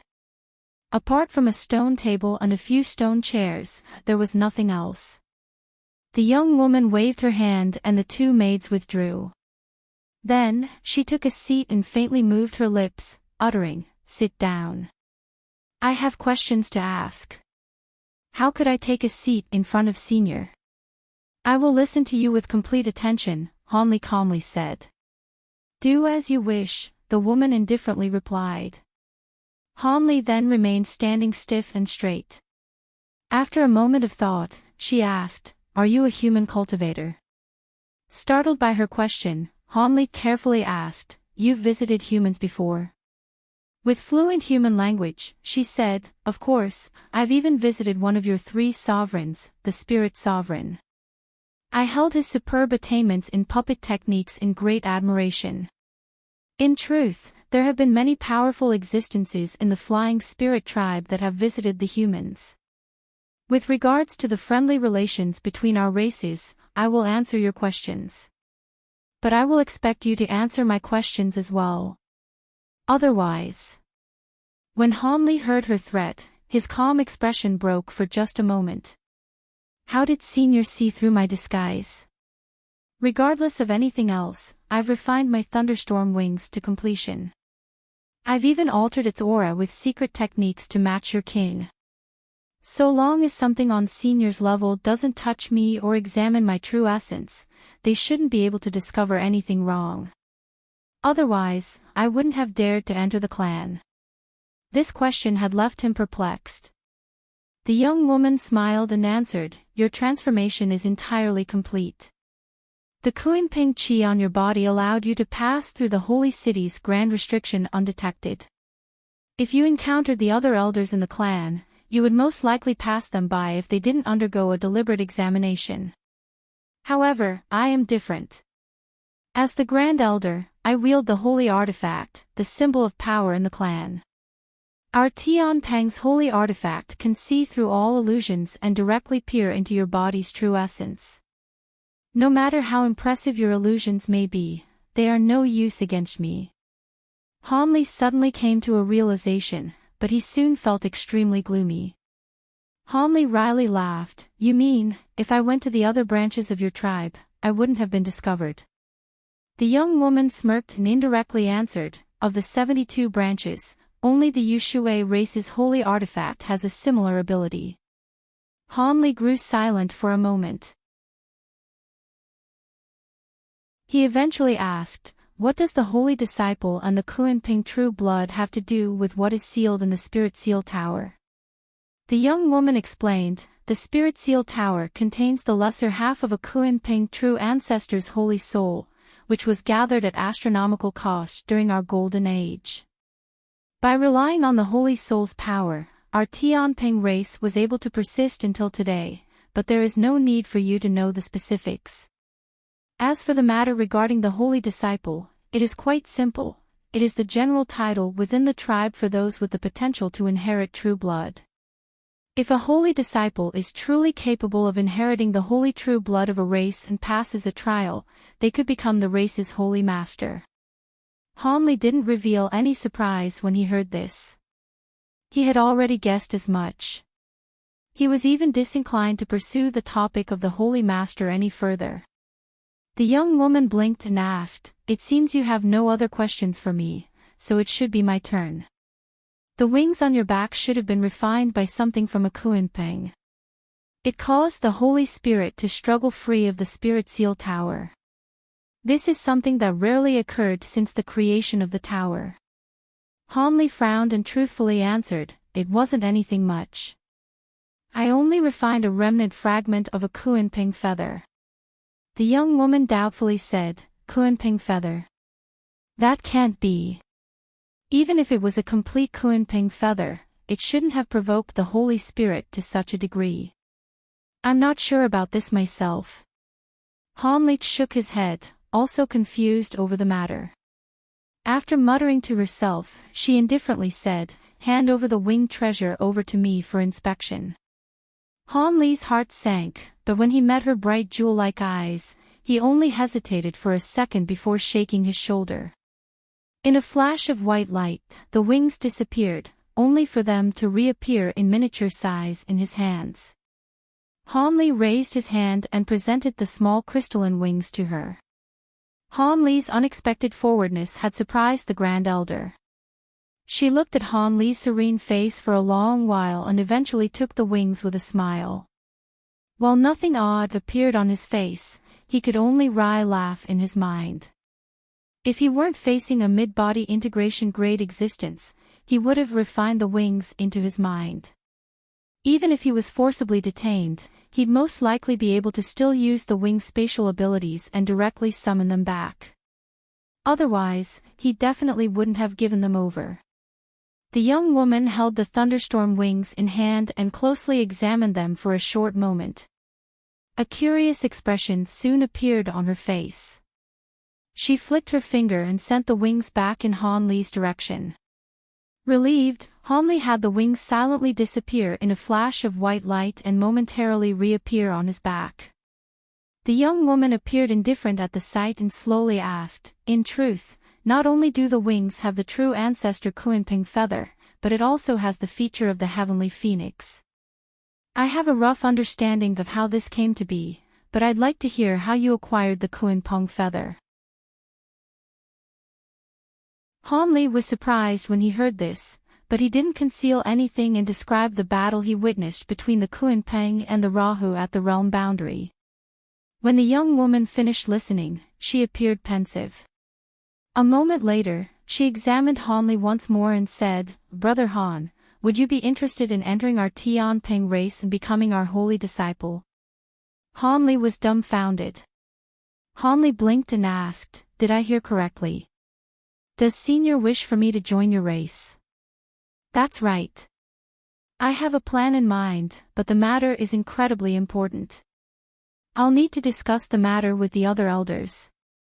Han Li went silent for a moment and eventually noted, "But I am a human, not a true Tianping being. So you still don't know?" Normally, Kunping feathers and other Kunping items are left behind from deceased Kunpeng. However, the feather you have refined was an item left behind from a living Kunping true ancestor. The feather contains an aura several times stronger than an ordinary Kunping feather. In addition, this feather most likely contains blood essence that you haven't yet perceived. Since our Tianping race had been the descendants of a Kunping true ancestor and you've refined the Kunping item, you may have refined the Kunping blood into your body as well.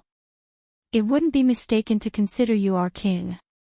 Her words left Han Li at an even greater loss. A short moment later, Han Li woke up from his amazement and he looked at the young woman with narrowed eyes.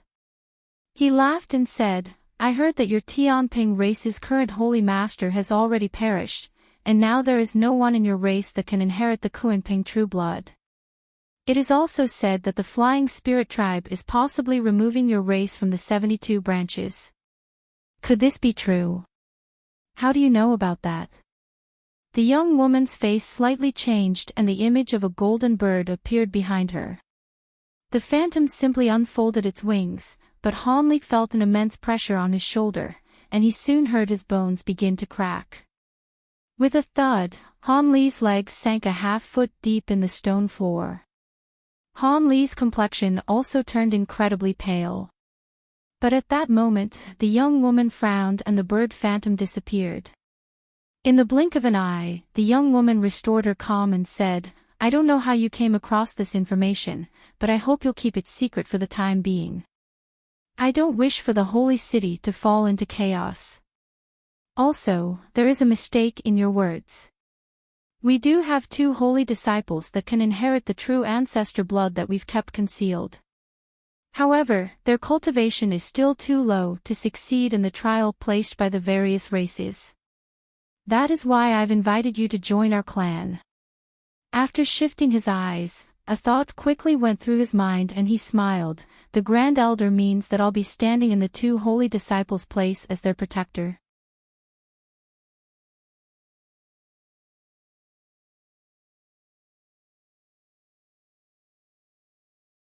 With the information I have and the trial of the holy disciple soon being imminent, we don't have the time to seize his treasure and bestow it to our kin."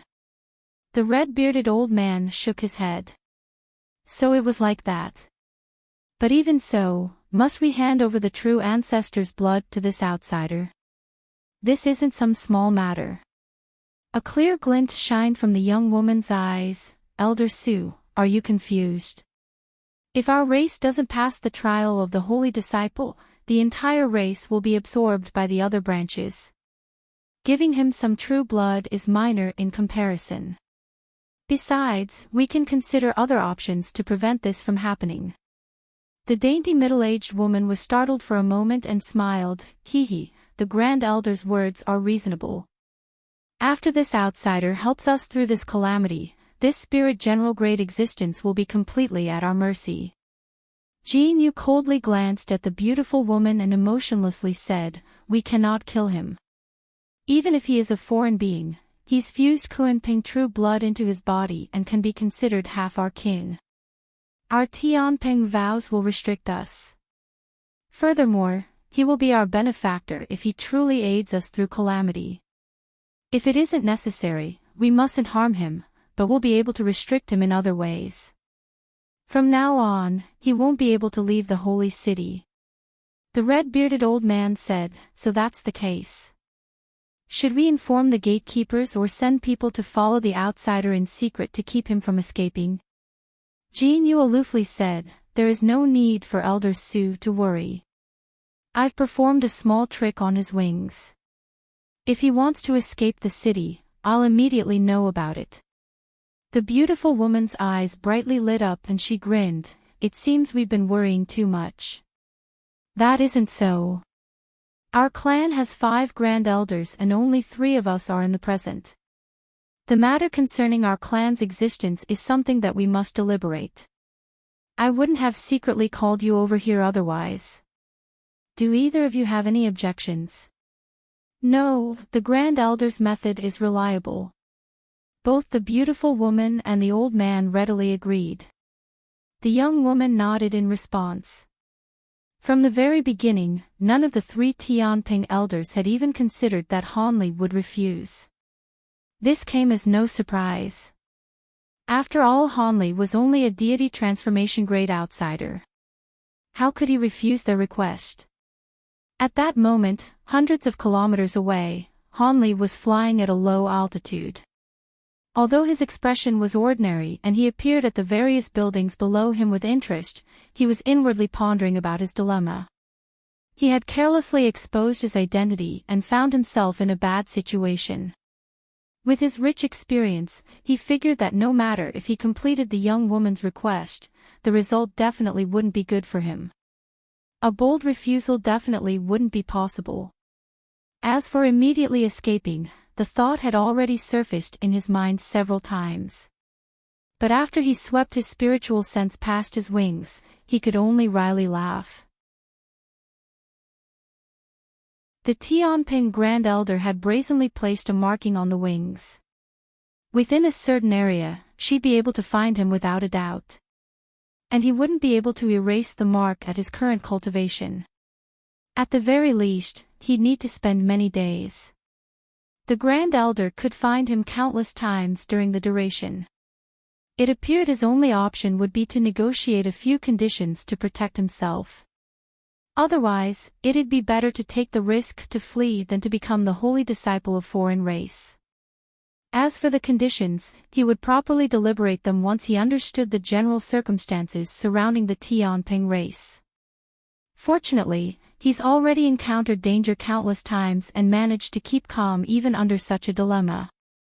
As Hanli slowly flew, thoughts quickly flickered through his mind. After some time, Hanli arrived at a lofty bookstore in the holy city. He spent an entire day looking through a small half of the books there before departing with a tired expression. When he returned to his residence, Hanli shut himself in the honored guest lodge until the morning of the 3rd day. He departed with his objective being the large trade hall that he wanted to go from the very start. He hadn't encountered any trouble along the way. As Hanli flew, he eventually arrived at the edge of the holy city and stood in front of a strangely constructed building.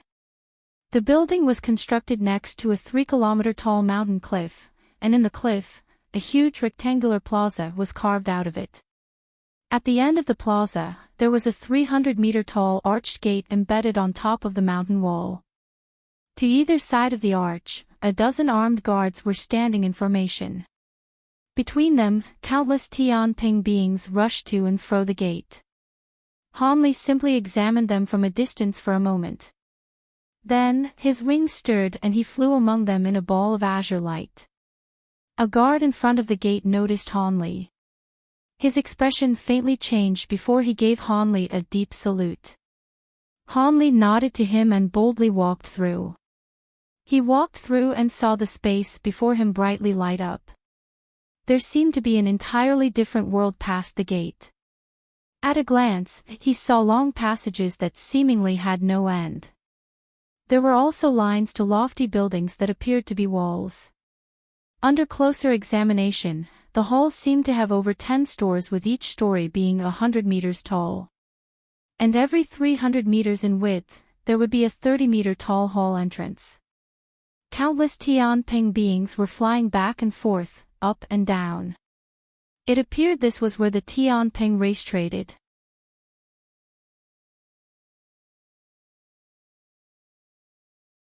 Han Li immediately followed a wave of Tianping beings toward a certain shop close to the second level.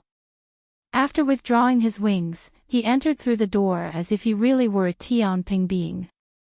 After entering through the door, Han Li was immediately greeted by a lively and bustling scene. He had arrived at a small plaza with an area of several thousand feet, and shops of different sizes stood around the entire plaza. At present, there were several hundred Tianping beings filing in and out of those shops. At the exact center of the plaza stood a bluestone pole that was over 100 feet tall. Light was shimmering atop the pole, and there seemed to be something engraved on the very top. There were around a dozen people looking up at the pole and discussing quietly among themselves. Han Li made his way over to them with curiosity in his eyes. At the foot of the pole, he discovered that its surface had been split into 2 halves down the center. Both halves were riddled with text, and one side was shimmering with a red color while the other half gleamed with a green hue. Han Li focused his gaze on the 2 different texts to find that they were all names for items, some of which were very familiar while others were quite alien. Furthermore, these lines of text surfaced and vanished intermittently. There was also a middle-aged man who appeared to be a guard seated at the foot of the pole with his eyes half closed. At this moment, a man suddenly forced his way out of the crowd, then strode forward and offered a few spirit stones to the guard sitting by the pole. The middle-aged guard opened his eyes before nodding and handing over a short red stick to this man. The man picked up the red stick and rapidly swished it toward a certain blank patch on the stone pillar. Even though the man was moving extremely quickly, Han Li was able to glean his actions using his spirit eyes. As the short stick swished through the air, a few shimmering red characters appeared before vanishing into the stone pillar in a flash. Moments later, those red characters surfaced on that same spot. Han Li was rather surprised to see this. After a while, someone else strode forward. However, that person completely ignored the middle-aged guard. He merely spread his wings and flew up several tens of feet, then tapped a finger against a few green characters on the stone pillar. All of a sudden, those characters began to glow with a green light, then quickly disappeared into his finger, making his entire body shimmer with brilliant spiritual light. Meanwhile, the Tianping being that had traced these characters with fingers cocked his head to the side with narrowed eyes, seemingly receiving some kind of information. After a while, he withdrew his finger and turned before flying directly toward the entrance of the hall. After that, a few more people emulated the first 2, either inscribing something on the stone pillar or directly flying toward the pillar to trace the red and green characters. Han Li stroked his chin upon seeing this, and he finally figured out what was happening. In order to confirm his speculation, he strode forward and extended a finger toward a line of green text that appeared near the bottom of the stone pillar. Green light immediately flashed from those characters as a cold sensation traveled straight into his mind, bringing with it a line of information. Selling first-grade flowing light wood, no purchase limit per person, each block costs 30,000 spirit stones, find me on the 4th level, 5th hall, 31st shop. Han Li's lips twitched and he moved to the other half of the stone pillar, then placed his finger over a line of red text. A similar string of information appeared in his mind. Seeking the complete carcass of a phoenix-tailed beast, price will be negotiated face to face, find me on the 9th level, 2nd hall, 10th shop. A peculiar look appeared on Han Li's face. He didn't think that the Tianping race facilitated transactions in such a manner. It was quite clear that the lines of text on this stone pillar were all essentially advertisements for people selling or seeking precious items. As such, the pillar acted as a universal directory that made things a lot more convenient for both buyers and sellers. Furthermore, this setup didn't appear to be very difficult to replicate, and there was no reason why it couldn't be implemented in human markets as well. With that in mind, Han Li took a few steps backward and began to carefully inspect the green lines of text, which were advertising items that were being sold. He was planning to read through this information to see if there were any items that were appealing to him. Due to the differences between the human and Tianping races, many items were referred to as different names here compared to in the human race. However, for some reason, most of the precious items were still known by the same or similar names. In particular, some materials that were extremely valuable to both races were referred to with identical names. This came as quite a surprise to Han Li when he had first mastered the language of the flying spirit race. However, even though he found this to be rather perplexing, he naturally wasn't going to go around searching for an answer. He merely appraised the stone pillar in silence, looking for anything that caught his eye. All of a sudden, Han Li focused his gaze on a line of green text that had just appeared on the stone pillar, and his heart rate abruptly accelerated. Azure shifting fruit. Who would have thought that something like this would be sold here? An excited flush appeared on Han Li's face. This fruit was the main ingredient for a legendary pill, the heaven-shifting pill, and it was most definitely among the spirit fruits that were most sought after to Han Li. This spirit pill wasn't as extraordinary as the black flame pills, but 3 of those pills could improve the probability of a breakthrough for late spatial tempering cultivators by several tens of percentage points. As such, they were most definitely more valuable than black flame pills in the eyes of the majority of high-grade cultivators, including even some powerful beings at or above the body integration stage. Consuming the heaven-shifting pill alone could naturally assist a spatial tempering cultivator in breaking through a bottleneck, but in reality, most people wouldn't use this spirit pill in such a manner. Most of the people who were seeking this spirit pill intended to consume it in conjunction with other spirit medicines. This was because not only did the heaven-shifting pill itself possess an extraordinary effect, it was able to combine perfectly with most spirit medicines without any conflict in medicinal effects. Most incredible of all was that if this pill were to be consumed with other spirit medicines, there was a certain probability that it could enhance the medicinal effect of those complementary pills by 30% to close to 50%. This meant that if Han Li hypothetically had a spirit pill that could enhance his magic power by the same degree equivalent to the effect of 10 years of arduous cultivation, he could consume it with the heaven-shifting pill, and there would be a certain probability that his magic power would be enhanced by the same extent as 12 to 15 years of arduous cultivation. Furthermore, this effect applied to any other pill. As such, the rarer and more expensive a pill, the more one wanted to consume it with a heaven-shifting pill. If they were to hit the jackpot and be blessed with the enhancement effect, that would naturally be a vast stroke of fortune. As for the probability for this enhancement to actually take effect, that was rather difficult to strictly quantify. There had once been someone who'd consumed 3 or 4 of these pills in succession, and every pill managed to enhance the effect of the complementary pill that was taken. There were also stories of people selling everything they owned to purchase a few heaven-shifting pills as a final roll of the dice, only to completely fail to be blessed with the enhancement effect, thus leaving them in complete dejection and despair. Even so, as soon as these spirit pills first appeared, countless cultivators had gone insane over them. All of the azure-shifting fruits near the 3 human regions had been taken in just over 1,000 years, and what was even more frustrating was that these fruits took 5,000 to 6,000 years to reach full maturity. Furthermore, each spirit tree only bore a single fruit, and after the fruit was plucked, the tree would lose all of its spiritual chi and be reduced to a normal tree. As such, many major sects and powers had attempted to nurture this fruit on a large scale, but it simply wasn't worth the investment. As such, in the coming years, there would occasionally be some people who were able to source a few of these fruits from deep within the primordial world, and each and every heaven-shifting pill that appeared inevitably led to a bloodbath between high-grade cultivators. Most of them fell into the hands of powerful beings at or above the body integration stage. When Hanli had first heard about this spirit fruit in Deep Heaven City, he was naturally extremely interested in it, and he dreamed of being able to mass-produce it using his green liquid. Unfortunately, even azure-shifting fruit seeds were an extremely rare type of spirit medicine, and it had a very short shelf life.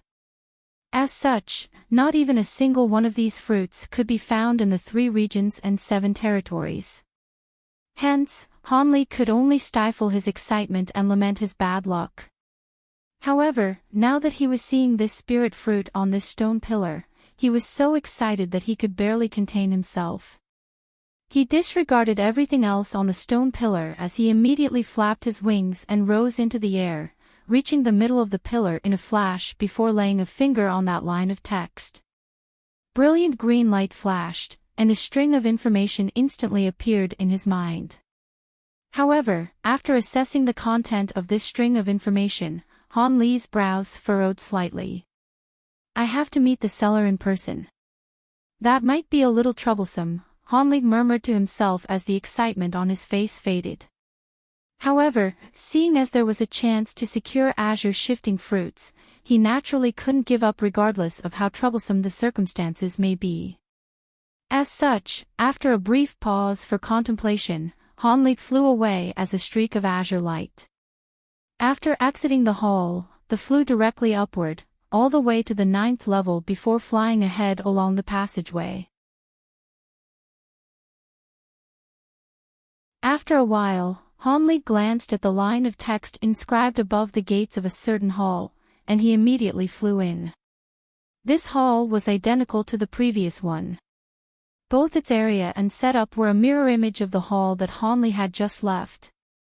However, there were clearly significantly less Tianping beings here than on the lower levels, with only around 20 to 30 people here. Hanli scanned his gaze around the surrounding shops with narrowed eyes, then made his way toward a medium-sized shop situated at a corner of the hall. This shop was divided up into 2 floors, and the interior was obscured by a layer of murky azure light. There was a faint red jade plaque hanging above the door, upon which was inscribed the words, Myriad Lightning Shop. A hint of surprise flashed through Hanli's eyes upon seeing this before his expression instantly reverted back to normal. He then immediately made his way into the shop beyond the light barrier without any hesitation. Thus, he arrived in a spacious room that was around 30 to 40 feet in size. Within the room was a glossy black wooden table and several faint yellow wooden chairs, as well as 7 or 8 wooden shelves that were a little dilapidated. There was a bunch of random merchandise stacked all over the shelves, while a thin middle-aged man who appeared to be the shop owner sat behind the wooden table, along with a pair of Tianping beings. Hanli surreptitiously swept his spiritual sense over these 3 people, upon which his expression changed slightly.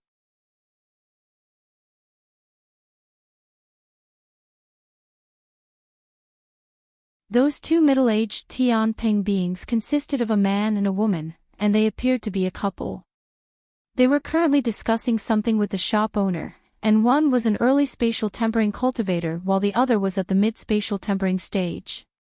As for that shopkeeper, he was a fearsome late spatial tempering cultivator. Why would a man with his cultivation base be running a shop here? Hanli was rather astonished to see this. At this moment, the couple turned their attention to Hanli. He was clearly an unfamiliar face and only at the mid-deity transformation stage, so they were also quite surprised to see him. Meanwhile, the thin shopkeeper merely glanced at Hanli before withdrawing his gaze as he said in a lazy voice, "Don't even think about my purple immortal wood if you haven't found a spirit magnet. As for high-grade spirit stones, do you think I lack those?" The thin shopkeeper was certainly making no attempt to keep his wealth a secret. "Brother, you asking for a spirit magnet in exchange for purple immortal wood is far too unreasonable. Spirit magnets can only be found deep within the earth abyss.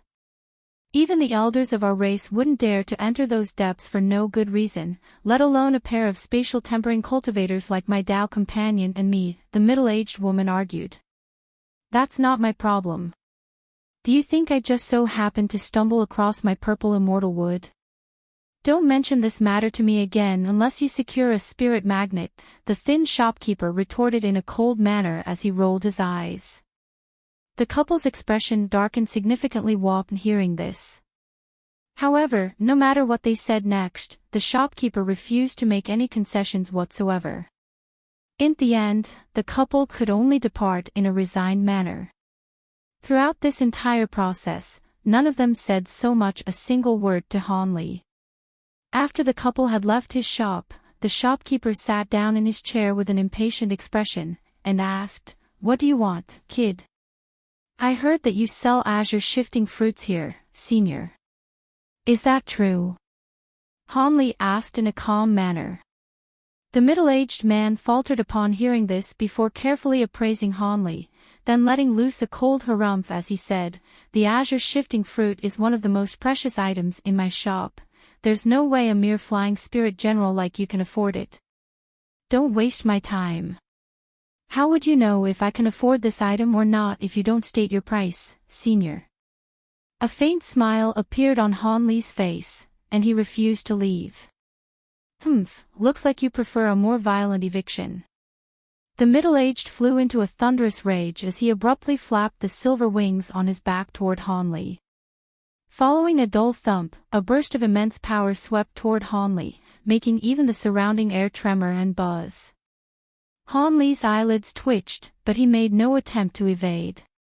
Instead, he merely raised his hand and brought it down as if it were a sword. A streak of golden light flashed past, slicing apart that burst of enormous power with ease. The vast burst of force brushed past Hanli on either side of his body before landing on the structure behind him with a resounding boom. No wonder you've got some confidence, looks like you're not just all talk." The thin shopkeeper seemed to be rather surprised. "Do I have the right to hear your price now, senior?" Hanli asked again with a calm expression on his face. "All right, I guess you do. But you're still far too arrogant if you think you can satisfy the condition for my azure shifting fruit," the shopkeeper replied in an indifferent manner. "You'll have to tell me the condition first before I can determine whether I'll be able to satisfy it," Hanli prompted with a hint of a smile on his face. "Seeing as you're so confident and I don't have any other customers at present anyway, it couldn't hurt to tell you my conditions. I trust that I won't have to tell you about just how rare and precious azure shifting fruits are. If you want this fruit, I'll give you 3 choices. You can have the fruit if you can satisfy any of those 3 conditions," the shopkeeper said as his expression eased slightly. 3 choices. Looks like the conditions will indeed be very stringent. Otherwise, you wouldn't be providing me with so many options, Hanli said with a wry smile. Hee, I'm glad you're aware of that. If you can supply a legendary infernal lotus flower or dark blood crystal, then I can give the azure shifting fruit to you right away, the middle-aged man chuckled coldly. Those 2 items are only rumored to exist, and it's yet to confirmed whether they can actually be found in this world or not. There's no way that I could be in possession of those. Han Li immediately shook his head in response. Only rumored to exist, eh? A deriding sneer appeared on the middle-aged man's face upon hearing this. Seeing as you think this first condition is impossible to satisfy, then this second one is definitely achievable. If you have 500 or 600 top-grade spirit stones in your possession, I can reluctantly sell my azure shifting fruit to you, 500 to 600 top-grade spirit stones. Surely you jest, senior. Even the elders of the Tianping race most likely won't be able to bring out so many spirit stones of that caliber. I can't satisfy that condition either. Han Li's expression was beginning to darken slightly. If the shopkeeper asked him for only 100 top-grade spirit stones, then he could sell the spirit medicines in his possession and perhaps scrape together that many. However, 500 to 600 was far too many, and he didn't even consider it to be a feasible option. The azure shifting fruit belongs to me. If I think it's worth that price, then I'll naturally state such a condition, the shopkeeper said in an unfazed manner. Han Li had no response to this. If you can't accept the first two conditions, then the final one will most likely be even more impossible for you. Do you still want to hear it? The middle-aged man asked in a cold voice. Please do tell, senior. Han Li replied with a dark expression. Upon hearing Han Li's response, a peculiar look appeared on the shopkeeper's face. Only after a long while did he continue. The final condition is not one that can just be satisfied by anyone. Before I disclose it to you, I must ask you something first. Are you proficient in wielding the power of lightning? Lightning? Han Li's pupils contracted in surprise. Indeed. If you don't possess lightning abilities or only have an insufficient grasp of lightning, then there's no need for me to reveal the third choice to you. Han Li was a little perplexed, but after a brief moment of contemplation, he still replied truthfully, if it's the power of lightning, then I can indeed say that I'm rather proficient in it. Is that so? Your words carry no weight.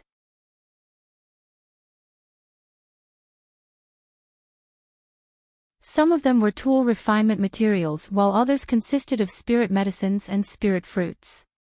There was one particular spirit medicine among them that was one of the main ingredients alongside the golden marrow crystal insect for refining the provenance true devil projection.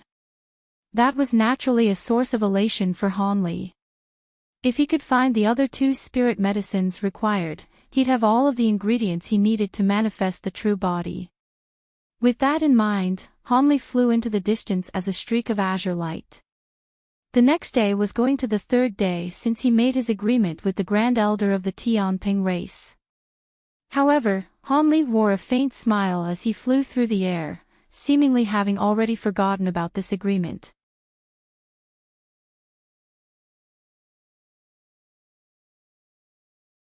Have you agreed to join our Tianping race? A young woman asked with a pair of bright shimmering eyes. I won't be allowed to leave if I don't agree, right? Han Li sighed in a resigned manner. At this moment, he was situated within a pavilion with this young woman, along with an elderly man and another beauty. These two new early body integration stage Tianping race elders were currently appraising the thunderstorm wings on his back with scorching yearning in their eyes. You've made a wise decision, fellow Daoist Han.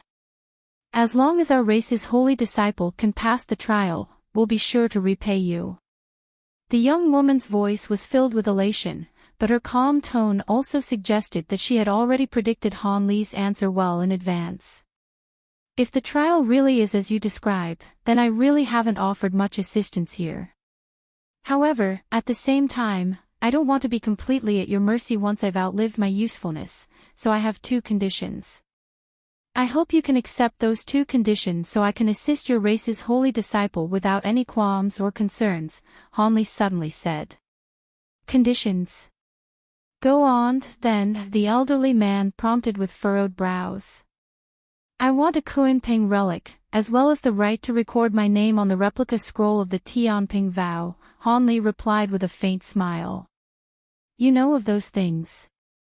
All three Tianping beings' expression changed drastically in unison upon hearing this. That's impossible. Our race only has a dozen or so Kuanping relics in total, and every one of them was left behind by our race's past grand elders when they passed away. How could we give one to you? As for the Tianping vow, our race only has 3 replica scrolls, and there's no space on them for you to record your name. The elderly man immediately refused with a dark expression. Indeed, those 2 items are both extremely valuable to our race. Would you be willing to accept any other conditions? The beautiful woman among the trio asked. The young woman didn't say anything, but she wore a contemplative look on her face. I'm not asking for the Kuanping relic solely for myself. Only after consuming the relic will I be able to grasp the power of the Kungpeng and manifest a Kuanping body. Only then will I be able to pose as your race's holy disciple and not have my cover blown by other races. With the relic in addition to the Kungping feather and Kuanping true blood that I've fused with my body, I should have the right to record my name on a replica scroll of the Tianping vow. That's the only way to show me that your race doesn't harbor any ill will toward me after the even, Hanli said in a calm voice. How do you know of these things? Did someone in our race disclose this information to you? The elderly man asked with a steely expression. That shouldn't be the case. Fellow Daoist Han stayed for an entire day within the omniscient pavilion in the city, so he most likely gathered this information from the books in there. I almost forget that all humans can possess eidetic memories once they reach a high enough cultivation base, Jin Yu said in a calm voice. Even so, we absolutely cannot accept these conditions. The elderly man shook his head in a stubborn manner. Why not? If a holy master doesn't appear among your race during this trial, you'll most likely be removed from the 72 branches of the flying spirit race, and you'll be forcibly conquered by other more powerful branches. Compared to that, I think what I'm asking for is very reasonable, unless the 3 of you were planning to turn on me after the event from the very beginning, Hanli said in a slow voice. Both the elderly man and the beautiful woman's expressions darkened upon hearing this. After a brief silence, Jin Yu suddenly said, All right, I accept your conditions. You can't. Grand Elder, we should discuss this matter in greater depth. Both of the other elders hurriedly tried to dissuade her. There's no need for further discussion. It's just as fellow Daoist Han has said, this crisis could quite possibly spell the downfall of our race. In contrast, his conditions are indeed very reasonable. I'm making an executive decision here. Speak no further on this matter, Jin Yu said in a cold voice as she raised a hand toward the 2 elders. The 2 elders glanced at one another hesitantly upon hearing this, but they decided to keep their mouths shut in the end. I can accept the conditions you stated, but in order to ensure that you'll do everything in your power to assist our 2 holy disciples to pass the trial, I'll need you to sign a blood vow. If no holy master emerged from our race following the conclusion of the trial, as the Grand Elder, I can sacrifice some of my lifespan to remove you from the Tianping vow, then kill you on the spot. Jin Yu's gaze suddenly became as sharp as daggers. Han Li's heart stirred slightly in response, but he merely put on a faint smile, and said, Rest assured, Senior. If the holy disciples fail to pass the trial due to lack of effort on my part, then I'm willing to accept any punishment you hand down to me. Good. Go back and prepare. I'll send someone to get you tomorrow so we can hold your spirit initiation ceremony and officially welcome you into our race, the young woman said in an implacable voice. Han Li naturally had no objections, and he immediately cupped his fist in a farewell salute to the 3 elders before departing. The elderly man looked on as Han Li exited the room, then took a deep breath and exhaled before turning to Jin Yu with a heavy expression. Grand Elder, I still oppose this course of action. I can accept giving him the Kuanping relic, but if we record his name onto the replica scrolls of the Tianping vow, none of our brethren will be able to do anything to him unless he commits the few extremely severe crimes listed in the vow. Beings from foreign races could easily use this against us and bring calamity to our race. I'm naturally aware of this. However, you seem to have forgotten something, Elder Su. The Tianping vow can only restrict our brethren. Have you forgotten about that traitor from 3,000 years ago? A peculiar look appeared on Jin Yu's face as she spoke. Could it be? The beautiful woman among the trio was beginning to understand where this was going. Jin Yu gently stroked her hair as she replied, "A few days ago, I met the flying spirit generals that have recently returned to the city with the worshipful offerings, and I learned some things about that human from them. According to them, this human cultivator appears to only possess the cultivation base of a mid-flying general, but he's actually at least as powerful as an early great spirit general. With him on our side, our holy disciples are virtually guaranteed to pass the trial, so I'm willing to make these concessions. Furthermore, when all is said and done, as long as this human is willing to stay in our holy city and doesn't come into contact with any of his brethren, we don't have to resort to that final step. What we do have to be wary of is those enemies of our race plotting against us during the trial. Your wisdom is unmatched, Grand Elder." The two elders were greatly reassured. On the other end, Hanli had just arrived back at his residence when he encountered a few visitors. They were none other than Feng Xiao, Bai Lei, and Bai Ning, who had returned to the city with him. The three of them greeted Hanli in a very warm and enthusiastic manner and stayed to chat with him for the better part of half a day before departing. After seeing off this trio of siblings, Han Li's smile faded as he returned to the room with a contemplative look on his face and closed the doors. Sure enough, 8 Tianping beings came to find him the next morning, 4 of which were male while the other 4 were female. Even though their cultivation bases were only at the foundation establishment stage, they were all very young, so their aptitudes were quite brilliant. After casting a glance at the 8 of them, Hanli didn't say anything as he departed behind them toward a certain location in the holy city. After flying over more than half of the entire city, Hanli appeared within a strange building situated on a corner of the city almost half a day later. This building was a massive plaza that kind of resembled an arena. The entire plaza was circular in shape and was surrounded by massive stone walls that were roughly 1,000 feet tall, taking up an area of several kilometers. Atop those stone walls stood hundreds of stone bird statues, and all of them were flashing with different colors of light. They had clearly had some kind of restriction placed on them, and the light emanating from the statues combined to form a rainbow barrier of light that enshrouded the entire plaza. At the center of the plaza stood a sacrificial altar-like tall platform that was entirely constructed from pristine and flawless white jade. Hanli currently stood atop the jade platform with a dozen or so white-robed Tianping beings standing around him in a solemn and intimidating manner. There were both men and women among them, and all of them were at the spatial tempering stage. Jin Yu and the 3 Tianping race elders stood right in front of Hanli while a pair of young women who appeared to be servants stood behind them, holding a silver disc each. Fellow Daoist Han, all of the preparations have been made.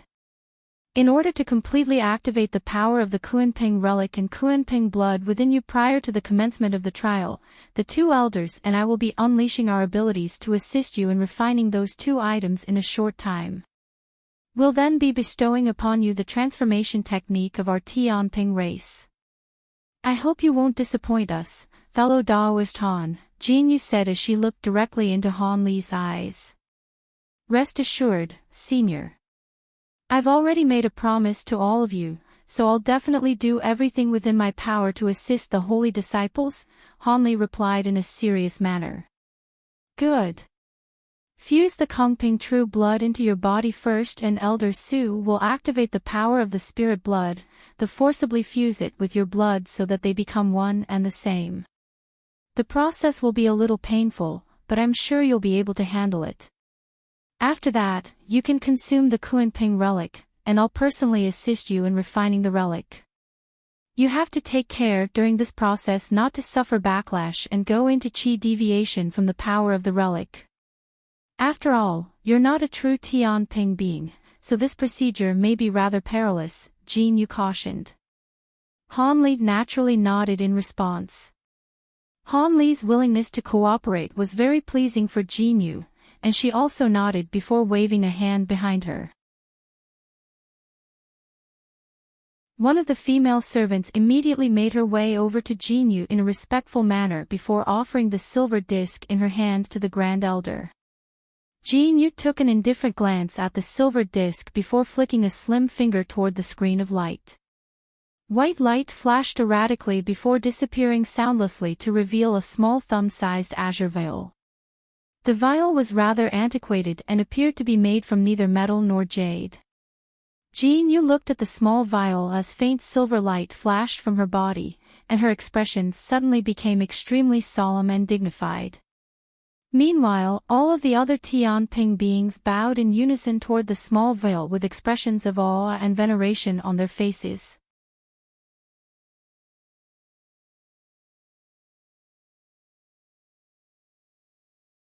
Jin Yu began to chant something in a voice that was very pleasant to the ears, and she pointed a finger at the small vial. An azure thread shot forth from her fingertip before striking the vial, upon which it tremored before rising into the air, heading directly toward where Han Li was situated. Han Li immediately sat down onto the jade platform with his legs crossed. At this moment, Elder Su and the beautiful woman raised their hands in unison to summon an object each, one of which was as crimson as blood while the other carried a refreshing green hue. They were, respectively, a palm-sized crimson lotus flower and a green banana leaf. The crimson lotus flower rotated on the spot, expanding to around 10 feet in size and emanating a faint fragrance. Meanwhile, the banana leaf also expanded to around the size of a grown human amid a burst of green light, and a series of strange green runes appeared over its surface, glowing with a dazzling light. Han Li raised his eyebrows, yet before he could identify what purposes these two items served, the crimson lotus was already descending toward his head. Han Li was initially startled to see this before he suddenly experienced a rush of weightlessness, having been gently carried up into mid-air by the crimson lotus flower. The faint fragrance of the lotus flower wafted into his nostrils, striking him with a slightly intoxicating sensation. However, Han Li didn't panic in response. Instead, he merely sat at the center of the lotus flower with his eyes narrowed, seemingly having fallen asleep, but he made sure to retain a wisp of clarity in his mind. Elder Su let loose a low cry and the petals of the crimson lotus flower slowly converged toward the center. In the blink of an eye, all of the petals had joined together to form a vibrant red flower bud. Jin Yu flicked both fingers toward the small vial upon seeing this. Several azure threads shot forth, disappearing into the small vial in a flash. A ball of green light erupted from the small vial, and its lid abruptly vanished as a ball of azure light emerged from within. Following a crisp cry, the ball of light receded and transformed into an azure bird that was several inches in size, and it attempted to spread its wings and fly away. However, Jin Yu was already prepared for this, and she flapped the golden wings on her back. Swaths of golden light immediately swept forth from her wings, completely enshrouding the azure bird within. The bird struggled for a while within the light before turning into a small drop of azure liquid with faint undertones of silver light peeking through it. Jin Yu then made a hand seal with a calm expression on her face before pointing a finger at the drop of azure liquid. The golden tremored before carrying the azure liquid down toward the flower bud. The azure drop of liquid then disappeared into the crimson lotus amid a dull thump as golden and crimson light intertwined. Right at this moment, Elder Su's body swayed and he appeared on one side of the crimson lotus flower in a wraith-like manner. He then raised a hand and placed it onto the lotus flower before spreading open a pair of silver wings on his back. Silver spiritual light began to surge from his hand into the crimson lotus flower while the beautiful woman appeared on the other side of the flower and replicated Elder Su's actions. However, the spiritual light flowing from her palm was white. All of a sudden, a buzzing sound rang out from the crimson lotus, and the crimson light on its surface also began to flash erratically. Right at this moment, the green banana leaf hovering mid-air also descended from above. However, as soon as it came into contact with the crimson lotus flower, the banana leaf self-detonated, following which countless green lines shot forth in all directions before disappearing into the lotus flower. Immediately thereafter, a series of strange green patterns appeared over the surface of the crimson lotus. In the next instant, the crimson light receded, and the buzzing sound also subsided. Elder Sue and the beautiful paid no heed to this as they both closed their eyes, focusing wholeheartedly on injecting pure spiritual light into the lotus flower. However, Jinyu heaved a long sigh of relief upon seeing this, and she smiled as she murmured to herself, "It's just as I predicted, the aura within this human's body is able to accept the Kunping true blood. The most important thing now is to see just how much of the Kunping blood's power he can activate as a human." After that, Jinyu turned to the other higher-ups of the Tianping race standing nearby, and said in a cold voice, "You've all seen what's happened, the survival of our race hinges on this man. Hence, all of you must keep all information about this man strictly confidential to the outside world.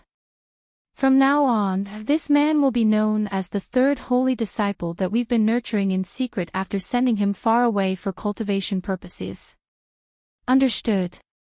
The spatial tempering stage Tianping beings stirred as they vowed in unison, "Yes, Grand Elder, we won't tell a single soul." Jinyu nodded as her expression eased, and she said, "I trust that you wouldn't do something severely detrimental to our sect, either. 2 months from now, I'll select a few people among you to accompany me and the holy disciples to the trial grounds." 2 months. Why are we going so early? Isn't there still a year left? Someone immediately exclaimed. Apparently, a dozen or so races, including the Qi-Rong race and the Raven race, requested for the trial to be held earlier than the designated time. Our elders vehemently opposed this proposal on the panel of elders, but it was still passed due to a majority vote. Why? Surely they have to at least provide a reason for this, another Tianping being chimed in an enraged voice. Of course they've prepared a reason for this. They say that the Earth Abyss has been a little chaotic lately, so it's best to hold the trial earlier in case any mishaps occur due to excessive delays, Jinyu explained in a calm manner. The demons of the Earth Abyss have always been sworn enemies of our flying spirit race. When has it not been chaotic over there? They're just doing this to target the weaker branches. Another Tianping being flared up with rage. There's no point in discussing the matter any further. The panel of elders has already delivered their verdict, so we can only accept it. Aside from the upcoming trial that we have to prepare for, there have also been beings of foreign races that have frequently appeared on our territory of late, and they've been plundering our lands with reckless abandon. I'll assign some troops to some of you to set off immediately and kill off these abhorrent cowards. Make sure to teach all of the other branches a lesson that they won't be forgetting anytime soon. Jinyu's voice suddenly turned frosty and forbidding as she spoke. Yes, Grand Elder, the Tianping beings answered in unison as they lowered their heads. After that, Jinyu began to assign missions to everyone, and all of them departed one after another to carry out their designated tasks. The jade platform became virtually empty in the blink of an eye. Aside from Jinyu and the 2 elders, as well as the 2 servants standing behind Jinyu, there was no one else standing on the platform. Jinyu turned and cast her gaze toward the crimson lotus flower, where the 2 body integration stage elders were still relentlessly pouring forth their spiritual pour, and the flower seemed to have expanded even further. At the same time, the green patterns on the surface of the lotus flower also began to flash erratically as if they'd come to life. Jinyu suddenly made a grabbing motion toward the silver disc that the other servant was carrying, and a white bead whistled forth from the disc before being drawn into her grasp. She plucked the bead between two of her fingers and brought it closer to her eyes before conducting a thorough inspection. All of a sudden, a peculiar look appeared on her face. "Which Grand Elder passed away to produce this relic?" she asked. "It's the relic left behind by the 9th Grand Elder. According to your orders, we found the relic that had been stored for the longest period of time, and most of the power within it should have faded by now," the servant replied respectfully. "The 9th Grand Elder? Is that Grand Elder Hong Yun, who invented the awakening ability, but died after going insane?" Jin Yu's expression changed slightly upon hearing this. "That is indeed the relic left behind by Elder Hong Yun. Due to the strange circumstances surrounding Elder Hong Yun's death, aside from his Kongping power, there's also a hint of his residual spiritual sense residing within the relic. If it were to be consumed by a cultivator, the wisp of spiritual sense could potentially result in undesirable side effects. As such, it's been stored in a secret chamber this entire time. If you feel it's inappropriate, I can go back and change once right away," the servant explained in an uneasy manner. "There's no need for that, this one will suffice." Jin Yu's expression returned to normal as she turned her gaze back to the crimson lotus flower. At this moment, the green patterns on the surface of the flower had begun to twist and warp, and the entire crimson lotus began to swell and bulge. 2 days later, in the air above the jade platform, a massive azure bird was flying up and down in the sky, leaving a series of afterimages in its wake. Arcs of golden lightning and azure light surfaced over its body, and all of a sudden, it came to an abrupt halt and it grabbed the air in the distance with its talons in a vicious manner. 10 white claw projections hurtled through the air, slicing a few faint white marks into space before disappearing in a flash. It then violently flapped its wings forward and a vast expanse of azure light swept forth before transforming into palm-sized blades of wind, enshrouding an area with a radius of over 1,000 feet. A loud boom erupted as the massive azure bird opened its beak to blat forth balls of golden lightning, which crashed into one another to transform the space before it into a sea of lightning. Following a long sharp screech, the azure bird flapped its wings and abruptly disappeared amid a gust of fierce winds. In the next instant, gale-force winds erupted even higher up in the air, and the azure bird reappeared. Within the halos of azure light, the bird's body expanded rapidly, swelling from around 10 feet in size to over 1,000 feet in the blink of an eye. As it spread its wings, it cast a gargantuan shadow over the entire jade platform. Meanwhile, the 3 figures standing on the platform were all quite alarmed by the sight of this massive bird.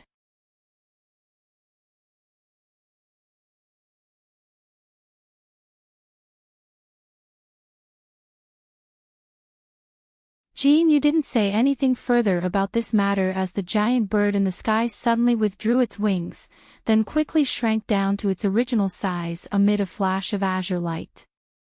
A loud cry erupted from the bird's beak, and piercing spiritual light flashed as a half-naked man appeared in its place. The man made a hand seal before slowly descending toward the jade platform with his entire body enshrouded in a swath of azure light. Jin Yu narrowed her eyes as her gaze fell upon the man's chest. There, she saw a large azure bird image that was extremely lifelike and shimmering with faint spiritual light. This man was naturally none other than Han Li, who had fused the Kuan-Ping true blood into his body and also refined the Kuan-Ping relic. The image on his chest was a sign that he possessed true holy blood and had completely activated it. The same kind of image appeared on the bodies of most holy disciples as well. With that image on his body, even if the beings of the other races were made aware of that fact that he was not a true Tianping being, they most likely wouldn't be able to think of any valid excuses to prevent him from participating in the trial. Jin Yu heaved a faint sigh and consoled herself internally with that thought. In contrast, Elder Su and the beautiful woman were feeling quite disgruntled by the image on Han Li's chest. He was a human, yet the true holy image that even most higher-ups of the race didn't possess had appeared on his body. That was very disheartening to them. Golden and silver light flashed and a set of golden and silver robes appeared over Han Li's body. He then descended toward the three elders and cupped his fist in a salute as he said, "Thank you for your assistance, seniors. I've already attained a decent level of mastery of manifestation techniques. Please offer me your guidance if I'm doing something incorrectly." His attitude had suddenly become extremely sincere and respectful. "Your manifestation technique is quite splendid already, so there's nothing left for us to teach you. You can go back for now. 2 months from now, I'll take you to the trial grounds. I'll also bring a replica scroll of the Tianping vow to you so you can record your name on it. During this time, you're free to go anywhere as long as you don't leave the holy city. By the way, I have to tell you something. Even though you've refined the Kuanping replica, there may be some residual baleful aura in there that we failed to remove. It'll lurk within your body, but it won't do anything during the near future. I'll help you expel it from our body when you get back from the trials," Jin Yu said in a nonchalant manner. Han Li's expression changed slightly upon hearing this, but it quickly reverted back to normal. "Rest assured, Senior, I'll be sure to attend the trial in 2 months." Jin Yu nodded in response. Han Li immediately recognized that as his cue to leave, so he extended another farewell salute toward the three elders before flying away as a streak of azure light. The three elders looked on as Han Li disappeared into the distance, and they didn't discuss anything further, but they all wore contrasting expressions on their faces. Jin Yu was looking up into the sky completely expressionlessly, but the 2 other elders both seemed to be deep in contemplation. Half a day later, Han Li was situated within a room on the top floor of the guest tavern, seated on a wooden bed with his legs crossed. He was making a hand seal as azure light flashed erratically all over his body. There was a hint of agony etched on his face, and large droplets of sweat were beading on his forehead. Following a long sigh, Han Li withdrew his hand seal, and the azure light receded as he opened his eyes again. "Interesting. I didn't think that this Grand Elder Hong Yun's residual spiritual sense would be so violent. If it weren't for my great development technique, I would be in some trouble. Thankfully, the spiritual sense hasn't retained any of its spiritual nature, so I can seal it away before refining it little by little," Han Li murmured to himself. In reality, even though it was only a wisp of spiritual sense, it once belonged to a body integration stage being, so it was still extremely powerful and would most likely take him several centuries to completely refine. However, the benefits that he would reap from doing so would be quite significant as well. After refining this wisp of spiritual sense, his own spiritual sense would increase by almost 50%. As for the traces of baleful qi within the relic, he didn't see it as much of an issue as the Provenance True Devil Arts was the bane of such things. Han Li paused momentarily before abruptly sweeping a hand over the lightning robe he was wearing. Following a loud thunderclap, the robe disappeared into his body as countless arcs of golden and silver lightning. As such, Han Li naturally caught sight of the azure bird image on his chest. Tianping image. More like awakening image. A hint of surprise appeared on Han Li's face as he gently tapped the image with a finger. An incredible scene then ensued. 5-colored light suddenly flashed from the azure bird image, and in the next instant, it transformed into a 5-colored peacock with its tail feathers fully spread open. Brilliant golden light then erupted, and the image transformed into that of a howling golden ape. Finally, white light flashed, and the image completely disappeared. If Jin Yu and the other 2 Tianping race elders were present to witness the scenes that had just unfolded, they would be completely flabbergasted. How could a true holy image take on different forms and disappear of its own accord? Generally speaking, once true holy images appeared on one's body, it would remain with that being for the rest of its life, and it wouldn't easily take on any changes. However, Han Li seemed to be very pleased as he looked down at his chest. "I've already mastered 3 mantras of the 12 awakening transformations. I'm missing the true bloods of the five-colored peacock and giant mountain ape, so I can't truly transform into those true spirit bodies, but this ability is astonishingly powerful, nonetheless, Hanli murmured to himself. This cultivation art was something that Hanli had unintentionally obtained from refining some of Hong Yun's spiritual sense, and in theory, it could allow him to take on the forms of 12 different types of true spirits, so its power was undoubtedly downright extraordinary. If he could completely master all 12 true spirit bodies, with the abilities that true spirits possessed, even the true immortals of a higher realm would have to be wary of him. Of course, that was merely an extravagant dream. Even if he were to completely master this cultivation art, he would still only attain a very small amount of the abilities that the true spirits possessed. Unfortunately, even though the true dragon and the heavenly phoenix were among these 12 forms, he still hadn't obtained their mantras yet. These mantras were hidden deeper within the wisp of Hong Yun's residual sense, and he didn't know how long it would take for him to attain them. Otherwise, with the true dragon blood and heavenly phoenix blood he currently possessed, he would be able to immediately attain 2 more transformations. With that in mind, Hanli was feeling rather forlorn. As for the Kuanping transformation, that was the foundation for the 12 transformations, and it was the one that this Grand Elder Hong Yun was most proficient in during his lifetime. Otherwise, despite his extraordinarily powerful body, there was no way that Hanli would have been able to master the Tianping transformation technique to such an advanced degree even though he'd just come into contact with it. A thought then occurred to Hanli, and a deriding sneer appeared on his face. After refining the relic with Jin Yu's assistance, he didn't receive much an enhancement in the power of his spiritual sense, but he did manage to glean some useful information. This Grand Elder Hong Yun was a brilliant prodigy, the kind that had not been seen for tens of thousands of years.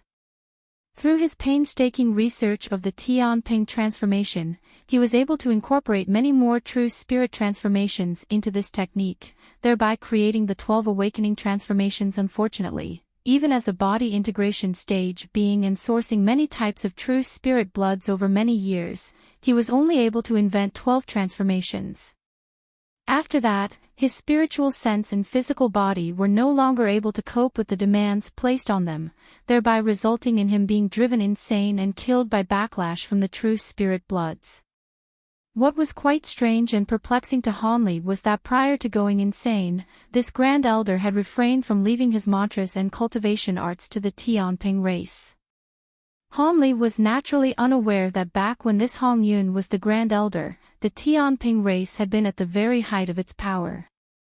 He was able to ascend to the position of Grand Elder after inventing this cultivation art with his brilliant aptitude, thereby allowing him to rule over the entire Tianping race. As such, not only was this cultivation art the key to his success, it also became his best-kept secret, and he didn't reveal any of it to anyone else. All of the other elders at the time only knew that Hong Yun had invented a cultivation art known as the Awakening Arts, but they knew nothing else about it.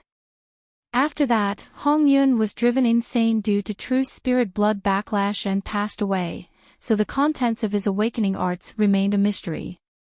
As for why the Awakening Arts were imbued within the relic he'd left behind, that was only something known to the heavens. Perhaps it was simply an unintentional gesture by Grand Elder Hong Yun after he had gone insane.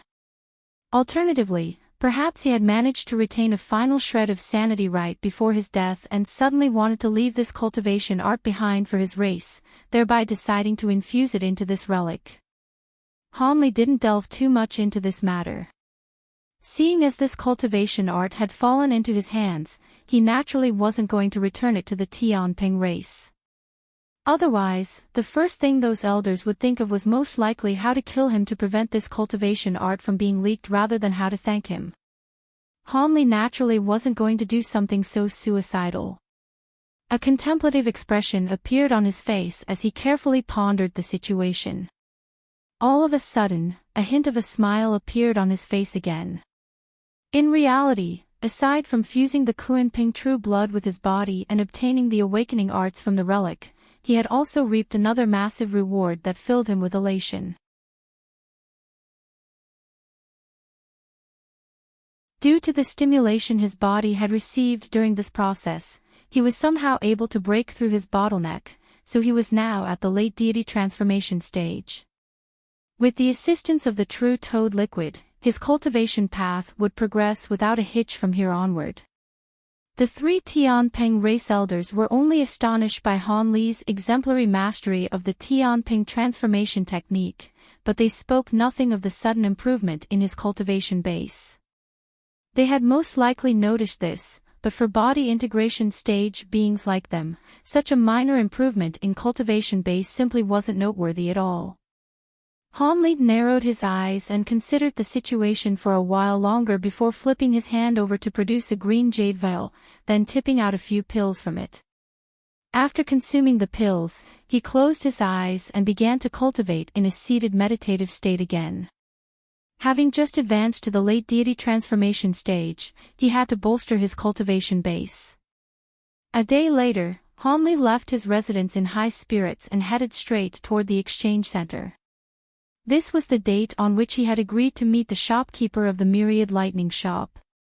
He was determined to secure the azure shifting fruit, so he naturally wasn't going to be absent. The journey was quite smooth, yet when Han Li arrived in that shop on the 9th level again, his expression immediately darkened. What's going on? Why are these people here? Am I not the only one you made an agreement with? The one who had spoken wasn't Han Li. Instead, it was a heavily bearded man in a suit of imposing black armor. At this moment, aside from Han Li, there were 3 other people present.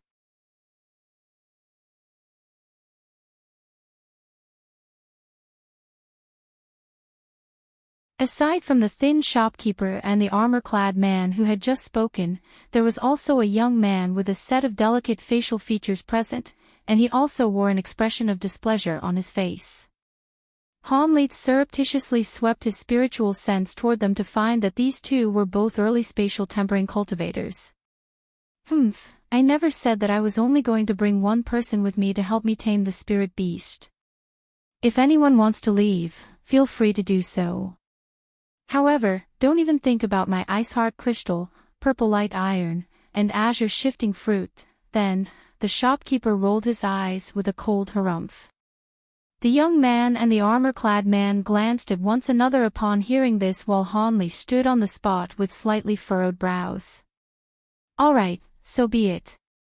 However, if one of us manages to help you tame the spirit beast first, then wouldn't that mean the other 2 will have to walk away empty-handed? The young man asked. Don't worry about that. I never intended for the 3 of you to act independently. Instead, all of you are going to need to unleash your lightning powers at once. Otherwise, according to my prior experience, the lightning powers that any single one you possess won't be anywhere near enough. If you 3 can help me successfully tame the spirit beast, then I'll give all of you the items I promised, the shopkeeper chuckled coldly. The young man and the armor-clad man's expressions eased upon hearing this, and neither of them raised any further objections. The shopkeeper nodded with a pleased expression before turning to Han Li, and a look of surprise appeared on his face. Brother Han, it's only been several days since we last met, and you've already progressed from a mid-spirit general to a late spirit general. That's truly incredible. I must offer you my congratulations. With your recent progression, your lightning powers will have become even more powerful, right? Thank you for your kind words, Senior. I was merely lucky to have reached this point. As for my lightning powers, they have indeed been enhanced somewhat, Han Li replied half-truthfully with a faint smile on his face. The armor-clad man and the young man also turned to Han Li with surprise in their eyes upon hearing this conversation. Good. Seeing as none of you have any objections, then come with me. I've hidden the spirit beast away in an obscure location, the shopkeeper said. I have no objections there, but before this, shouldn't you show us the items that you promised us? The young man asked. The armor-clad man faltered upon hearing this before chiming in agreement.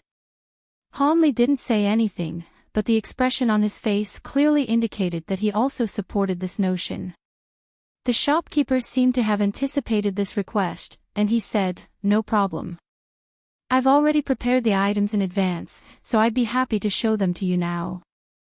The ease with which the shopkeeper accepted this request came as a stark contrast to usual stinginess, and the young man was clearly taken aback, having already prepared a response for a refusal from the shopkeeper. 3 wooden boxes of different sizes were hurled through the air, and it appeared that the shopkeeper really was planning to show them the items he'd promised them. The young man and the armor-clad man were both ecstatic. They swept their sleeves through the air, sending forth swaths of light that caught the oncoming wooden boxes. Han Li's heart jolted as he also caught the box flying toward him before removing its lid. A mesmerizing medicinal aroma wafted toward him, and a green fist-sized fruit sat within the box. There were even a couple of strange red leaves under the fruit, and Han Li's eyes narrowed slightly as he extended a finger toward the fruit. The other 2 people also reached for the items in their respective boxes so they could conduct a more thorough examination. However, right at this moment, the shopkeeper suddenly warned, "I wouldn't do that if I were you. All of the items in the boxes have restrictions set up on them. If any mishaps occur, you won't be able to pay for those things even if you give me everything you own." All 3 of them immediately faltered upon hearing this. The armor-clad man was a little enraged as he grumbled, "What are you trying to do, brother you? How are we supposed to be able to ascertain the authenticity of these items without touching them? With your cultivation bases, you'll have a 70% to 80% chance of verifying these items using your eyes and spiritual sense alone. If you want to completely assess the authenticity of these items, then you'll have to wait until after the event. If the 3 of you are unable to help me tame the spirit beast, then there won't be any need for you to verify the items. Besides, with my reputation, are you really concerned that I would try to deceive you?" The middle-aged man replied in a nonchalant manner. The young man stared at the item in the box for a long while before finally making a decision and tossing the box back to the shopkeepers. "All right, we'll trust you on this one. I'm sure brother you wouldn't risk ruining his own reputation over something like this." The armor-clad man carefully examined the object in his box with a hesitant look, but still reluctantly handed over the box in the end. After stowing away the 2 wooden boxes, a pleased look appeared on the shopkeeper's face before he turned toward Han Li. At this moment, Han Li was staring at the azure fruit in the box with blue light shimmering deep within his eyes and a contemplative look on his face. The shopkeeper faltered slightly upon seeing this before asking, "What is it? Are you of the opinion that something is amiss with the azure shifting fruit, brother Han?" "Not at all." Han Li shook his head before replacing the lid on the wooden box and tossing it to the shopkeeper as well. The middle-aged man caught the wooden box before taking another meaningful glance at Han Li, then leading the way out the door. Han Li's trio naturally followed him out of the shop. The shopkeeper flew extremely quickly, but Han Li's trio were all powerful cultivators in their own right, and they were able to keep up with ease, flying out of the exchange center before heading directly toward a certain direction in the holy city. After flying for 2 hours, they arrived in an extremely secluded corner of the holy city. There were noticeably far fewer buildings here, and very few people in the area. It was quite a sparsely populated place, and the shopkeeper led them on a descent after arriving at a completely mundane-looking short building. This nondescript building was only just over 300 feet tall, and it was split up into 2 levels. As soon as the shopkeeper's feet landed on the ground, the doors of the building were immediately flung open, and 2 men who appeared to be in their 20s emerged from within. They hurriedly extended respectful bows toward the shopkeeper, and greeted in unison, "Welcome back, Patriarch. The 2 of you, stand guard out here. No one is allowed to enter this place without my permission," the shopkeeper ordered. "Yes," the 2 men answered without any hesitation before positioning themselves on either side of the building's entrance. Han Li glanced at the 2 of them and paid them no further heed after discovering that they were merely core formation cultivators. Meanwhile, the shopkeeper had already entered the building, and the young man and armor-clad man followed suit after a brief hesitation while Hanli brought up the rear. The room wasn't a very spacious one, and all of the decor appeared to be quite plain and mundane. There were 3 square wooden tables and a dozen or so wooden chairs, and those pieces of furniture took up most of the area in the room. There were also several antiquated artworks that were yellow with age hanging on the walls of the room. All of these pieces of artwork depicted demons, beasts, and scenery, and they weren't very noteworthy either. "Brother Yu, is that spirit beast really here?" the armor-clad man couldn't help but ask. This room was quite small, and it really didn't appear as if it could house any powerful spirit beasts, so it was no wonder that the man was having some doubts. "Would I lie to you 3? Come with me," the shopkeeper instructed in a brisk tone as he glared at the armor-clad man. He then made his way over to one of the scenery paintings hanging from one of the walls, and he rustled his sleeve to produce a scroll. The scroll was unfurled to reveal the exact same scene depicted in the artwork on the wall. Hanli and the armor-clad man both faltered upon seeing this, unable to comprehend what the shopkeeper was doing. However, the young man's expression changed drastically as he caught sight of the 2 pieces of artwork, and he exclaimed, "That's the Shumi Paradise Scroll. You're in possession of the Pentaluster race's most prized treasure." "The Shumi Scroll? No way. Aren't there only a total of 7 of those in the Pentaluster race? How did you manage to obtain one, Brother Yu?" The armor-clad man was very startled to hear this. Hanli had no idea what this treasure was, but his heart stirred upon hearing the word Shumi as he cast his gaze toward the artwork hanging on the wall. The slightly yellow artwork depicted a small green mountain, and there was a small cluster of buildings on that mountain, but everything was rather blurry and indistinct. "Hee, you sure have a strong discerning eye. This is indeed a Shumi Paradise Scroll. However, it's not one of the 7 scrolls that the Pentaluster race view as their most prized treasure. This is an imperfect Shumi scroll," the shopkeeper chuckled. "So it's a replica." Both the young man and the armor-clad man faltered upon hearing this. A smug expression appeared on the shopkeeper's face as he replied, "Indeed. There aren't many people even in the Pentaluster race who are aware of its existence. Back then, the Pentaluster race used the spirit bones of a 5-colored phoenix to refine a total of 10 Shumi Paradise Scrolls, not 7. Unfortunately, 3 of them were flawed, and their effectiveness was severely hampered as a result.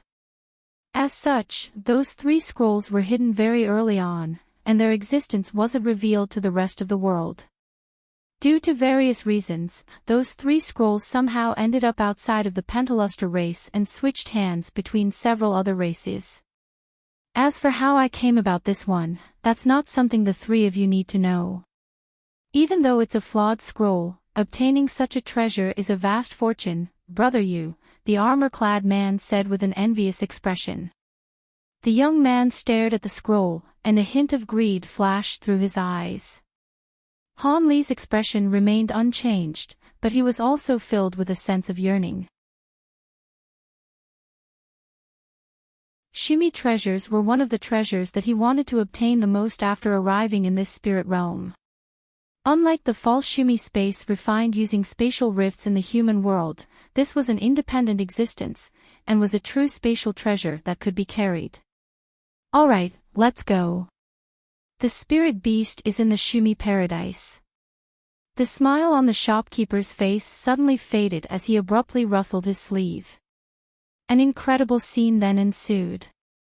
Brilliant 5-colored light abruptly erupted from the scroll before transforming into a vast expanse of light that disappeared into the artwork on the wall. The shopkeeper began to chant something while abruptly pointing a finger at the artwork on the wall. The same 5-colored spiritual light also flashed from the scroll before a swath of light emanated from it. The 5-colored light swept up everyone in the room at the shopkeeper's behest. Following a brief hesitation, Hanli relinquished his resistance in the end and allowed the light to enshroud his entire body, but he surreptitiously injected more power into the protective layer of spiritual light around him. Following another flash of 5-colored light, the room was completely devoid of any people.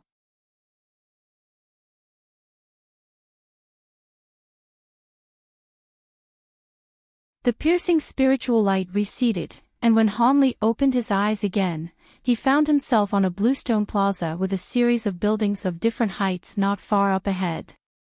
Hanli narrowed his eyes and discovered that these buildings were rather familiar. They were none other than the buildings depicted on the small mountain in the Shumi Paradise scroll. After surveying his surroundings, he heaved a faint sigh of relief.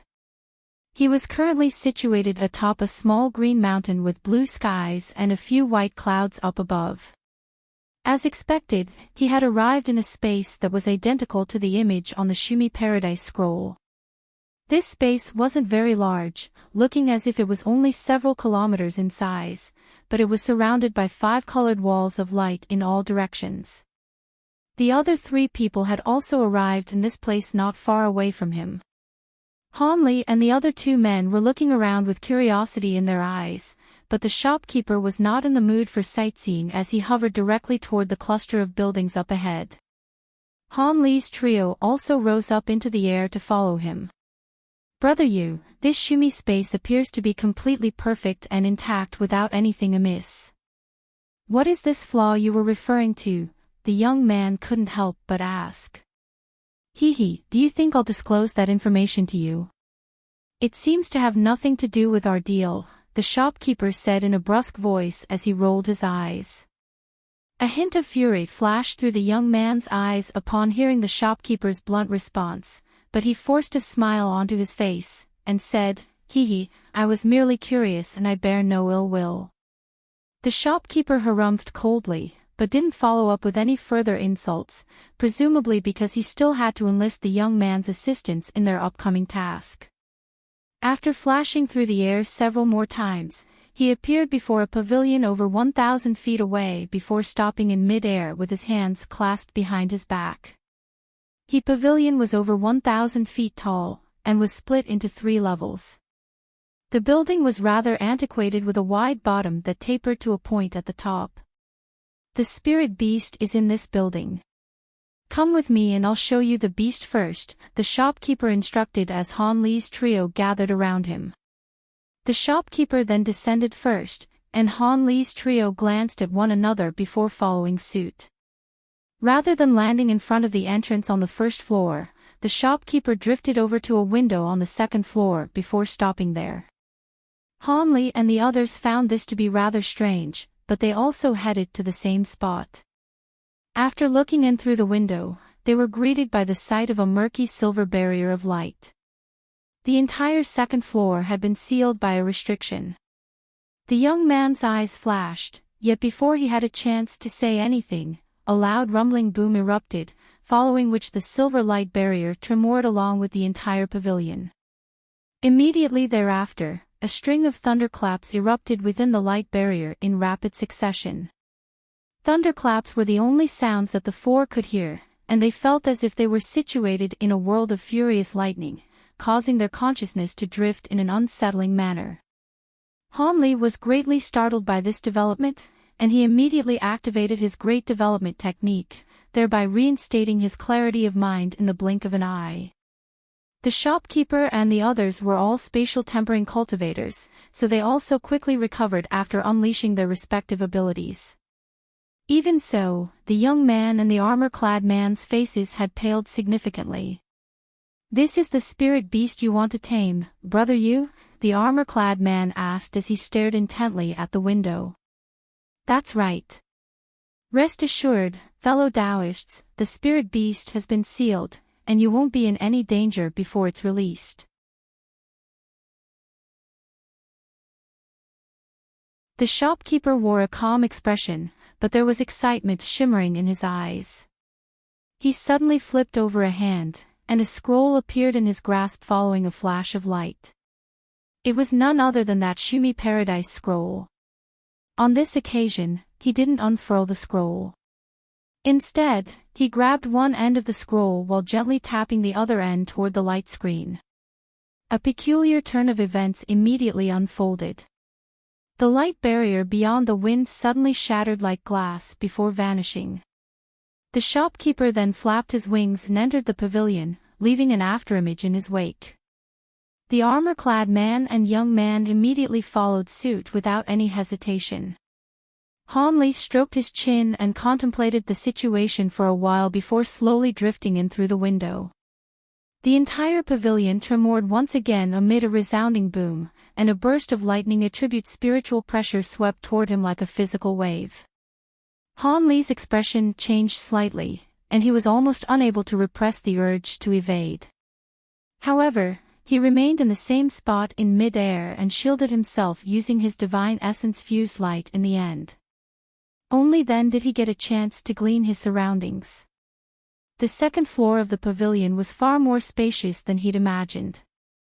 It had an area of 2,000 to 3,000 feet, making this place appear as if it were a small plaza. At the center of the cavernous room stood 81 thick copper poles, all of which were shimmering and engraved with all types of demons and monsters. These copper pillars surrounded an area in the center that was over 300 feet wide, and arcs of black lightning were crackling between the bowls amid rumbling thunderclaps, creating a massive prison-like restriction. Within the massive cage, a ball of black mist that was around 10 feet in size was surging erratically, and resounding thunderclaps rang out incessantly from within. Bolts of silver lightning shot forth occasionally from within the black mist, but they would disappear as soon as they struck the black net of lightning as if they'd met the bane of their existence. That's the lightning attribute spirit beast in there. The armor-clad man faltered slightly at the sight of the mundane ball of black mist within the cage. What? Are you thinking that this spirit beast isn't so remarkable after all? This lightning beast's powers are far beyond what you can imagine. The shopkeeper chuckled coldly as he glanced at the armor-clad man out of the corners of his eyes. Lightning beast? Hanli murmured to himself with furrowed brows. That's right, that's the name of this spirit beast. I won't tell you about this lightning beast's origins, but what I can tell you is that there is most definitely only one of this lightning beast in this world. The shopkeeper stared intently at the cloud of black mist within the net of black lightning as a hint of deranged insanity appeared on his face. Really? Its attacks don't seem to be all that powerful. The young man's brows furrowed in skepticism. Attacks? This lightning beast isn't unleashing any attacks. The lightning you see is simply something that it was born with. Let me show you the true appearance and power of the lightning beast, the shopkeeper said with a derisive sneer on his face. He suddenly raised a hand to send forth a streak of white light from within his sleeve. The streak of light surged through the air before striking the base of the thickest copper pole before up ahead. The streak of white light was a snowy white little winged beast with spikes that were several inches long growing all over its body, making it appear as if it were a flying hedgehog. However, a restriction of some sort had clearly been cast onto it as it was unable to fly at all after landing on the copper pillar, and it merely sprawled down onto the ground, trembling uncontrollably.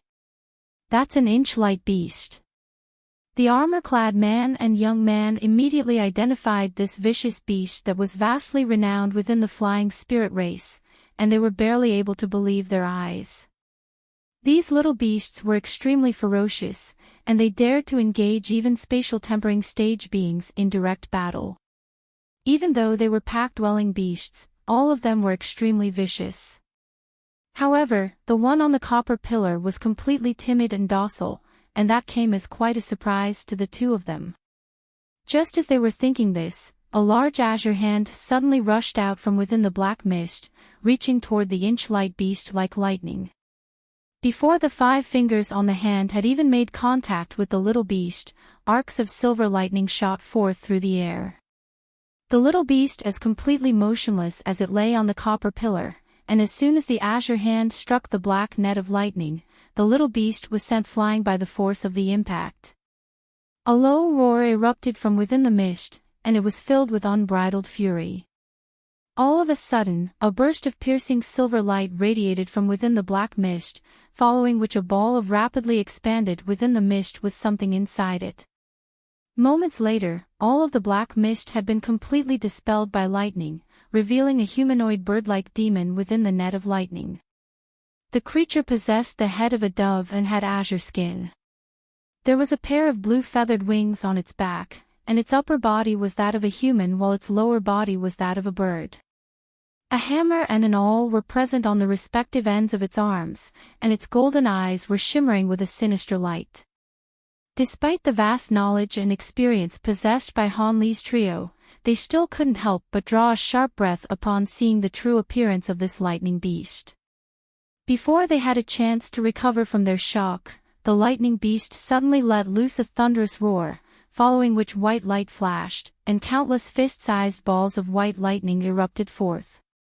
Almost at the exact same moment, the lightning beast flapped its wings in unison, and hundreds of blue feathers shot forth at once.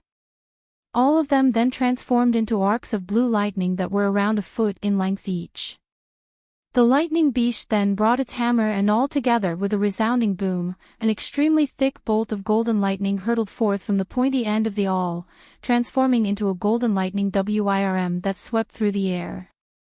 The lightning beast had unleashed 3 different types of lightning attribute abilities in the blink of an eye, and all 3 of them appeared to be extremely powerful. Han Li's trio were all startled to see this as they reflexively retreated. It didn't seem like the thin net of black lightning would be anywhere near sufficient to keep these 3 lightning attribute attacks at bay. Only the shopkeeper remained on the spot with a confident smile on his face. As soon as the 3 different types of lightning struck the net of black lightning, the 81 copper pillars suddenly buzzed in unison, and the thin net of lightning suddenly thickened by several fold. As such, it really was able to withstand the lightning beast's powerful attack.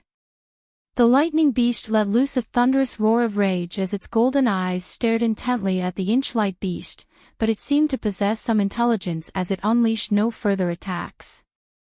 Don't worry, this lightning binding light formation was something I set up after expending an immense amount of effort, and it can specifically restrict this beast's lightning attribute powers. This lightning beast may be powerful, but there's no way that it can struggle free, the shopkeeper chuckled as he suddenly swept a hand toward the inch-light beast from afar. The little beast instantly transformed into a burst of white light and was sent through the black lightning without any impediment, thus landing right before the lightning beast.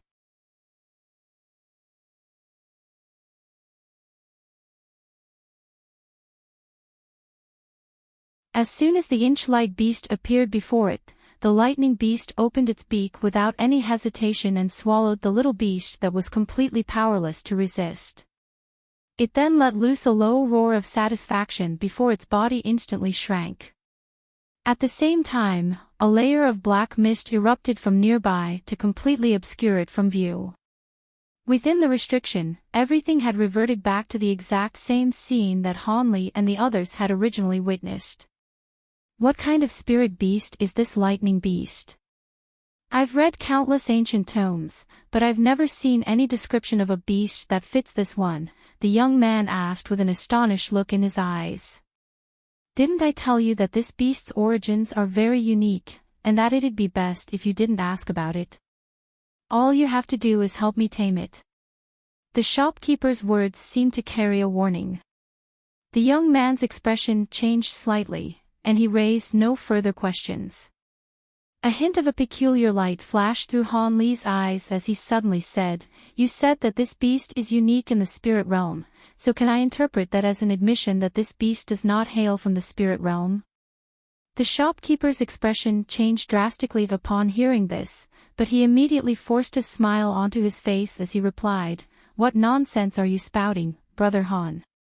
If this beast isn't something from the spirit realm, then how could it have appeared here?" Despite the shopkeeper's denial, all 3 men could tell that he was trying to hide something, and they couldn't help but glance at one another with surprise in their eyes. If this lightning beast isn't from the spirit realm, then could it be a spirit beast that's unique to one of the lower realms? Wait, no, this beast is clearly no less powerful than a spatial tempering being, so there's no way it could exist in a lower realm. In that case, it has to be from a higher realm. It must be from the legendary true immortal realm. The young man completely disregarded the shopkeeper's warning as he mused. The armor-clad man's eyes also gradually lit up as he stared at the black mist within the restriction. However, the shopkeeper seemed to be relieved that they arrived at this conclusion, and a peculiar look appeared on his face as he said, "So you truly believe that this spirit beast is from the true immortal realm? Are we wrong? Even if it isn't from the true immortal realm, I still think you should reveal its origins to us, seeing as you want us to help you tame it, brother you. Perhaps a better understanding of this beast will be helpful to us in our attempt to subdue it. If you really don't want to reveal anything, then we won't force you to. We'll just have to regard it as a spirit beast from the true immortal realm," the young man sighed. "You dare to threaten me?" The shopkeeper's expression instantly darkened. The young man took a half-step backward in retreat, but his expression remained calm as he said, "Even if the three of us were to join forces, we'd still be no match for you, so I certainly wouldn't dare to threaten you, brother you. However, don't forget that my elder brother is the youngest elder of the Tianping race. I'm sure you won't do something reckless that you'll regret later on." Both Han Li and the armor-clad man were both surprised to hear that the young man was the brother of a Tianping race elder, and both of them were forced to look at him through new eyes. A hint of wariness flashed through the shopkeeper's eyes, and after a moment of indecision, he finally said in a cold voice, "I suppose there's no harm in telling you the origins of this beast. It's not something that has to be kept strictly confidential anyway, and it would prevent you three from spinning any more ridiculous yarns. The reason why this lightning beast is unique in this world is because it was artificially created by me through gathering the power of lightning, then nurturing it using a secret technique. It is a lightning spirit born from lightning itself, and I've spent most of my life attempting to create one with only this one resulting in success, so it's naturally unique to this world. A lightning spirit." Everyone's eyes widened upon hearing this. How is that possible? Even the legendary spirit tribe hasn't been able to nurture a living being from lightning. You may be an extremely powerful cultivator, but surely this is beyond even your capabilities, brother you, the young man said with a skeptical expression after recovering from his initial shock. Han Li and the armor-clad man's brows also furrowed tightly. Much to everyone's surprise, the shopkeeper conceded in the end, and revealed, I certainly wouldn't have been able to achieve this through my own research alone, but many years ago, when I was traveling through the territories of several foreign races, I was passing through a place where a certain powerful being had fallen, and I just so happened to stumble upon a spirit beast nurturing secret technique that was passed down from the true immortal realm. This lightning beast nurturing secret technique was the only complete technique that was recorded. After a brief pause, the young man's demeanor suddenly shifted drastically as he smiled, and said, "If it's a secret technique that was passed down from the true spirit realm, then this is indeed quite plausible. Apologies for my rudeness, brother you." The armor-clad man was also stroking his chin and clicking his tongue with wonder. The shopkeeper wore an expression of displeasure on his face, and merely harumphed coldly in response. Meanwhile, Han Li was scrutinizing the lightning beast within the restriction with a hint of intrigue in his eyes. He didn't know whether the shopkeeper had told the truth, but this beast truly was capable of wielding astonishing lighting power, so even if it wasn't a spirit born from lightning itself, it was still a vastly powerful spirit beast. However, even if it possessed spatial tempering stage power and was capable of wielding lightning, that still definitely wasn't worth the immense investment the shopkeeper had made to tame it. After all, just the 3 items that he'd promised to Han Li's trio was definitely not inferior in value to a spatial tempering stage spirit beast, and that wasn't even taking into account all of the time and effort he'd expended to nurture this lightning beast in the first place. It appeared this beast either possessed more abilities than it had just displayed or it served an extremely important purpose to the shopkeeper. Otherwise, there was no way that he would sacrifice so much to tame it. Not only was Han Li aware of this, the armor-clad man and the young man had also figured this out for themselves. However, all three of them simply wanted the treasure they were promised, and they were also fearful toward the shopkeeper's fearsome cultivation base, so they could only pretend to be oblivious. The origins of and uses for this strange spatial tempering stage spirit beast were both rather sketchy, but it wasn't worth offending the shopkeeper just to get to the bottom of things. Alright, everything that needs to be said has been said, let's get down to business. I'm going to use the restriction to temporarily immobilize the lightning beast. All you three have to do is enter the cage and inject your lightning powers into its body. Remember to keep going until I tell you to stop. Otherwise, all of your prior efforts could go to waste, the shopkeeper announced in an implacable tone. Han Li's trio expressed no further objections on this occasion. The shopkeeper nodded before rustling his sleeve, upon which the Shumi Paradise scroll appeared in his hand once again. This time, he tossed the scroll forward, and it immediately unfurled before him. 5-colored spiritual light flashed as the artwork of the Shumi Paradise was revealed to everyone again.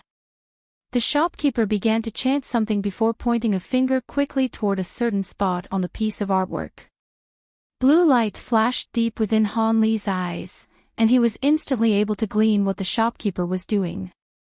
The spot that he had pointed to was none other than the tall pavilion that they were currently situated in. In the next instant, brilliant white light erupted from the artwork, and a burst of white mist suddenly appeared. Within the mist, the walls on the first and second floors of the pavilion slowly backed away before vanishing. Han Li's expression changed slightly, yet before he could figure out what those changes entailed, tremors suddenly ran through the ground beneath his feet. The actual pavilion that they were situated in tremored violently as white light radiated from the walls around them. They then backed away before disappearing into nothingness. In the blink of an eye, everyone was situated under the blue sky along with the lightning beast.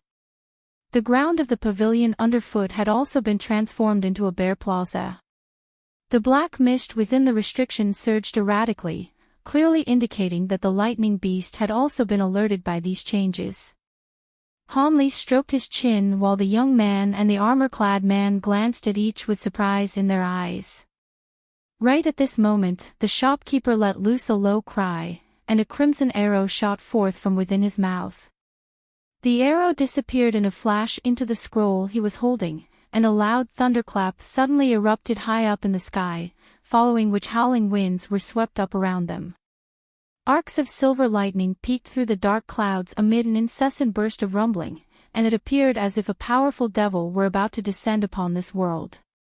Before Han Li's trio had a chance to ask, the shopkeeper took the initiative and provided an explanation for a change. In the past failed experiences, the power of lightning that the three of you possess is most likely insufficient for the task. As such, I've activated all of the world's origin chi within this Shumi Paradise scroll to manifest the power of heavenly lightning in order to assist you three. After this, the scroll will most likely be ruined, so this is my final roll of the dice. I hope the three of you can help me to the best of your abilities, and if you can help me successfully tame this beast, not only will I give you your promised rewards, I'll also throw in a large sum of spirit stones for each of you.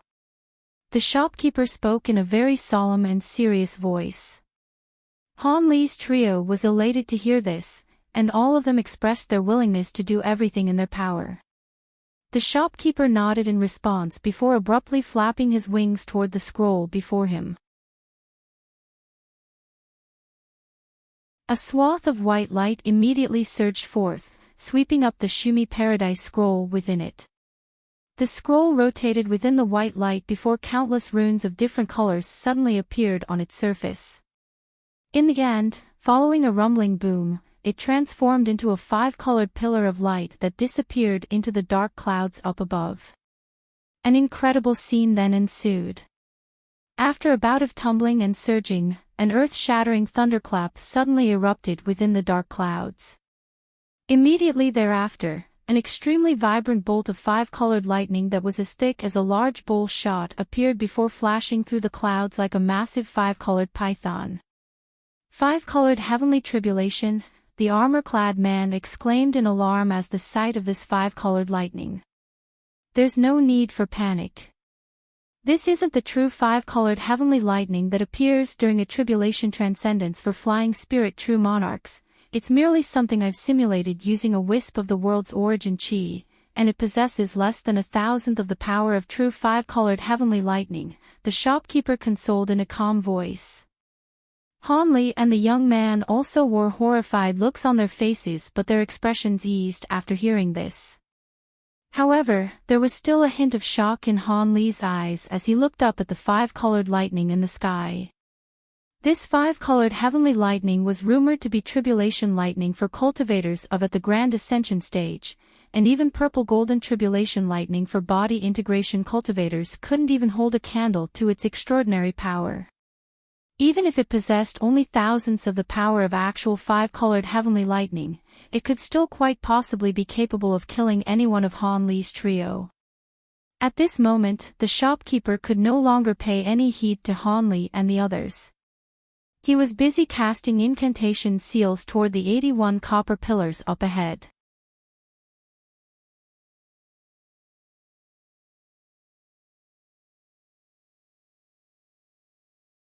All of the pillars emitted a burst of ringing before balls of white light surfaced above them, manifesting a series of sinister dragon heads. All of these dragon heads then opened their mouths to blast forth arcs of black lightning.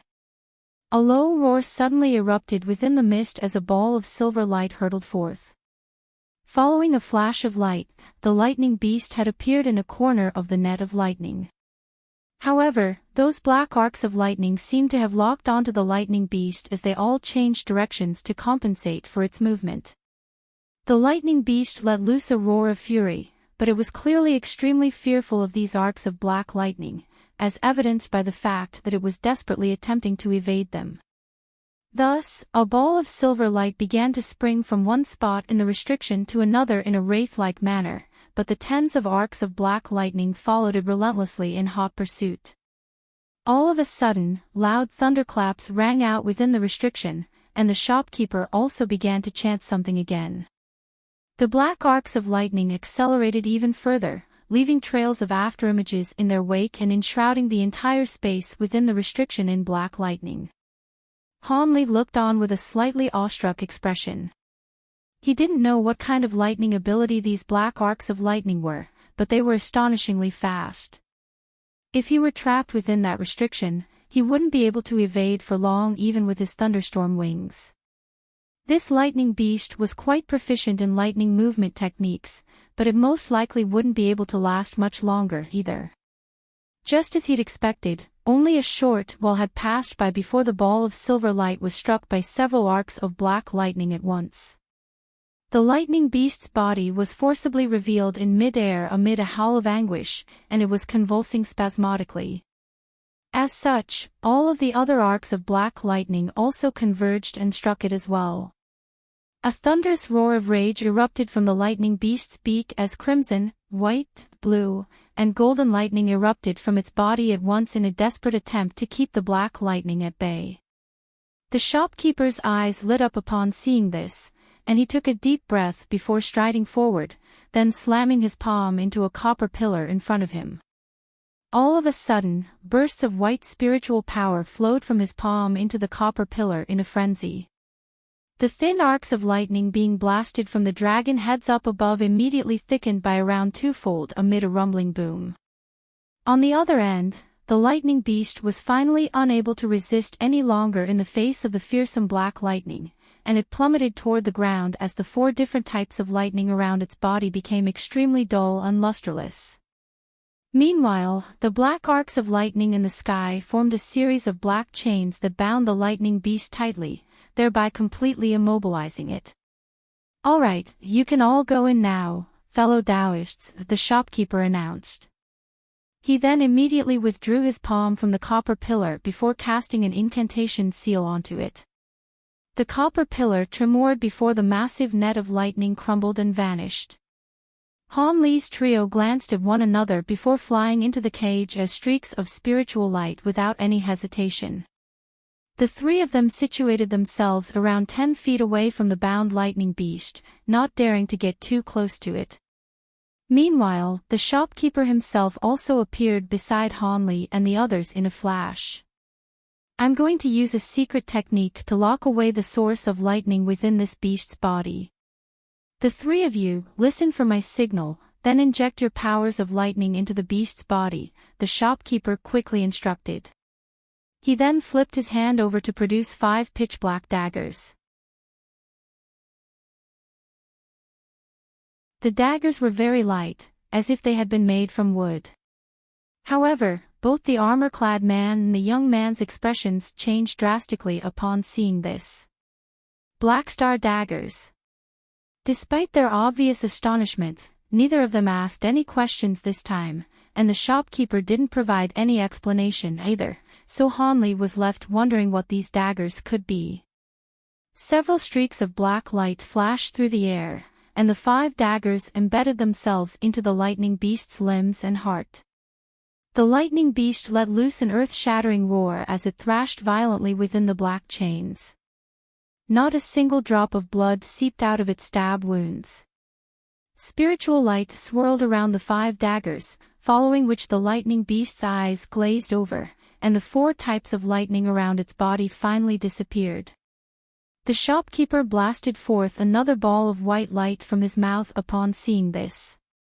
This was only a fist-sized rhomboid white crystal, but it was imbued with astonishing spiritual pressure, and Han Li's eyes narrowed as he looked on from the side.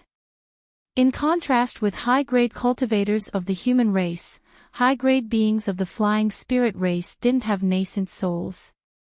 Instead, they had crystal cores, and those cores were just as important to them as nascent souls were to human cultivators. The shopkeeper threw up a large mouthful of blood essence onto the crystal core before pointing a finger at it in a solemn manner. The core immediately began to descend and disappeared into the lightning beast's head in a flash. Almost at the exact same moment, the shopkeeper yelled, "Go!" Han Li and the others immediately sprung into action.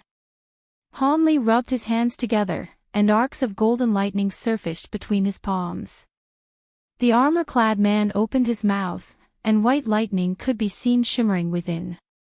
As for the young man, he flapped his wings, and arcs of silver lightning appeared over those wings.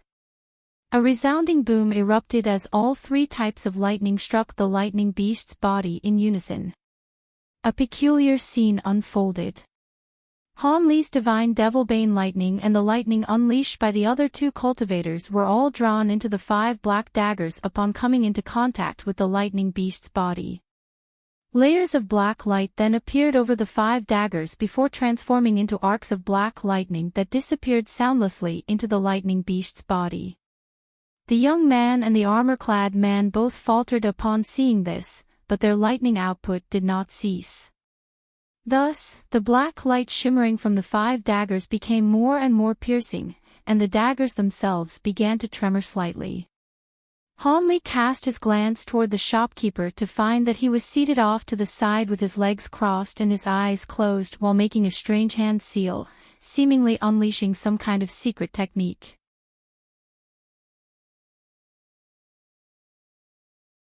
Bright white light was radiating around his body, clearly an indication that he was unleashing all of his spiritual power to its maximal extent.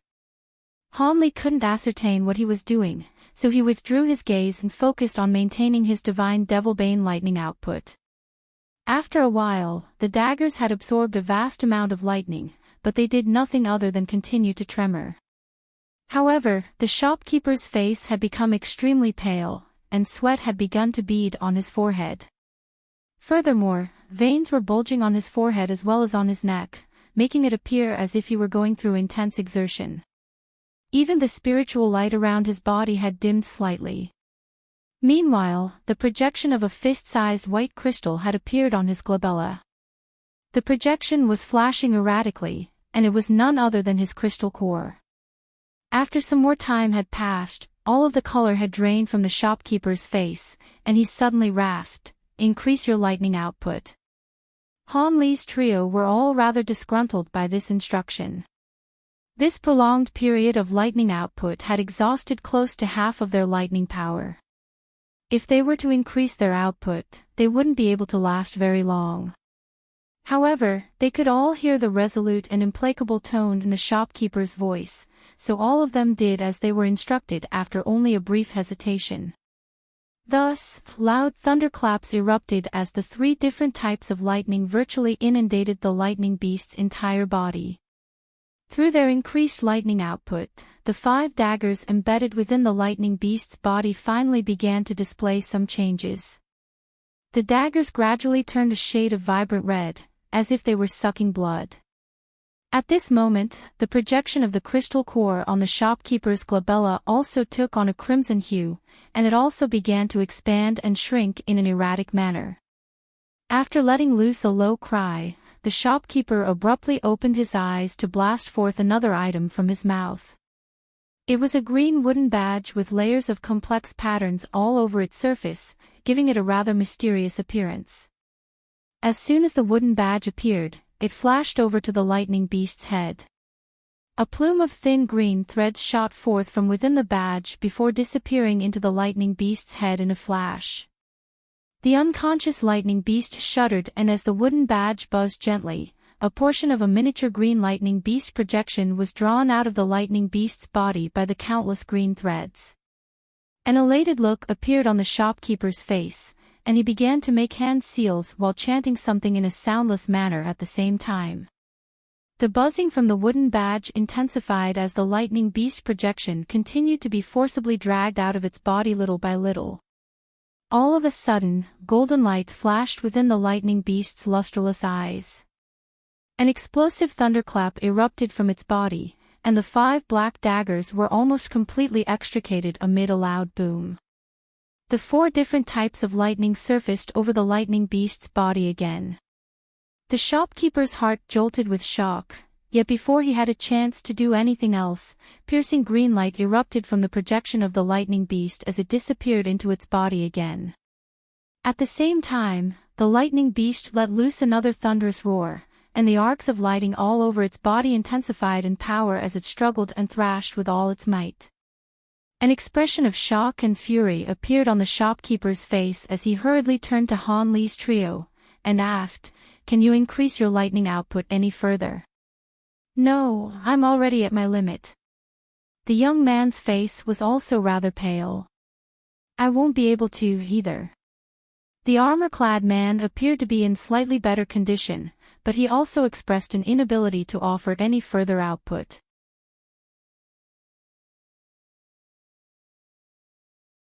As for Han Li, he merely shook his head in response.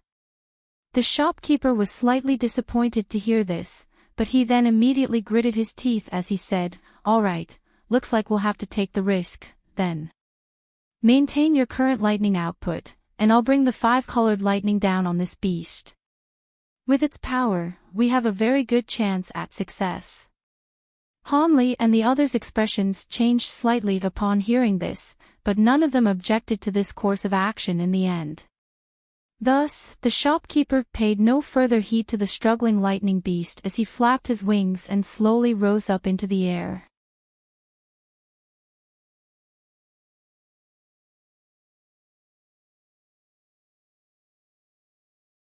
After flying into the air until he was over 1,000 feet away from the dark clouds in the sky, the shopkeeper came to an abrupt halt before expelling a mouthful of blood essence with a solemn look on his face. He then pointed his 10 fingers at the blood essence in rapid succession, upon which they transformed into several large blood runes that hurtled toward the 5-colored lightning in the sky. The runes then disappeared into the 5-colored lightning in a flash. The arc of lightning immediately emitted a resounding boom as the dark clouds around it were dispelled. Thus, the 5-colored lightning's intimidating true form was revealed in its full glory. The shopkeeper looked up at the fearsome arc of lightning, and he couldn't help but gulp nervously, even though his mouth was completely dry. He gritted his teeth and expelled a few more mouthfuls of blood essence, all of which also disappeared into the 5-colored lightning as crimson runes. Having expended so much blood essence in one go, the shopkeeper's face was now truly as pale as a sheet of paper. However, his final roll of the dice appeared to be paying off.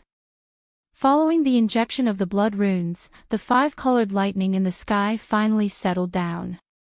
Not only had the thunderclaps emanating from it become a lot quieter, the scintillating light radiating from it had also softened significantly. Crimson lines appeared all over the arc of lightning, creating quite a peculiar sight to behold. The shopkeeper was ecstatic upon seeing this, and he chanted something before abruptly flapping his wings upward. Countless crimson threads shot forth from his wings, puncturing the arc of five-colored lightning in a flash and fusing as one with the crimson lines on its surface, thereby ensnaring the arc of lightning within. The shopkeeper made a hand seal, and piercing white light radiated from his body as one incantation seal after another was cast into the air above. The five-colored lightning rumbled within the crimson threads for a while before shrinking and curling together to form a massive ball of lightning with a diameter of around 10 feet. The surface of the ball was riddled with crimson lines, and the shopkeeper was overjoyed to see this. He swept a hand toward the fearsome ball of lightning, and it descended in an obedient manner. Hanli and the others were all flabbergasted by the scenes unfolding before their eyes. However, the shopkeeper didn't give them a chance to ask any questions. His body swayed, and he abruptly disappeared on the spot.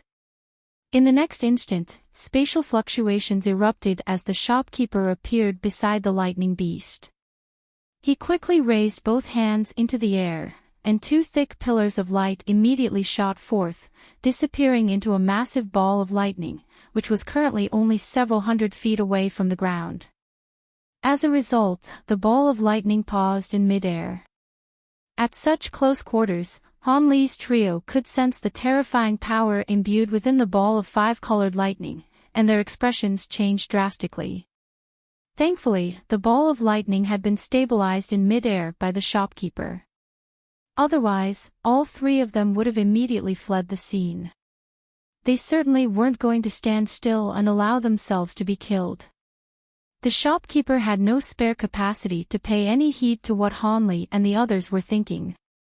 As soon as he stabilized the ball of five-colored lightning, he let loose a loud cry, and a small slit suddenly opened up on the crimson line at the bottom of the lightning ball.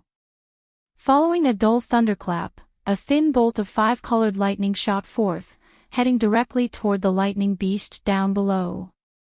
In the instant that the ball of five-colored lightning appeared, the lightning beast seemed to have sensed that it was in severe peril. It roared and thrashed with all its might, managing to struggle free from some of the black chains around its body and rising to its feet.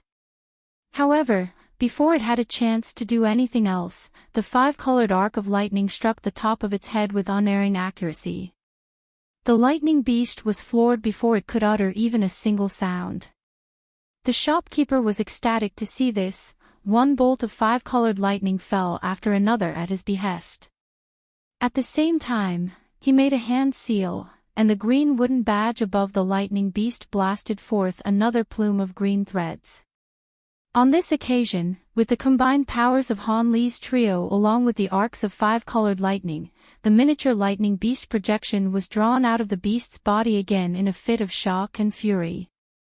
The projection struggled with all its might, but its lightning powers had mostly been sealed by the five black daggers and its physical body was being immobilized by Hanli's trio and the five-colored lightning, so it was powerless to resist as it was forcibly drawn toward the wooden badge inch by inch. Green light flashed from the wooden badge, and following a final roar of fury and despair, the lightning beast projection was drawn into the badge. The shopkeeper hurriedly cast one incantation seal after another onto the wooden badge in quick succession, and it was drawn into his grasp as an elated look appeared on his face. "Ha, I've finally done it," the shopkeeper chortled with glee. Hanli's eyes flashed, and the golden arcs of lightning streaming from his hands disappeared. The young man also withdrew his lightning before looking at the motionless body of the lightning beast on the ground, then turning to the green badge in the shopkeeper's hand with furrowed brows. "What's the meaning of this, brother you?" weren't you going to tame this beast? That was also what Hanli and the armor-clad man wanted to ask. After extracting the soul of the beast, taming it would be a piece of cake, so 3 of you can rest now, the shopkeeper chuckled as he carefully stowed the green badge away into a jade box with a delighted expression on his face. Hanli and the others glanced at one another, and all of them fell silent as wary expressions appeared on their faces. Something was most definitely amiss here.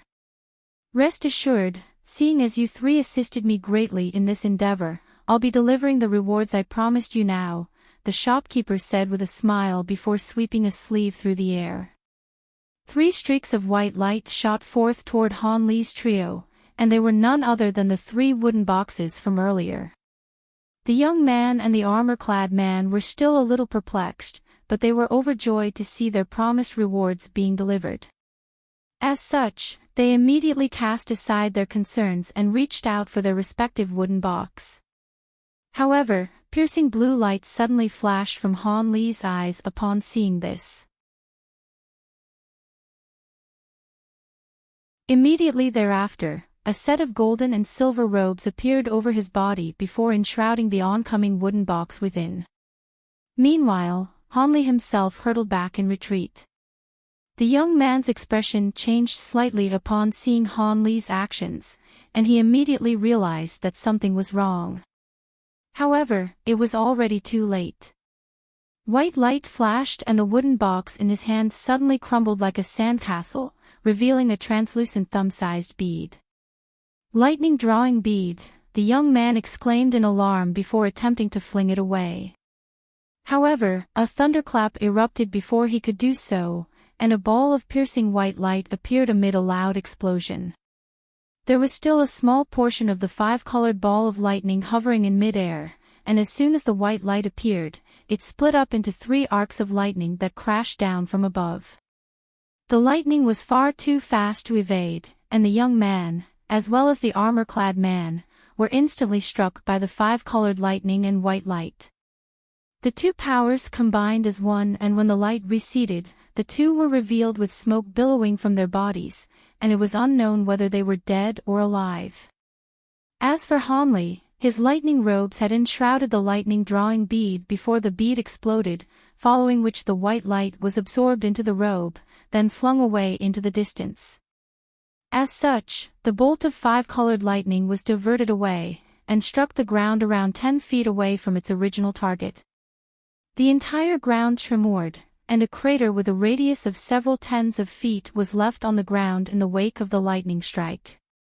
Hanli had retreated right to the edge of the crater, and he arrested his momentum before looking up at the shopkeeper in an expressionless manner. The man's smile faded as a hint of surprise appeared on his face.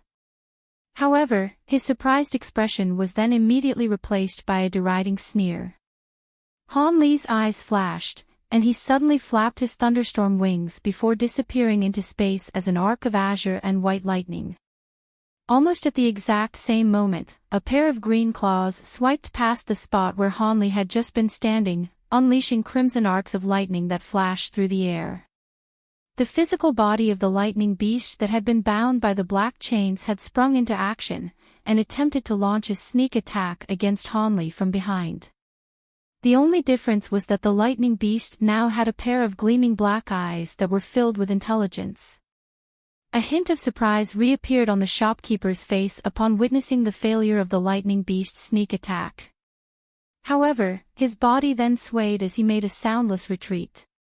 Right at this moment, a thunderclap rang out above his head as Hanli emerged from within a burst of azure and white lightning.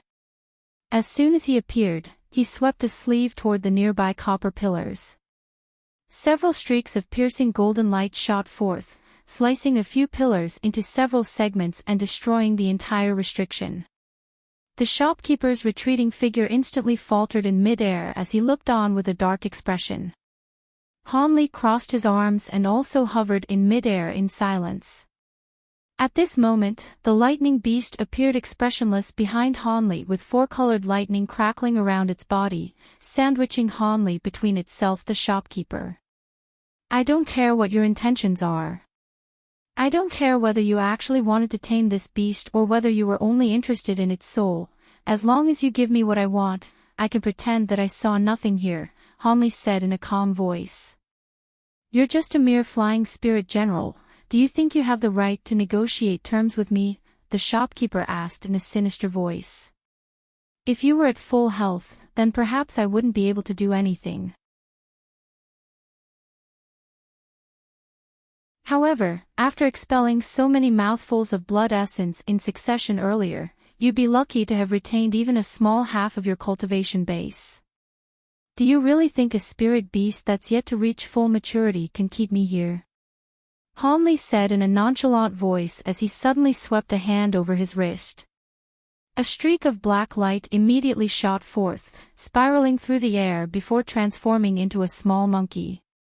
The monkey then pounded its chest, and its body swelled drastically to several 100 feet tall in the blink of an eye. At the same time, it had taken on the form of a sinister ghost and was glowering at the lightning beast with a ferocious light in its eyes. Brilliant golden light simultaneously radiated from Han Li's body as 72 small golden swords hurtled through the air, revolving around his body. His golden provenance true devil projection had also appeared behind him, thus conjuring up 3 heads and 6 arms. He then flipped both hands over at the same time, and one hand was inky black with a miniature black mountain hovering over its palm, while the other was as pristine white as jade with 5 miniature skulls revolving over its palm. After that, Hanli gently flapped his wings, and azure light revolved around his body, manifesting the projections of a massive azure bird and a 5-colored heavenly phoenix. In conjunction with the provenance true devil projection, all 3 projections had appeared at once, emanating a collective burst of astonishing spiritual pressure.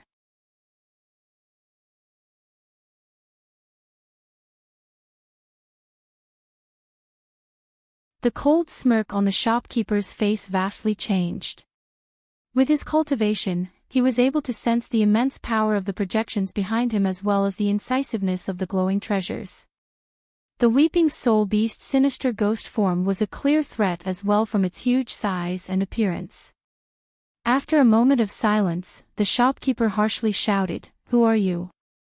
"I know a bit of the outstanding disciples of the Tianping race, but none are as outstanding as you." Hanli stared at the shopkeeper and indifferently said, "Who I am isn't important. What is important is how you feel about my proposal. Your cultivation has dropped from late Great Spirit General stage to early stage. Even if you are keeping any contingency plans, I am half certain I will defeat you. However, I am not interested in a life or death battle. So long as you give me what I want, I will immediately go away." When the shopkeeper heard this, he sized Hanli up. Then after a moment of hesitation, he wryly chuckled. The shopkeeper pursed his lips and probingly said, "Good, very good. The strength you revealed does give you the qualifications to say that. But it is a pity. Even if I agree, I have no azure sifting fruits to give you. The treasures you saw in the box was an illusion and was produced the secret technique that is unique to our Pentaluster race. You should have had some doubts about it. An illusion technique. I cultivate a technique that can see through illusions. However, the thing I want is in that box. No matter how formidable your illusion techniques are, if you didn't have that item, you wouldn't be able to create such believable illusions." Hanli said with a deep tone. "You want that item?" The shopkeeper said with a surprised face. "That's right. It can't be considered too steep a price." Hanli smiled. "If you want it, I'll give it to you." Without taking any time to consider, the shopkeeper promptly flipped his hand to produce a wooden box and tossed it over. Blue light flashed from Hanli's eyes and he reached out for it. A wave of blue mist flew out and wrapped around the box, suspending it in the air. Hanli swept his spiritual sense past it and he opened it with a trace of joy on his face. A wave of medicinal scent assailed his nose and he saw the azure sifting fruit. Hanli silently opened his mouth and spat out a cloud of blood essence, instantly sweeping over the wooden box. A rainbow light flashed from the box, and the emerald green fruit began to shrink like an illusion. In the blink of an eye, it turned into a crimson fruit the size of a thumb. The box didn't contain an azure sifting fruit, but another. When the shopkeeper saw the joy on Han Li's face, he felt some relief and smiled, saying, "Many years ago in a dangerous depth, I unintentionally acquired an azure sifting fruit. In order to rear the lightning beast, I used it for medicine. Otherwise, I definitely would have given it to you. This is the fruit's pit, but it isn't worth much and it is very different from the fruit's body. But I won't let you take a loss. I'll give you several top-grade spirit stones as compensation." Afterwards, he shook his sleeve and launched an azure leather pouch through the air. Han Li raised his brow. Rather than rashly catching it, gray light swept out from his back and wrapped the pouch in divine essence-fused light. The gray light suspended the pouch in the air as it harmlessly twirled in place. Han Li instantly swept his spiritual sense into the pouch and faintly raised his lip. "In that case, I'll accept your offer." In a gust of wind, the pouch vanished and Han Li put away the fruit core in the box. The shopkeeper's face faintly changed when he saw Han Li's strange display, but it was soon replaced with a smile. "Brother Han's abilities are truly unordinary. What does Brother Han plan on doing next?" Han Li leisurely said, "Since I've acquired what I want, I won't involve myself with you any further. But if it is possible, I hope you'll hand over the other two to me. After all, we've come here together. If they disappear, it will be difficult for me to explain to the Tianping race. As for what happens next, you'll most likely be unable to stay in the holy city." Not finding Han Li's words odd, the shopkeeper softly chuckled and said, "I can do that. However, their character is rather poor. Since they didn't acquire what they wanted and suffered a loss, I fear they wouldn't be appeased. Wouldn't it be better for everyone if they were gone? Although I'd like that as well, I have matters tying me to the Tianping race for some time. I'll also think of a way to appease them." Han Li answered with a casual tone. "Since Brother Han had said this, I'll leave them to you." At nearly the same time, four-colored lightning flashed around the lightning beast and disappeared from Han Li's back. A short moment later, thunder sounded behind the shopkeeper. As Han Li looked at the lightning beast, a flash of realization appeared from his eyes. It seems Senior didn't plan on taming the beast, but rather use it as an external incarnation. The shopkeeper chuckled and vaguely said, "Brother Han saw through it." Han Li smirked and thought to say something else when a humming sound filled the air. The black cloud the shopkeeper summoned had been scattered by a gale. The entire sky was shining faintly yellow and a soft cry sounded from the air. The nearby space had begun to warp. Han Li narrowed his eyes. The skinny man glanced around and ground, "That's the Shumi Paradise's worldly essence chi. It's already reached its limit and it will soon scatter. Let's quickly leave."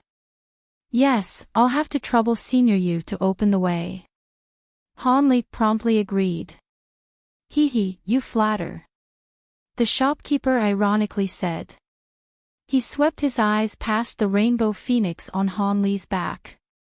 Soon after, he muttered to himself a moment and he grabbed at the air. Rainbow light flickered and a scroll appeared with glowing light. The scroll spread out and a pillar of light rushed out from it. A 3-meter-tall light gate appeared in front of them, revealing a mist of white light behind it, as if it led to paradise. Han Li's expression stirred and his shoulders shook, releasing 2 waves of gray light, sweeping up an unconscious large man and youth on the ground. The weeping soul beast transformed into a human-tall black ape and stood behind him. Seeing that Han Li collected the large man and the youth, a fierce look appeared from the shopkeeper's eyes, but he eventually decided to take no action. He simply called out, "Brother Han, let's go." The two blurred and flew through the light gate one after another. Han Li's surroundings lit up for a moment and he found himself in the shopkeeper's residence. It was normal, as if nothing had happened. On the wall behind them was the Shumi Paradise painting. Han Li felt his heart relax.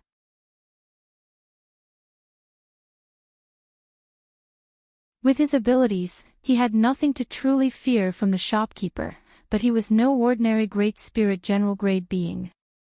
With his bizarre secret techniques, Han Li was unwilling to have a true fight to the death with him. A crackle then sounded and the ancient painting trembled. It silently turned to ash. Han Li's heart jumped and his face stirred. When the shopkeeper saw this, he wore a sad expression. It was clear he was saddened by the treasure's destruction. Having smoothly returned to his residence, he bluntly said, "From your actions, I would think you aren't a very meddlesome person. I'll leave those two to you. As I am injured, I won't be seeing you out." Han Li gave him a quick salute, showing no intention of staying there any longer, and he shook his sleeve, withdrawing the weeping soul beast before walking out in a blur. Behind Han Li were two clouds of gray light, pulling along the youth and the black-armored man. From a distance, it looked as if the two were flying closely behind Han Li. When the shopkeeper saw Han Li and company leave, his smile faded. At that moment, two of his subordinates walked in from the outside and respectfully stood to the side. One of them carefully asked, "Martial Ancestor, are you truly leaving those three alone? Will they not cause trouble?" The shopkeeper snorted. What trouble could they bring? Even if they come back, they won't find anyone here. Let's tidy up our things and use the underground teleportation formation. We're leaving the holy city immediately. We can't stay with the Tianping anymore, only the Pentaluster race will do. With the identity I prepared in the Pentaluster race, no one will come find me. Yes, Ancestor. With the shopkeeper's order, the two Tianping beings raised no objections and immediately acknowledged him. The two quickly entered the other rooms. The shopkeeper stood in place and looked at the large door. A dark expression briefly appeared on his face. "Unless it is for something significant, I don't want to take any risks. With my previous temperament, I might have had you stay behind." The shopkeeper muttered. He then took out a medicine bottle from his robes and he swallowed 2 dark green medicine pills. Soon after, he swiped his hand past his face and a blinding white light shined from it. After the light faded, he now had the appearance of a skinny middle-aged scholar. Both his face and his mannerisms were completely changed, as if he were an entirely different person. He walked to a corner of the main hall in a stride and placed his hand against the wall. An underground passage was revealed. Meanwhile, Han Li brought the youth and the large man to a nearby building. With a quick look around, he found that no one appeared to be there. He promptly released his divine Essence light and immediately dropped them on the ground. After a brief look at the two, Han Li helplessly sighed, "You're quite lucky. If I wasn't scared of being implicated with your deaths, I wouldn't have gone through the trouble." As he said this, he flipped his hand and summoned 10s of silver needles in his hand. Air tore as the needles sank into their bodies.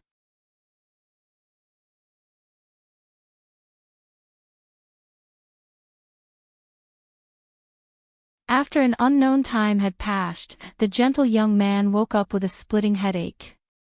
After he opened his eyes, he immediately jumped up out of alarm and noticed Han Li and the black-armored man who earlier regained consciousness. According to his last memories, the youth couldn't help but shout with fury, "What happened? I last remember that old traitor you didn't give us any treasure and instead used the lightning drawing bead on us." The large man shook his head, still feeling somewhat muddled. He sat up cross-legged and immediately examined himself with his spiritual sense. A short moment later, he let out a long sigh, "How lucky. I've only lost a bit of vitality. Nothing too bad." Han Li lowered his head in silence and his eyes wandered as if he were pondering.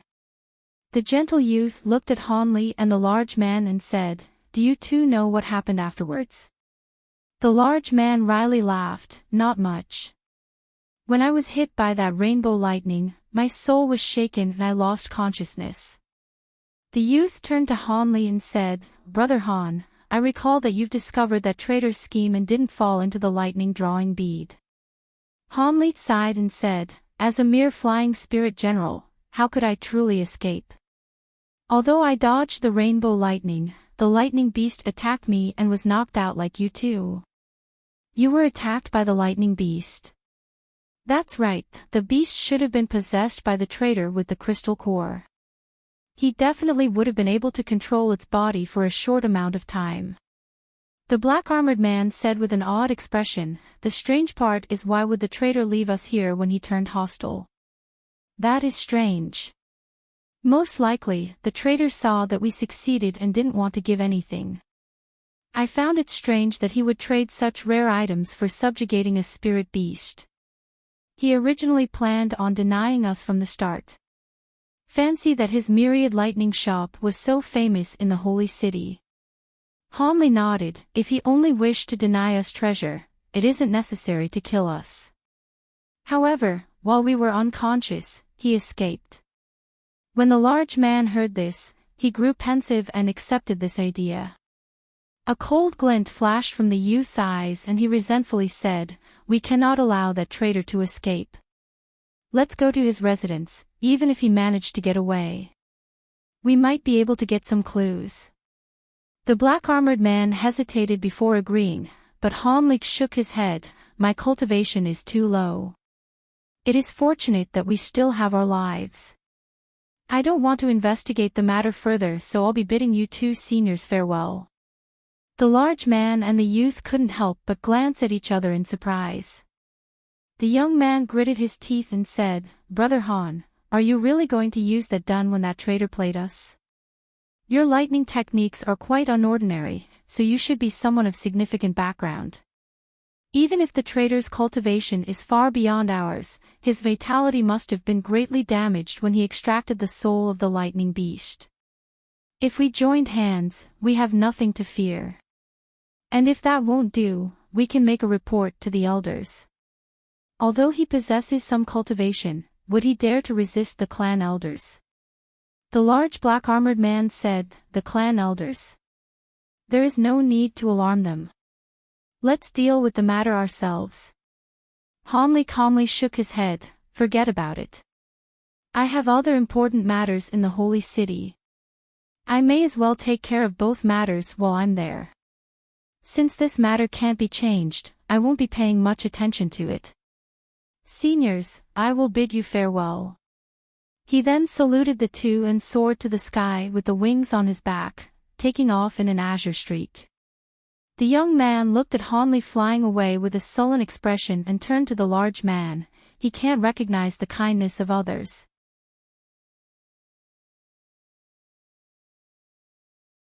So long as we can find that traitor, the two of us will be able to deal with him. Hee, a mere flying spirit general is still something, not much or little. Feeling somewhat worried, the large black-armored man said, however, since that old traitor you dares to turn back on his word, he must have something prepared. Our chances aren't very high. If we don't investigate, how do we know if we can't block him? The youth shook his head. The large man hummed several times, that sounds reasonable. Let's go. Soon after, the two flew in the direction of the shopkeeper's residence. At that moment, Han Li was boldly returning to the honored guest lodge and tossed the matter to the back of his mind. Over the next few days, Han Li sat cross-legged in the building and continuously drank medicine pills to consolidate his late deity transformation stage cultivation. Meanwhile, he spent great efforts to comprehend the Tian Pang's transformation technique. From his efforts, he grasped the transformation technique to the point of perfection. He would be able to use it in a real battle. As time slowly passed by, 2 months quickly passed. One day, as Han Li sat cross-legged on his bed with azure waves of light roaming around him, his expression suddenly stirred and his eyes opened. At nearly the same time, a bright voice leisurely spoke from the outside, I am bye-bye. Grand Elder Feng has given me orders to invite you. Han Li narrowed his eyes for a moment before wearing a normal expression. His body moved with an unnatural swiftness as he stood to his feet. Ever since he cultivated the Tianping transformation art, he felt his body become far nimbler, and his body techniques have seen an improvement as well. Han Li pushed open his door and walked out, heading directly to the main hall. When he arrived at the hall, there was a yellow-clothed young man with his hands held behind his back. The youth didn't look particularly handsome, but his eyes were clear. When he saw Han Li arrive, he amiably asked, "Are you Senior Han?" "Under Grand Elder Feng's orders, I've come to remind you to leave." He spoke with complete and free ease despite only possessing early deity transformation cultivation. Han Li glanced at the youth and smiled, "Bye-bye. It seems your bearing is unordinary. You should be one of the 2 holy disciples." Bai saluted Han Li with a smile and said, "I am ashamed. I have failed the deep favor of the elders as one of the holy disciples. I have come to know a bit about Brother Han's circumstances from a few of the elders. I must thank Brother Han for his assistance, or else an elder close to me may find their lives in danger." "You mean to say?" Han Li wore an expression of surprise. The youth smiled and said, "My uncle Bai Lei and my aunt, Bai Ning. Your brother Bai Lei's nephew." Han Li looked at the shining golden wings on the young man's back and wore an odd expression on his face. Sensing Han Li's doubt, Bai explained with a smile, "There is no need for Brother Han to feel baffled.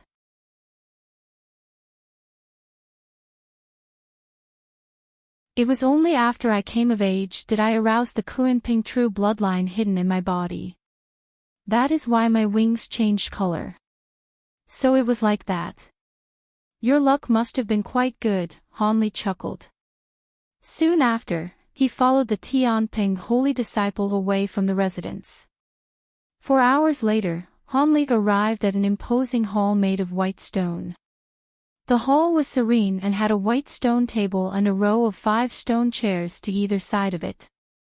Apart from Yin, the red-bearded old man, and the beautiful woman, there was also a tall and thin man wearing black robes. A dark chi faintly emitted from the man's body, concealing his face entirely. He also had a pair of black wings that shined with black light. The stone table had a box as scarlet as fire. Several emerald green tree leaves were intertwined in a pattern on top of it. The green light they emitted made for a stark contrast with the color of the box. Han Li stood in front of the 4 with Bai standing off to the side. The atmosphere in the hall was incredibly heavy, and none of them chose to speak. It was as if no one was there. As for the black-robed man, he examined Han Li with much interest. A moment later, footsteps sounded from outside the hall to reveal a silver-robed woman with white wings. She carried a wind into the hall. Her complexion was like white jade and her eyes were beautiful. There was not a flaw in her appearance. "Lei Lan, you're late." Jin Yu looked at the woman and frowned. The beauty bowed to Jin Yu and spoke with a hoarse voice, "Grand Elder, I've comprehended a few techniques recently and had a sudden understanding, resulting in my tardiness. I hope the elders will forgive me. Since it was related to comprehension, then so be it." Jin Yu's expression relaxed. She uttered a word of thanks and stood to the side. Jin Yu then stared at the Han Li and the holy disciples and spoke with a pleasant voice, "You should know why we've gathered you here. The oncoming trial is related to the life and death of the clan. So one of you 2 must pass the trail and succeed the position as our race's holy master. However, we've received information that there are branches hostile to us like the Qi Rong. They are unwilling to allow us to escape calamity and have most likely placed people in the trials to act against you. The time you've spent as holy disciples is too short. If the other holy disciples violently block you, you won't return. For this reason, I've invited fellow Daoist Han to our Tianping race. He will temporarily act as the 3rd holy disciple. he will offer you his strength. Bye-bye, and the newly entered woman raised their head and glanced at Hanli. The young man had a warm, kind gaze while the woman's expression was as clear as ice. Hanli faintly smiled.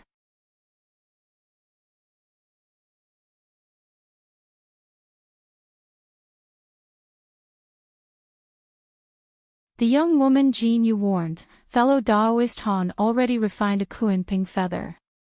Along with the Tian-Ping true blood and the relic we assisted in merging with him, the other branches can't say anything about not being one of us.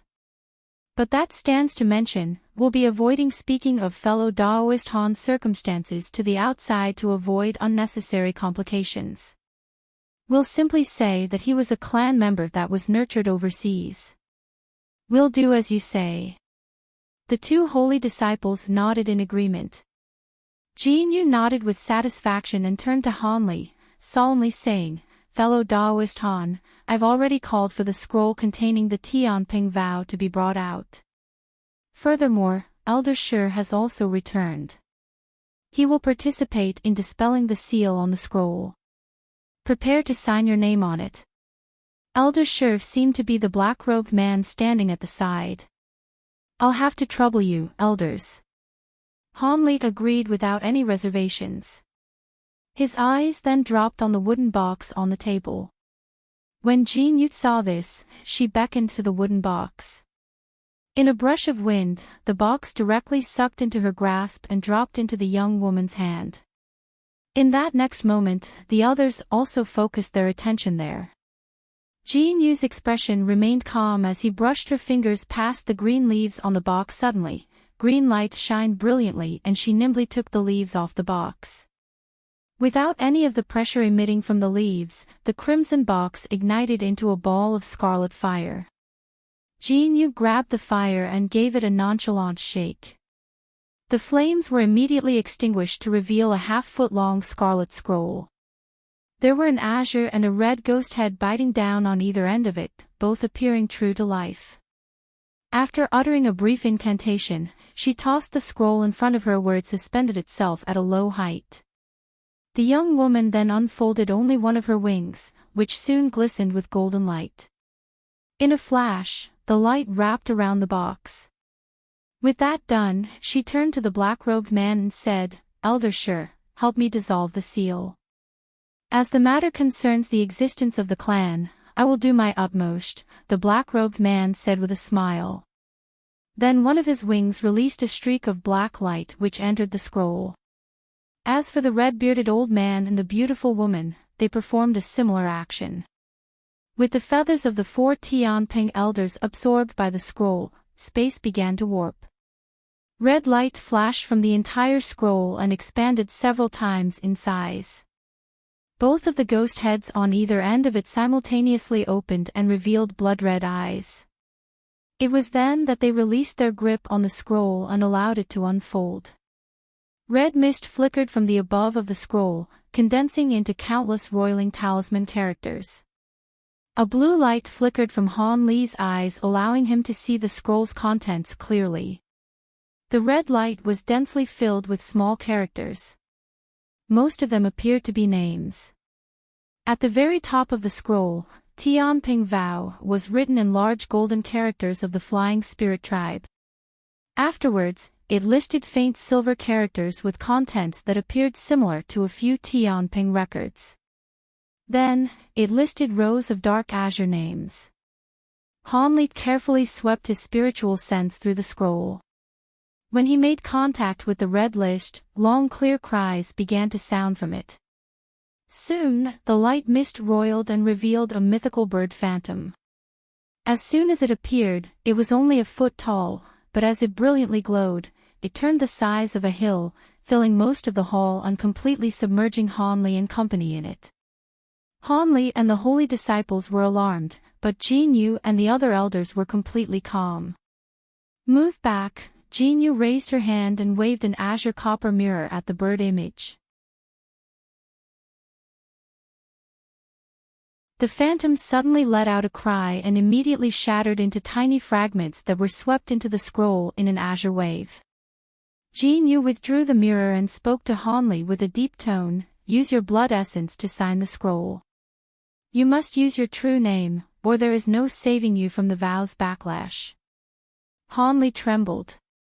A few of his original thoughts had been temporarily placed to the back of his mind. He took a deep breath and took large steps forward. He spat out a golden thread. In a golden flash, the thread sliced open a small opening from his finger. Then under the pressure of his spiritual power, he forced a drop of faintly golden blood essence from it. Elder Sher wore an awed expression on his face. Has Elder Sher found something amiss? The red-bearded old man twirled his beard. The black-robed man hesitated and slowly said, it's nothing. Fellow Daoist Han most likely cultivated a peculiar technique or consumed a few rare fruits which resulted in the color of his blood essence. The old man looked at Hanli and pensively said, that's true. Golden blood essence is truly rare. His body has most likely been strengthened to a degree for that to happen. The black-robed man smiled and said nothing else. At that moment, Hanli moved in front of the scroll and quickly wrote his name on an empty spot on the scroll. When the drop of faint golden blood essence dropped on the scroll, the words absorbed it. In a flash, it turned into dark azure words. They were dull as if they had been written for many years now. Meanwhile, Hanli faintly sensed that something was gazing at his primal soul, but it immediately disappeared. Alarmed, it appeared that the Tianping vow seemed to be something of a gateway. Having thought of this, Hanli felt more at ease. With a binding like this, the Tianping elders wouldn't be able to throw him away or their agreement once the matter is settled. As Hanli pondered to himself, Jin Yu had the other holy disciples put down their names as well. Once the scroll trembled, it quickly wrapped itself and the two ghost heads stirred, biting down on either hand. When Jin Yu waved at it, the scroll shrunk and quickly flew into her sleeve. With the scroll retrieved, Jin Yu indifferently said, all right, since that matter is done, Elder Shi will explain the matters you must pay attention to during the Earth Abyss trial. Remember it well. It could save your life. The Earth Abyss trial is held by the main branch of the Flying Spirit tribe and is held once every 300 years. The red-bearded man began to slowly explain. Hanli and the two holy disciples carefully listened. Several days later, several huge snow-white birds flew out of the main gate of the holy city. After they left the restrictions, they soared to the sky. Hanli was sitting on top of one of the birds. With each wing flap, the white birds flew forward 100 meters. With several flaps, they quickly reached the end of the horizon, turning into black dots. On a mountaintop 3 months later, in a large series of green buildings surrounded by a huge plaza stood over 100 flying spirit tribe beings. At the center, there was a red crane and a brightly colored strange bird. They were unleashing attacks as they fought against one another in midair. The red crane's movements were a marvel. Each claw and peck produced the sound of tearing space, clearly displaying an incredibly sharpness. The brightly colored bird had 4 wings and a horn on its head. The colors on its body released a mist of light that seemed to absorb the crane's attack without a problem. The red crane was furious at this and suddenly flew 100 meters backward, spreading its wings in the direction of the bright bird. Suddenly, tens of long feathers shot out, blurring into gleaming blades as they flew through the air. They all struck the opposing bird's light mist at nearly the same time. No matter how wondrous the gorgeous light mist was, it groaned and violently trembled upon receiving the attacks of so many blades and began to forcefully tear. The crane was overjoyed when it saw this and was about to release more blades when the bright bird suddenly released a sharp cry. A yellow wave rushed forth and the sharp blades were blown askew. They then turned around as if they were completely under the bright bird's control. The crane was startled and opened its mouth, releasing a white beam of light. It penetrated the bright bird's wind. A strange light flashed from the bright bird's purple eyes, and a black horn suddenly shined with red light from the bright bird's eyes. A red light suddenly shot out from it and struck the oncoming white beam. The air rumbled and both attacks were nullified.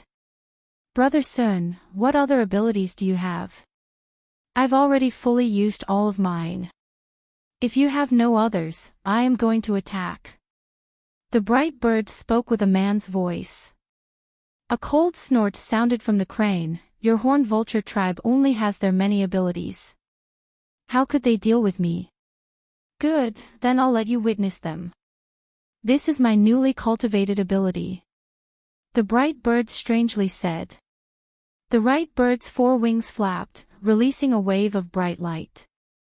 The bright bird transformed into a 3-meter-tall yellow bell. Not good. Everyone who saw this immediately took several steps back in alarm. Only those with more confidence in their cultivation stood still. The yellow bell began to shake itself and let out deep rings. Everyone who heard this felt their minds shaken by the sound. As for the red crane that directly faced most of the bell's power, he wordlessly dropped to the floor. At that same moment, his body flashed white to reveal a white-robed flying spirit tribe man about 30 years old. Another man flew out of the crowd and caught the man before he landed. The yellow bell shook and turned into a black-robed young man. He saluted at the ground and calmly said, "You let me win." As for the crane that turned back into a man, he looked at the black-robed youth with an unsightly expression as he was carried out by his companion.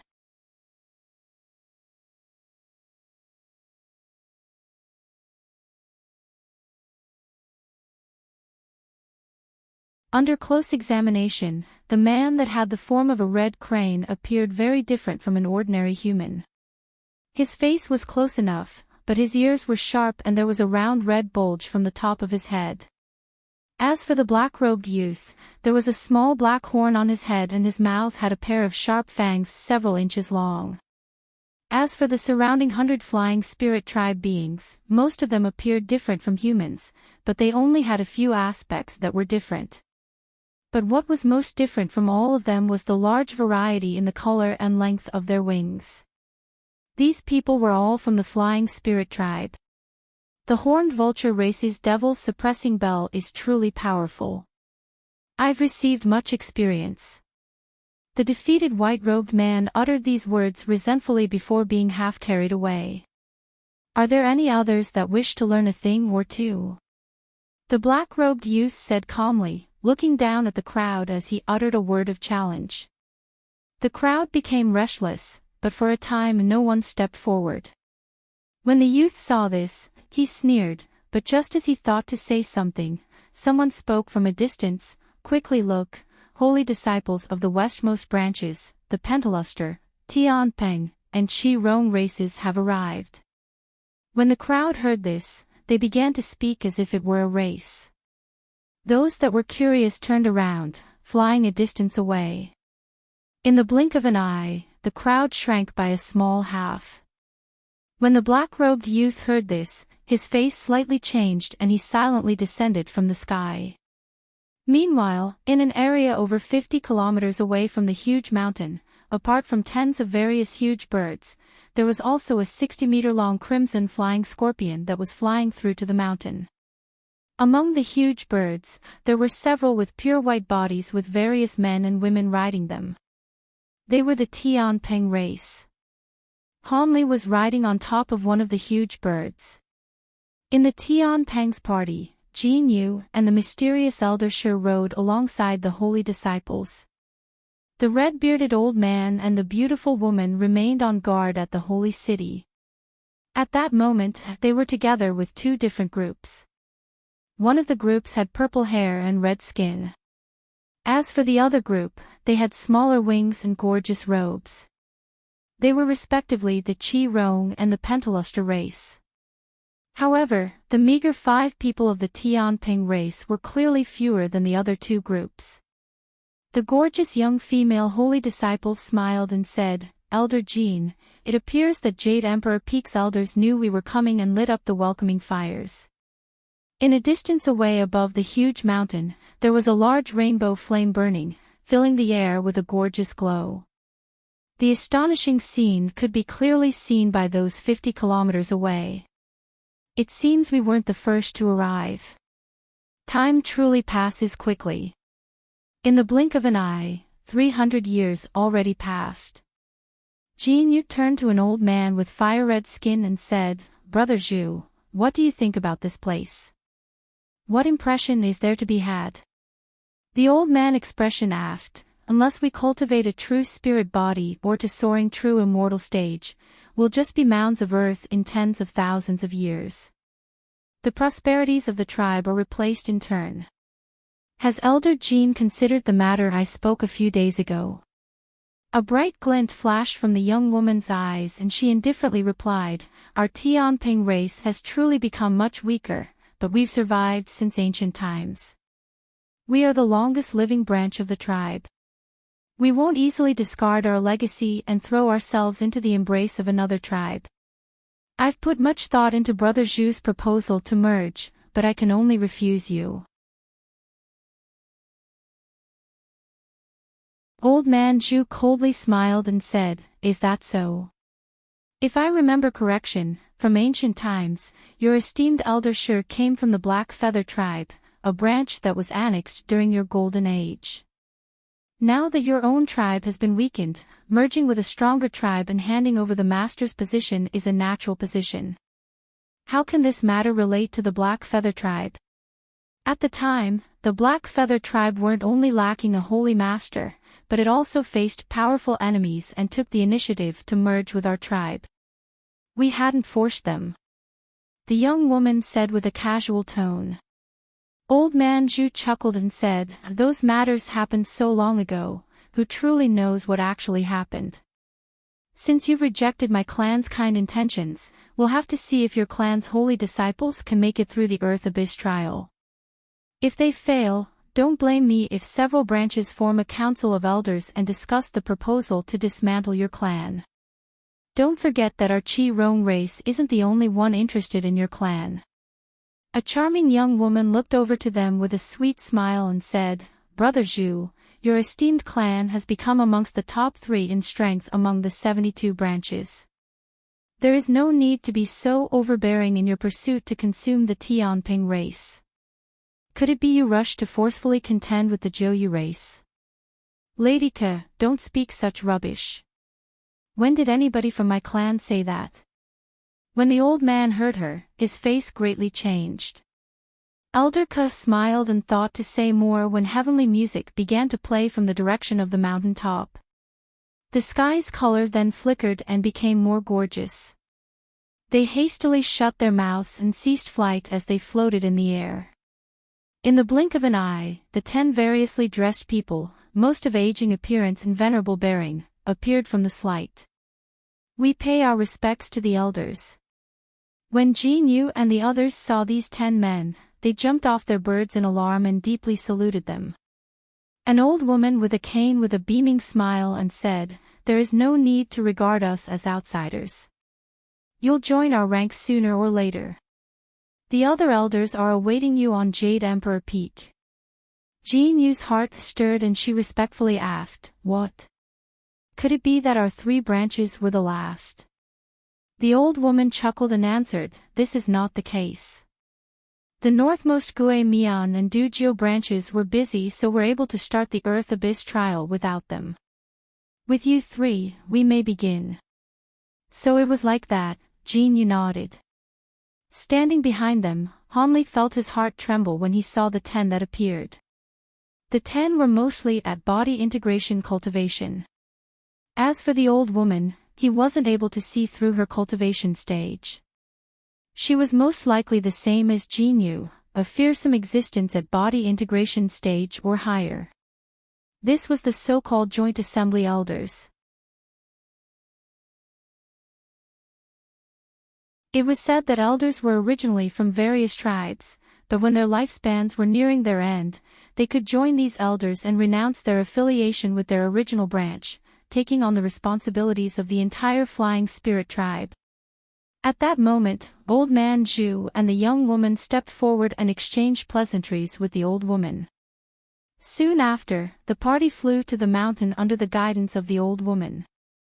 A moment later, the party arrived near the huge mountain and the imposing buildings could be faintly seen. Black dots could be seen circling the air above it. Under closer examination, Hanli discovered that there were hundreds of huge birds flying through the air as well as huge winged insects with malevolent appearances.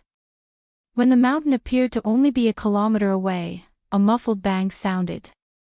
A seven-colored rainbow flew out in a curve from a long distance away towards them. Soon after, a gorgeous arched bridge appeared above them. The old woman and the others blurred, taking a step on the bridge and beckoning the others with a smile. "Let's go." Jean Yu commanded.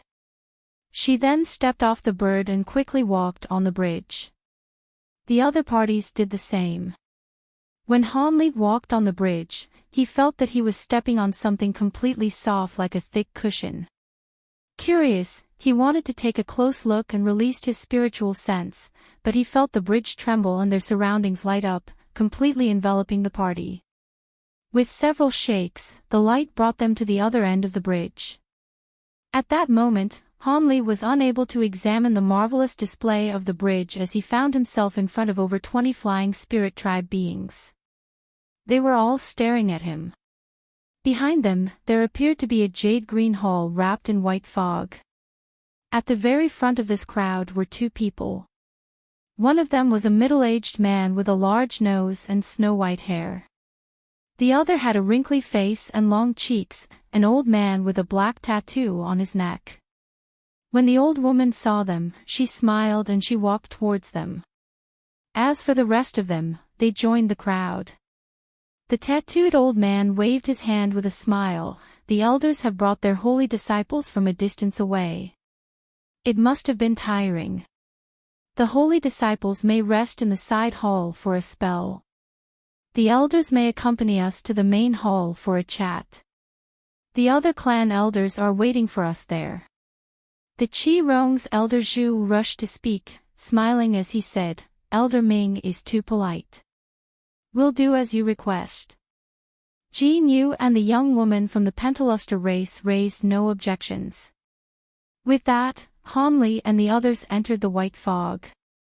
At an unknown time, a slender white-robed woman appeared in front of Hanli and the other holy disciples. She beamed at them and said, "Holy disciple, please follow me. This servant shall arrange your residences."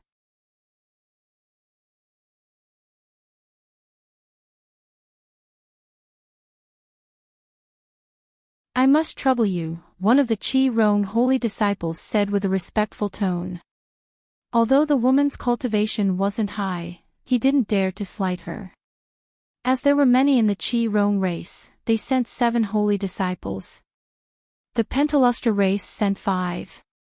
The one that sent the least were the Tianping race, 3 including Hanli, and this was with leaving nothing behind. The other branches of the tribe were sure to keep a few holy disciples hidden and not send them.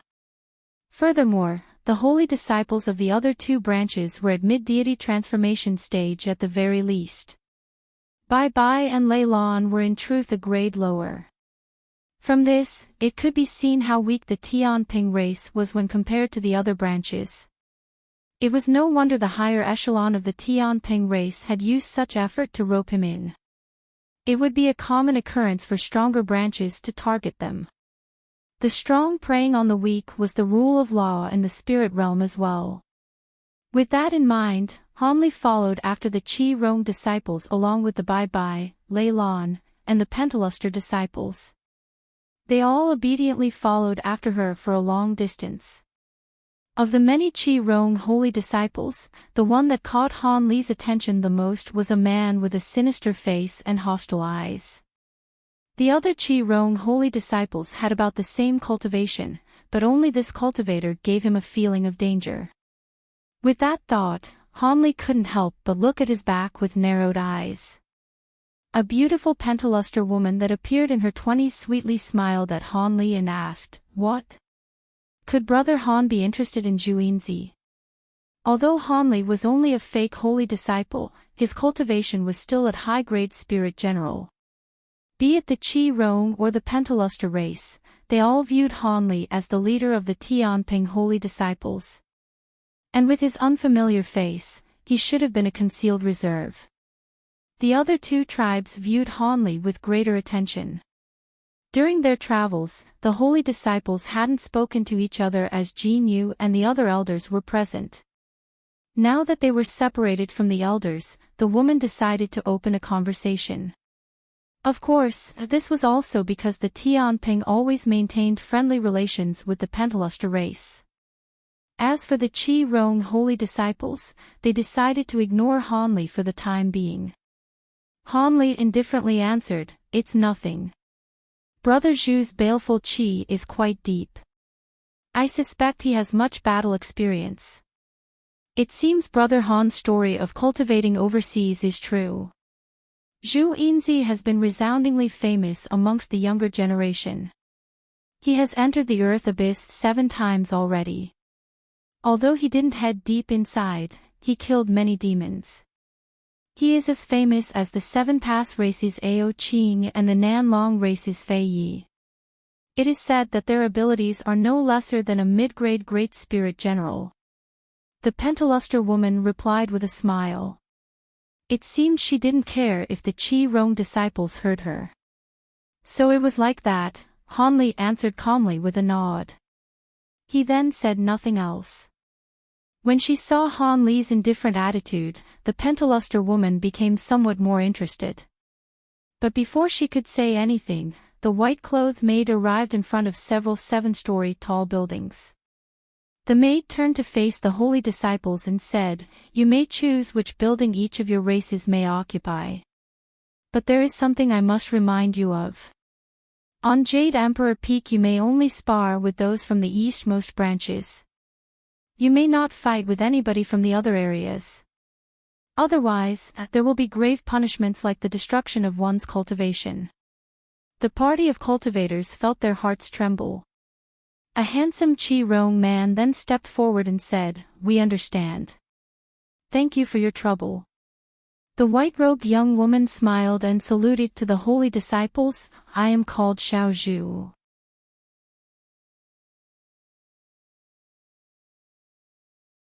I will be attending to all of your minor necessities. If there is anything you require, please find me." Afterwards, nothing else was said and the groups entered the building of their choice. Hanli chose the tallest of the buildings. As for Bai Bai and Lei Lan, they chose 2 of the lower floors. After several months traveling at breakneck speed, even Hanli felt tired. Without another word, he sat cross-legged on his bed and shut his eyes. An unknown time later, he opened his eyes to see a dark sky. He nimble walked off his bed and stretched, then walking to a lower floor. He found that Bai Bai was meditating in his room and that Lei Lan had disappeared, somewhat to Hanli's surprise. He recalled that before they set off, Jin Yu had given them 1,000 warnings that they mustn't leave the group and give enemies an opportunity. With some thought, Hanli felt somewhat ill at ease and walked out with his hands behind his back. As they were involved with the success of the Earth Abyss trial, ignoring her was out of the question. Isn't that Brother Han? What a coincidence. A leisurely voice sounded as someone walked out of another building. Hanli blinked and looked over in the direction of the voice. He saw a youth with a round face, a Qi Rong holy disciple. He wore a smile on his face. Hanli was expressionless, but he coldly chuckled in his mind. If they truly met by coincidence, it was a matter to curse over. He was most likely standing guard and calmly waiting for us to come out. Although he didn't know what he planned, it can't be anything good. Hanli looked at the young man without a word. The Qi Rong man paid no attention to Hanli's cold demeanor and chuckled, "Why is Brother Han so distant? Our clans may have a few contrary views, but there is no need to be so hostile before the Earth Abyss trial. In the future, if your clan is truly to enter our Qi Rong race, we'll become brothers." If our clans truly become one, that is possible. Han Li narrowed his eyes and showed a slight smile. The round youth was stunned by Han Li's quick change and soon smiled as well. I am Qi Tian and this is also my first time on Jade Emperor Peak. How about we walk around together? Qi Tian spoke as if they were good friends. With you? Han Li raised his brow. This place restricts battle. Do you fear that I'll plot against you? Qi Tian smiled. Not at all, but I have no interest in being friends with you. Han Li's expression sank. When Qi Tian felt that he was being played, a hostile expression momentarily appeared before his smile returned. After a moment of silence, the young man slowly said, Brother Han must have come out to find your clan's Lady Lei. What do you mean by that? Han Li said with an icy tone. It's nothing. I simply saw Lady Lei Lan travel with my clan's senior martial sister Hong Sha. It seems they planned on comparing pointers at the arena. I told you so you didn't have to waste your time looking, Qi Tian said with a fake smile.